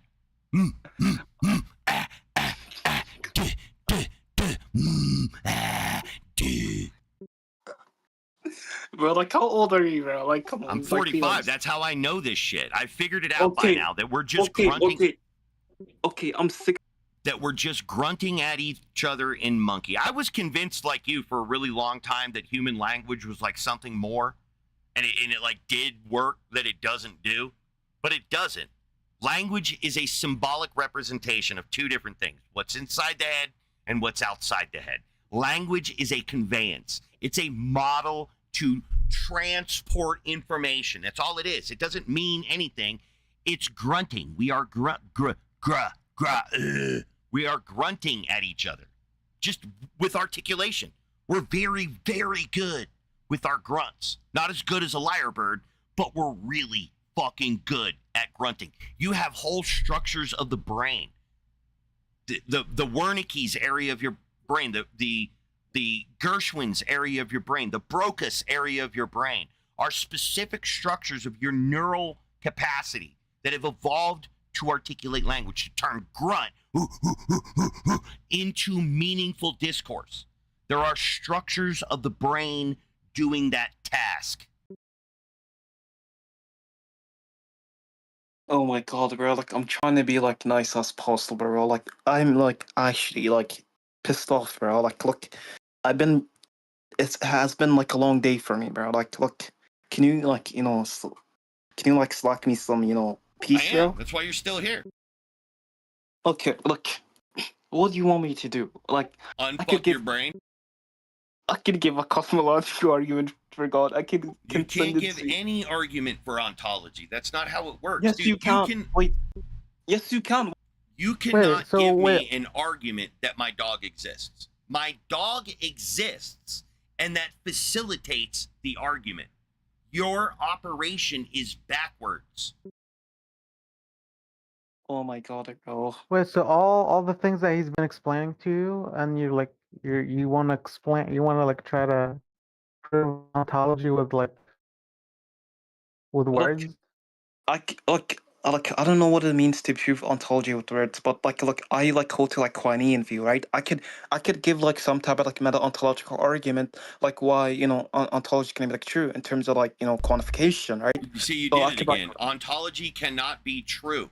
It can't be false. Ontology is non-propositional. It is what it is.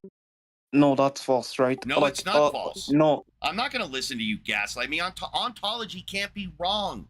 What do you mean? What does it mean for a thing's ontology to be wrong? I think you mean epistemology. You are conflating epistemology and ontology. Your epistemology can be wrong, i.e., when you experience the ontology, you fucked up semantically representing it. And your epistemology would be flawed. Your epistemology is not the semantic representation. That's what you keep getting wrong. Your epistemology is a model of understanding that you use semantics to represent.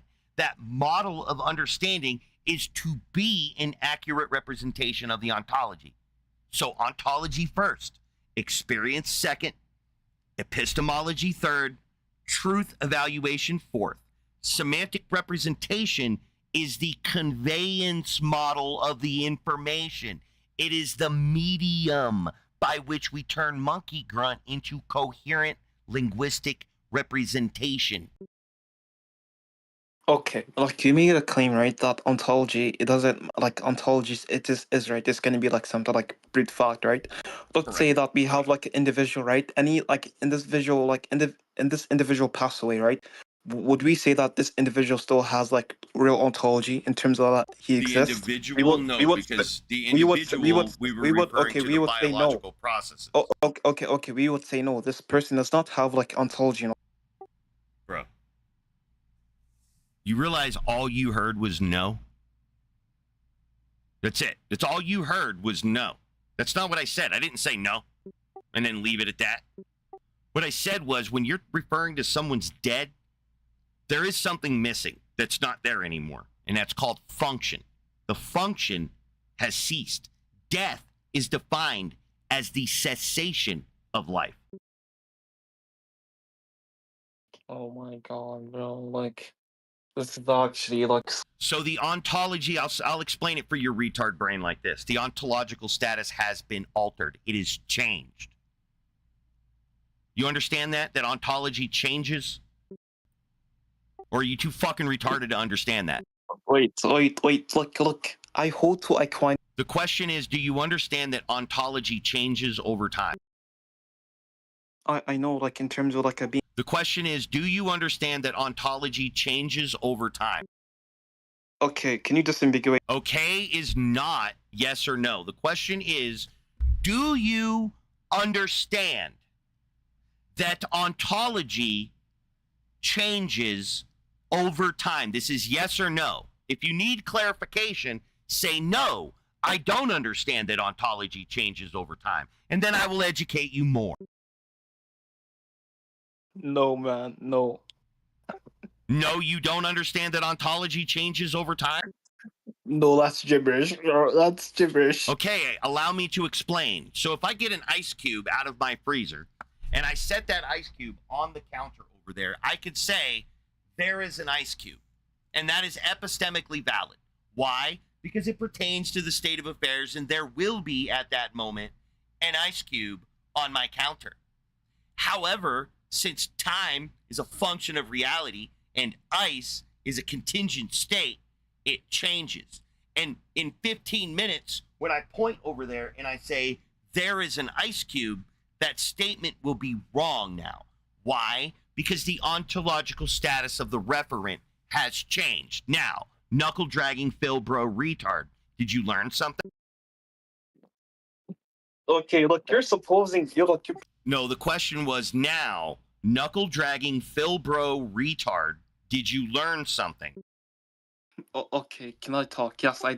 Okay, so you did learn something. Nigga, look, you're supposing corresponding theories. You know there's different theories of truth, right? You could article... I'm a semantical theorist, Kitzfeinian. Yeah, right? You're a retard. Yeah, goodbye. That's what I do. If you don't buy into correspondence theory and it's in reference to ontological status, actually go fuck yourself. Like, what I want you to do is semantically represent your entire concept as a giant fucking dildo, jump on it, and vomit it out your mouth, and then bring yourself that just like tip over onto like a sperm roasting basting machine where like whale sperm just coats you in like a thick layer, right, to where you look like one of them raisins, those white chocolate covered raisins, and then slide off of it into the fucking ocean, bro. That's what I think about people who reject correspondence theory of truth. Hope we're clear. Hope we're, was I ambiguous there? Do you understand where I'm coming from? Look, I'm sorry.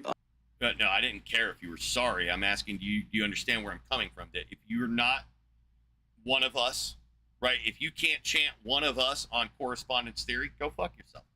I get you. I understand. There are many different models to truth, and I use my correspondence theory of truth to tell everybody who disagrees with me that they can go fuck themselves. That's what they can do. Just like they're telling me that when they're like, yeah, I don't like correspondence theory. I go with this bullshit model where I could just use semantics to argue facts about reality. I get you. That's your model, bro. Thanks for being honest. And you're a moron. There's nothing I can do for you. You think you can just magic shit into reality, that you could just describe how reality is, and that's the way reality will be. Because you think that's just semantics. That's what you think. You're a moron. You don't understand that ontology can't be wrong. You didn't understand that ontology changes over time, and thus the way we represent it epistemically should adjust with it. It's because you're a knuckle dragger, dude. You hang out with Phil Bros, and this is what they've done to you. They've made you a fucking moron. But I will appreciate the fact that you've been engaging. You, as a Phil Bro, learned how your model is fucking retarded, and how you've just described to the entire fucking world how a Phil Bro is really just a semantic retard. That's what you are. You're a semantic retard, just fucking lost, dude, in a lexicon imagination. That's what you are. Your whole model is like a fucking unicorn or a leprechaun or some shit like that. That's what it is. You're just using semantics to represent some, amalgam or simulacrum or whatever the fuck you want to call this thing, this fucking weird construct that you think is out there in reality because you defined it. It's retarded. I have no interest in trying to educate a moron like that, dude. You're going to have to either convert to the correspondence theory of truth or go fuck that dildo I was talking about earlier. Oh, I hold to corresponding theories. Okay, are you happy now? No. Like, you being less retarded is never going to bring me happiness, dude.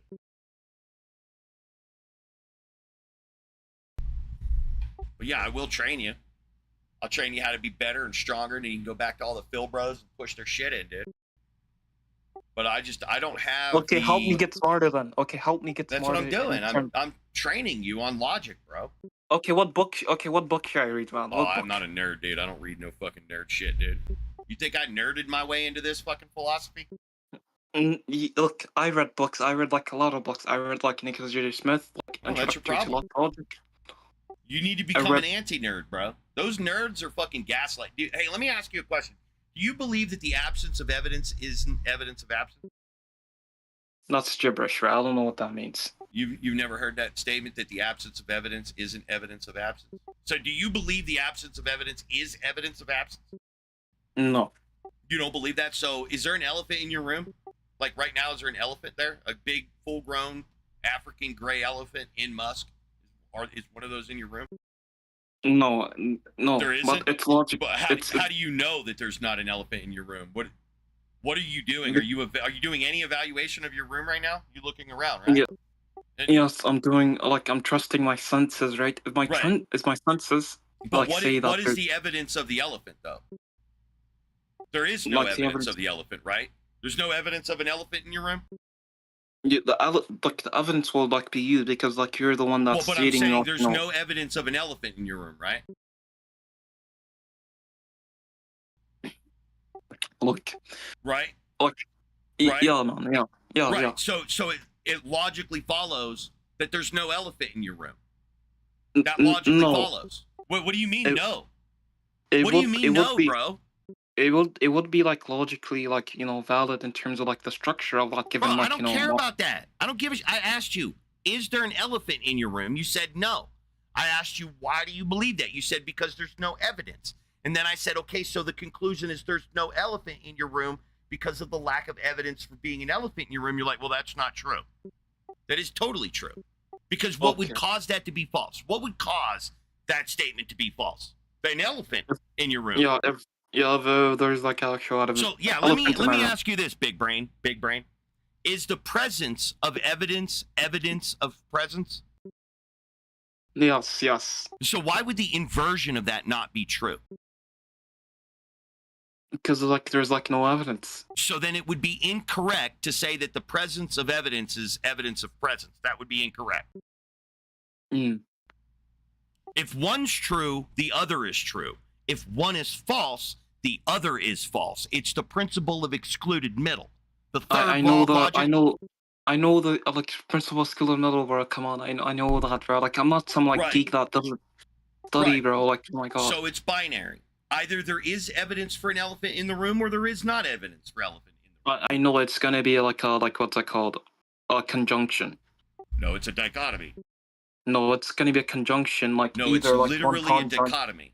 If both conjuncts are not true, there is no both. There's only one. Reality dictates that it is either the case, right? But reality has dictated. We're only coming upon the scene and making an evaluation.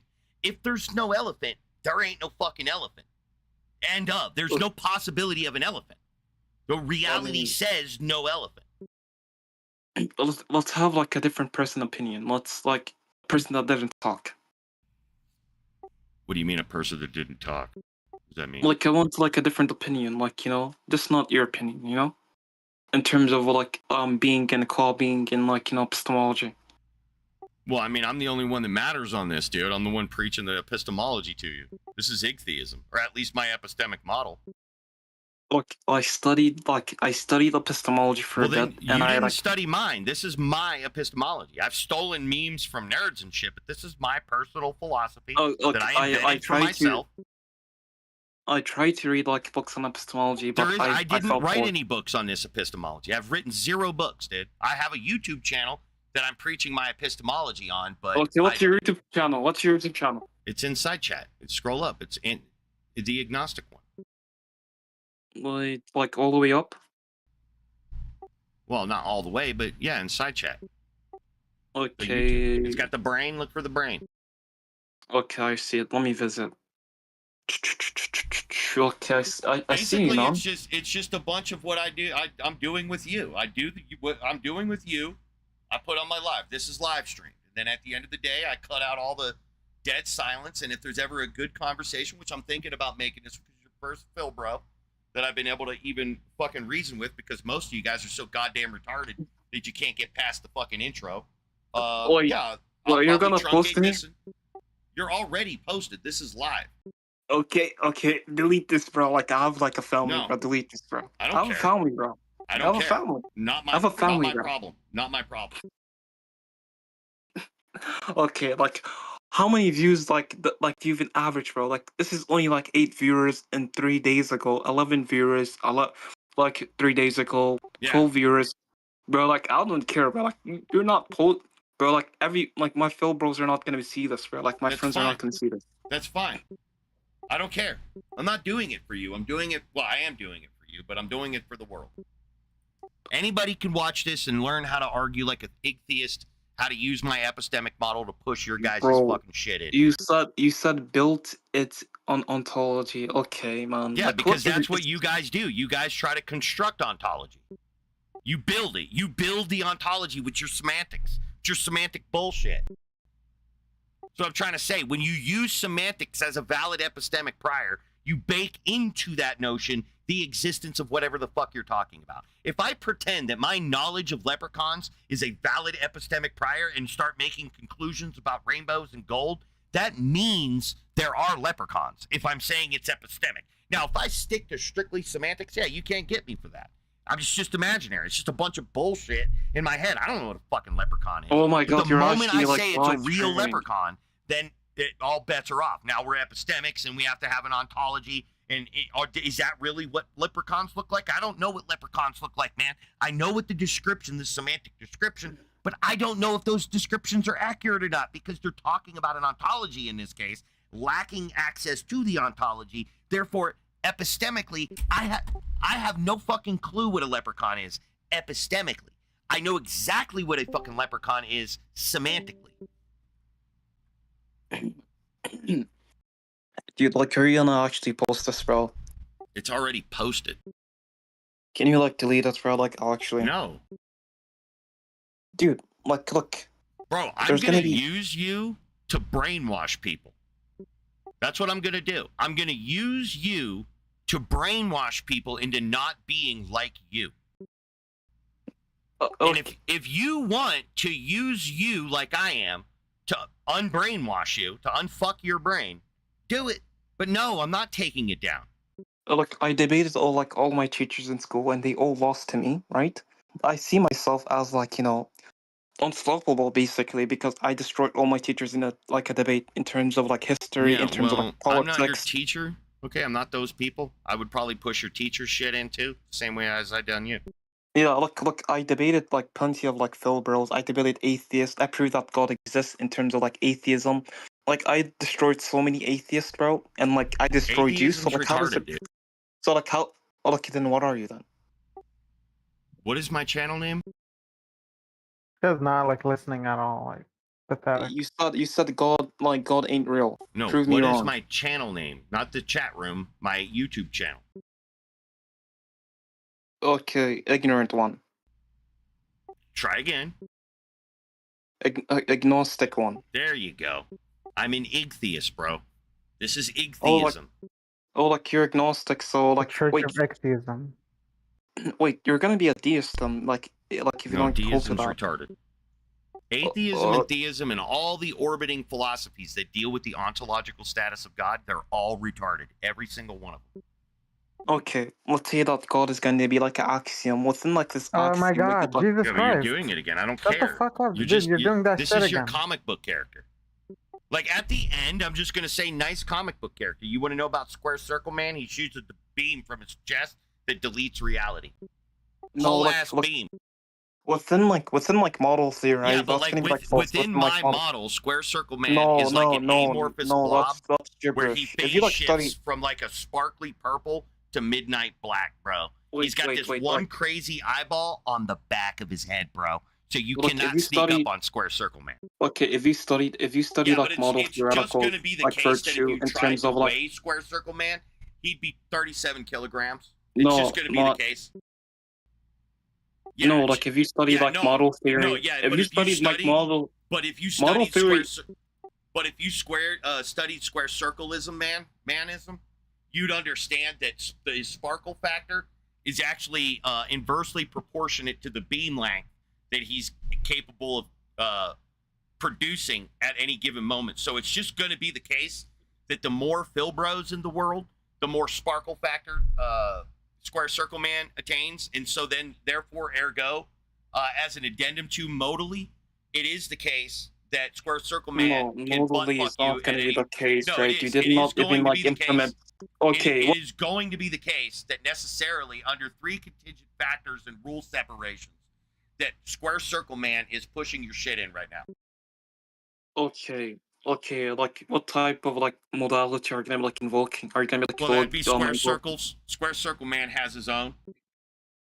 That's gibberish. Okay. No, it's not. It's just that you're not Square Circle Man, so you're retarded and you don't have epistemic. Okay, we have the X5 modal like so it's just going to be the case that the X5 modal logic is totally inverted and invalidated by Square Circle Man's third premise, which is if you take three axial tilts and you rotate them on a 90-degree axis, you come back to plan B. Wait, do you have an argument? Okay, what's the inference rule? What's the inference rule? What's the inference rule of your argument? Square Circle Man. What's your inference rule? Is it then like Square Circle Man.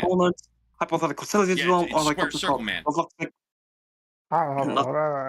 Yeah, it's Square Circle Man. You see, it's just going to be the case that no matter what question you ask me, I'm just going to say it's going to be the case, and then blather incoherently like it's just going to be the case that that's what you do. Look, oh my God, bro! Like you're actually so hard to talk to. This is gonna be the case that dude, you're I know retarded. this. You think I don't know I'm a fucking miserable sack of shit that's just too goddamn smart for my own good and I have no fucking life, so I just sit on the internet and shit on You're not smart. Look, I am a goddamn genius, bro. Dude, I talk to people that have PhDs, bro. Like, you're actually pretty dumb. It's not bro. hard to get a PhD. Kent Hovind has a PhD, bro. I know, like, some people just, they like It's just gonna be the case that Look, I have been studying, like, philo it's just for, gonna like, be the case that you haven't studied that long. Yeah, and you've only been introduced to the only valid epistemic model that addresses the God topic last hour or so. So you haven't been done any studying, really. You've been actually a very obstinate student, if I do say so myself. I don't even study this for fun. Like, I don't even study this for, like, actual, you know, education. I just study this for fun, bro. That's it. Yeah, I study this for all different kinds of reasons, to help people like you, and to scratch an itch. Oh, I don't need help. I'm like a genius already, Dude, man. yeah, you definitely need help, dude. You definitely need help. Remember how you didn't know that ontology changes over time? You need help, man. Your Dunning-Kruger is I don't know fucking what with you. ontology, right? There's gonna be like if you state like that existence is gonna be like something like, do you take existence as a predicate or like a quantifier? Okay, so you remember my ice cube analogy? Do you take existence as a quantifier or like what's it called, a predicate? I'm not a fucking nerd. I can't answer that stupid Phil Bro shit. Okay, so like you don't know shit then. You don't even know what like ontology Yeah, I don't know changes. Phil Bro lingo. Correct. I don't know Phil Broism. Yeah, that's I don't know what that means. It means that stupid shit you've been sucking its dick for the last however many years. That stupid shit. I don't practice that stupid shit. I don't have your jargon, your parlance. I don't have that. I don't have that condition that you suffer.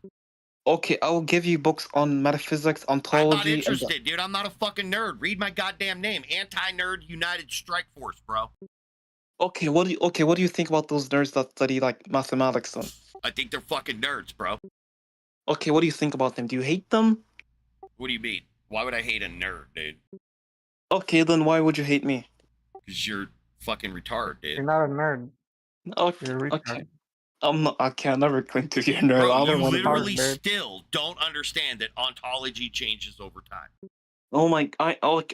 Look. You have to reject corresponding theory. No, I don't. Correspondence theory would just suggest that my answer should change to the changing ontology over time. When I look at the ice cube, I say it's a puddle of water. That's what I say. Okay, I could give an argument against corresponding theory if you like want to. It's gonna be like with the premises, and it's gonna be like using like, I don't know what that even means, bro. You're not gonna give me an argument against my truth model. You can offer me a different truth model, but I'm using the correspondence theory of truth in my brain. My brain's doing that. I'm not in control of that. It's just some nerd codified what my brain's doing, so I say correspondence theory of truth. It'd be like digestion. I digest. That's not me. That's not my philosophy.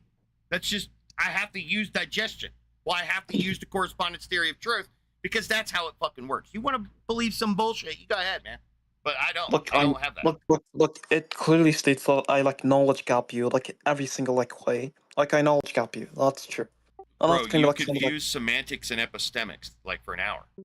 Oh my! I never confuse like epistemics and like Bro, semantics. you said you don't care about epistemology. That's what you said. There's gonna be like dude, something, you like, can prior play it context. back on the live, there's retard. Gonna be oh my god, there's gonna be prior context. I said I don't give a fuck about epistemology in the sense that I don't fucking study this shit. Yeah, it tells me everything about your brain dead ass right there. So then it's not gonna be like some sort of concession, you stupid, you idiot. It's a total concession.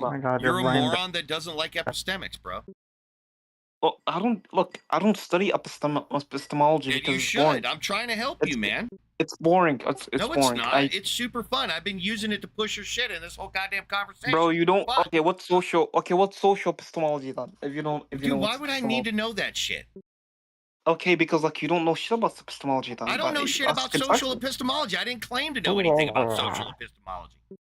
Okay, do you even like know like relativism like in terms of like epistemology? Bro, I know how to push a nerd's shit in with my epistemology. That's all I need to know. Okay. Do you know what's like relativism in terms of like epistemic systems? Do you know that you could play back on my live me using my epistemic model to push yours in? Okay, what's your epistemic model, and like what's gonna be the justification for your epistemic model, and like why do I need to accept your epistemic model in terms of like other models and like other systems? Go ahead. So I'm an empiricist, and you should accept it because you're not retarded, I guess. Yeah, what's gonna be premise one, and like With these premises, are they going to Hold like on, lead wait, to the hold on. conclusion? I'm not a Phil bro, dude. And like with these premises, are going to be like leading to some I'm sort not. of Hold on, conclusion? hold Is it on. I'm going to be not a like? Phil bro. Is, I'm not offering is you there an argument, retard. is their argument going to be like valid or Retard. technically valid? Retard. You want an argument? You want an argument? Yeah, go ahead. Okay, scroll in the side chat. Scroll up to Igtheism. Premise 1. All human knowledge begins with experiential data. Can you justify premise 1? Go ahead. No. Do you accept it or not? No, I reject premise 1. Okay, Can go you fuck justify yourself. premise 1? No, go fuck yourself. What? Yo, Yeah. okay, what's the inference rule for your argument? Is it gonna be like- I'm not going to Yeah. talk to a retard Go that's back. rejecting that premise, bro. Why would I talk to you? Okay, what's the inference rule? Like, Human. do you know like Hey, human. What kind of knowledge do you have, human? knowledge, I guess? Yeah, but what kind? Do you have like squirrel knowledge? Do you have human knowledge? Do you have, zebra knowledge? Do you have unicorn knowledge? Of course I'm gonna be like having like human knowledge Oh, because so like you have human. Do you have any non-human knowledge there, Mr. Human? Dude, to be a human is gonna be like rational agent, The right? the question is, do you have any non-human knowledge in there, Mr. Human? Like, what percentage of the knowledge you have is non-human knowledge? Can you just give me a percentage? Like 3%, maybe 1%, 0.01517%. That's a number. What percent of knowledge in your brain do you think is non-human knowledge? Mr. I deny premise 1, which I remind you is all human knowledge begins with experiential data. Can you just go ahead and tell me what kind of non-human knowledge you have? Mr. Tard Boy? Can you do that? Or can you just go ahead and accept premise 1 because you're an invalid and you fucked up? Now you see how you fucked up. You accepting premise 1 now? Enough condescension for me. You got it? You're locked in? Premise 1? You're cool? You like that shit now, huh? Now that you thought about it for 2 fucking seconds, you love that shit, huh? That's a fucking awesome ass premise right there. That's some deep shit, huh? All human knowledge begins with experiential data. Now that you really think about it, and you're not a fucking retard. Your argument is No, not that's a been premise. sound. That's a your premise. argument is not Hold been on, sound. that's a Your premise. argument- That's not an Oh argument. my That's a god, premise. your argument is not been sound. Oh. Hey, retard. That's a premise, not an argument. Do you accept premise 1 or you reject premise 1? Okay, why am I obligated? Yo, retard, do you accept premise 1 or do you reject premise 1? Why am I obligated to? Yo, retard, do you accept? This is your last chance. The next moderation's a ban. Do you accept premise 1 or do you reject premise 1? I'll give you a couple seconds to marinate it, because I promise you, if I don't get an answer to this question when I unmute you, banning you. I've already collected your fucking data here. I'm going to go ahead and type the command. All I got to do is hit enter. Do you accept or do you reject premise 1? All human knowledge begins with experiential data. I accept premise 1. Okay, now, retard. If you do this again, if you say you accept or reject, and then I convince you otherwise, you're getting banned. That's what's happening. You don't get to change your mind. Now that you just demonstrated to the live, that you Philbroed premise 1, and you actually accept premise 1, if you do it again, you're getting banned. So premise 2, to justify a claim about reality, there must be some valid inferential bridge from evidence to conclusion. Can you give me a justification for that premise? No. Do you accept or do you reject premise 2? Okay. Premise 2. I can't understand. If you make another noise, I don't understand. You're getting banned. I accept premise 2, man. Okay, so premise 3. Claims about ontology go beyond immediate appearances and attempt to describe what reality is in itself. Oh, sure, man. This actually so hilarious, man. Yeah, I'm done. I'm done. I'm not going to listen to him fucking spurred. I think it was a cartoon. Pushed his fucking shit in the whole conversation. For the rest of the chat, because a lot of the chat might be interested in the rest of my argument. So my third premise here is claims about ontology go beyond immediate appearances and attempt to describe what reality is in itself. So that's what epistemology is attempting to do. Epistemology is attempting to take what our visceral sensations is providing and give a deep explanation to it. We're trying to understand it such that we can break it apart conceptually. That's what we're doing. So we have the immediate appearances, which is our immediate investigation or our experience, our direct experience. But then in a metacognition, in a metacognized state, we unpack that and understand it. And so that's what premise 3 is talking about. Claims about ontology go beyond immediate appearances and attempt to describe what reality is in itself. Then premise 4, if an ontological claim cannot be connected to possible experience, observation, or evidential consequences, then no inferential bridge exists between the evidence and the claim. Conclusion, ontological claims disconnected from possible experiences are non sequiturs rather than justified conclusions. So it's just to say that if you, as I've been arguing this whole time, if you are going to comment about the nature of reality in correspondence theory of truth, since correspondence theory is referring to the state of affairs, or since in this model we're referring to the state of affairs, then that's, like if you have a statement, like we were talking about the dog. If you're saying there's a dog running, if there is no dog running, then the statement isn't true or false because you're not appealing to a state of affairs that's necessary in correspondence. Because correspondence is only true if it's true within respect to a state of affairs. It's an accurate representation of the state of affairs. So these theists and these atheists, the reason it gets so confusing is because for thousands of years they've been discussing this thing absent the state of affairs. There's not been a state of affairs when talking about God's ontology. And it seems to be fine for these people that through correspondence theory of truth, if you're going to assess the ontology of God, and you're going to do that absent access to the ontology of God, then everything you say about it's going to be a non sequitur. It may or may not be true, but we'll never be able to evaluate its truth factor unless we experience it in some way. We have to make that measurement because that's what our statement is about. And so you can't have one without the other. You can't have truth without a state of affairs, and you can't have a state of affairs without truth, because all states of affairs, when properly represented, would be true, and they are the truth maker. So they're interrelated. They're just two aspects of the monkey trying to understand reality. Epistemology is just the models that we build off of what we think we understand about the ontology. But we have to understand that we're never going to have true access to the ontology. That, for one, ontology changes over time. For two, there's a deep aspect about ontology that things are these three-dimensional objects, and to truly understand them, you have to destroy them and break them down into multi-dimensional facets, these layers and shit like that. But that layerization, that sequentialization, making orders and steps of reality, that's just a model. And you can't conflate your models with, what's actually happening, or the map with the territory. They're two different things. And it's just to say that if you're drawing a map and that map is about some territory, well, then you need to point your easel in the direction of the territory so that you're able to properly represent it on the map. And if I see you staring at a fucking wall and you constantly keep looking over and you're drawing a fucking mountain, but you're just looking at a goddamn wall, I don't know what the fuck you're doing.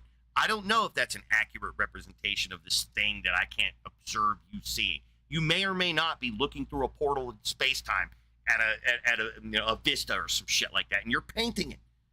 But I can't see it. I have no access to it, so I don't know if your painting is an accurate representation or not. But I do know that if I was looking through the same fucking portal as, the artist, that I would be able to properly represent accuracy claims and validity claims and things like that about the state of affairs, because I now have access to the state of affairs. And I think everybody understands this. I think this is fucking trivial. And I think what happens is when they see this, they see it's a conversation killer, because they do. They just want to talk about God's ontology.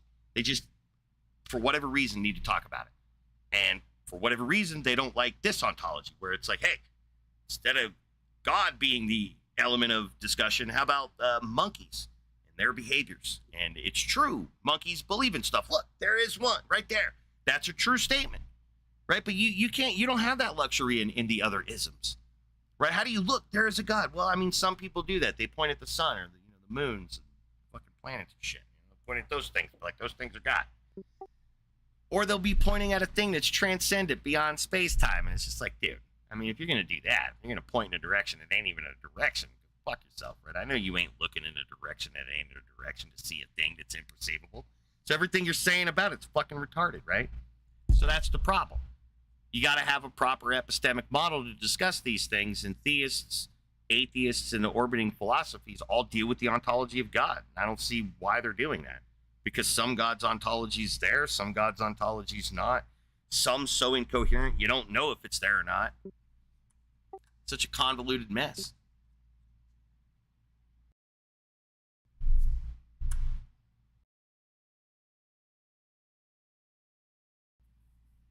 Yeah, and the semantic leprechauns are more consistent than God. Sorry, I didn't see that earlier.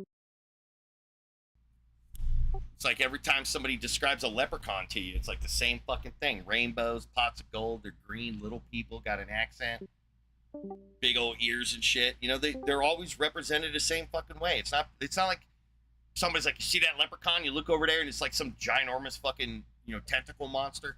But that never happened. Be right back, my dog needs to go out.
Wow.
Hello?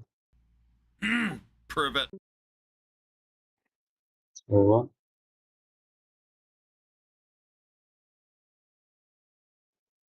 So I know divided. Dude, it's hard to hear you, man. Your mic's pretty bad. Maybe switch mics. Switch mics.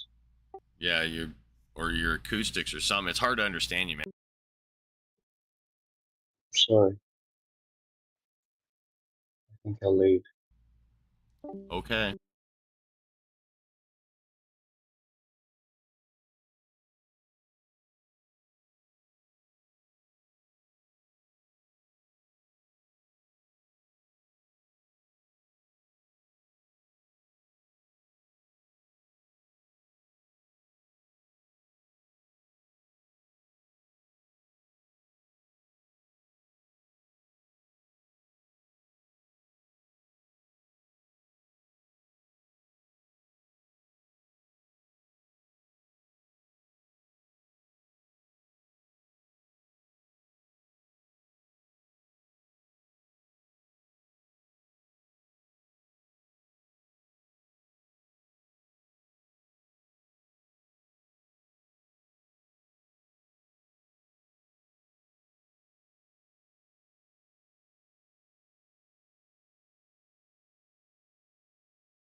All right, nerd, let's go. Prove it.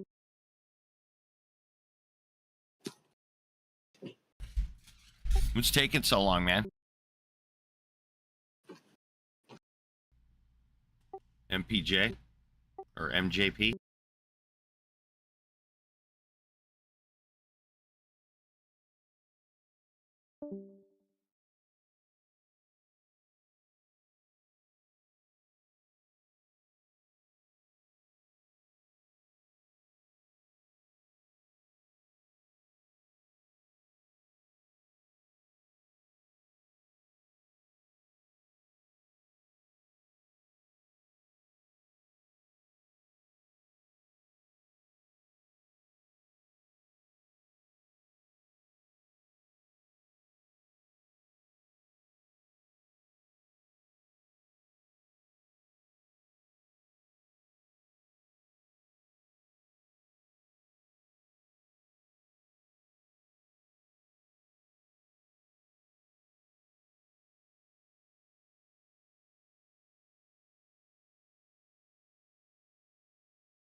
Hello? Prove it. Oh, what happened to Agnostic One? You understand that you're on my block list, right? Oh, this is Agnostic One. That's strike 2. This is the guy who spends the most amount of time in politics. That's strike 3.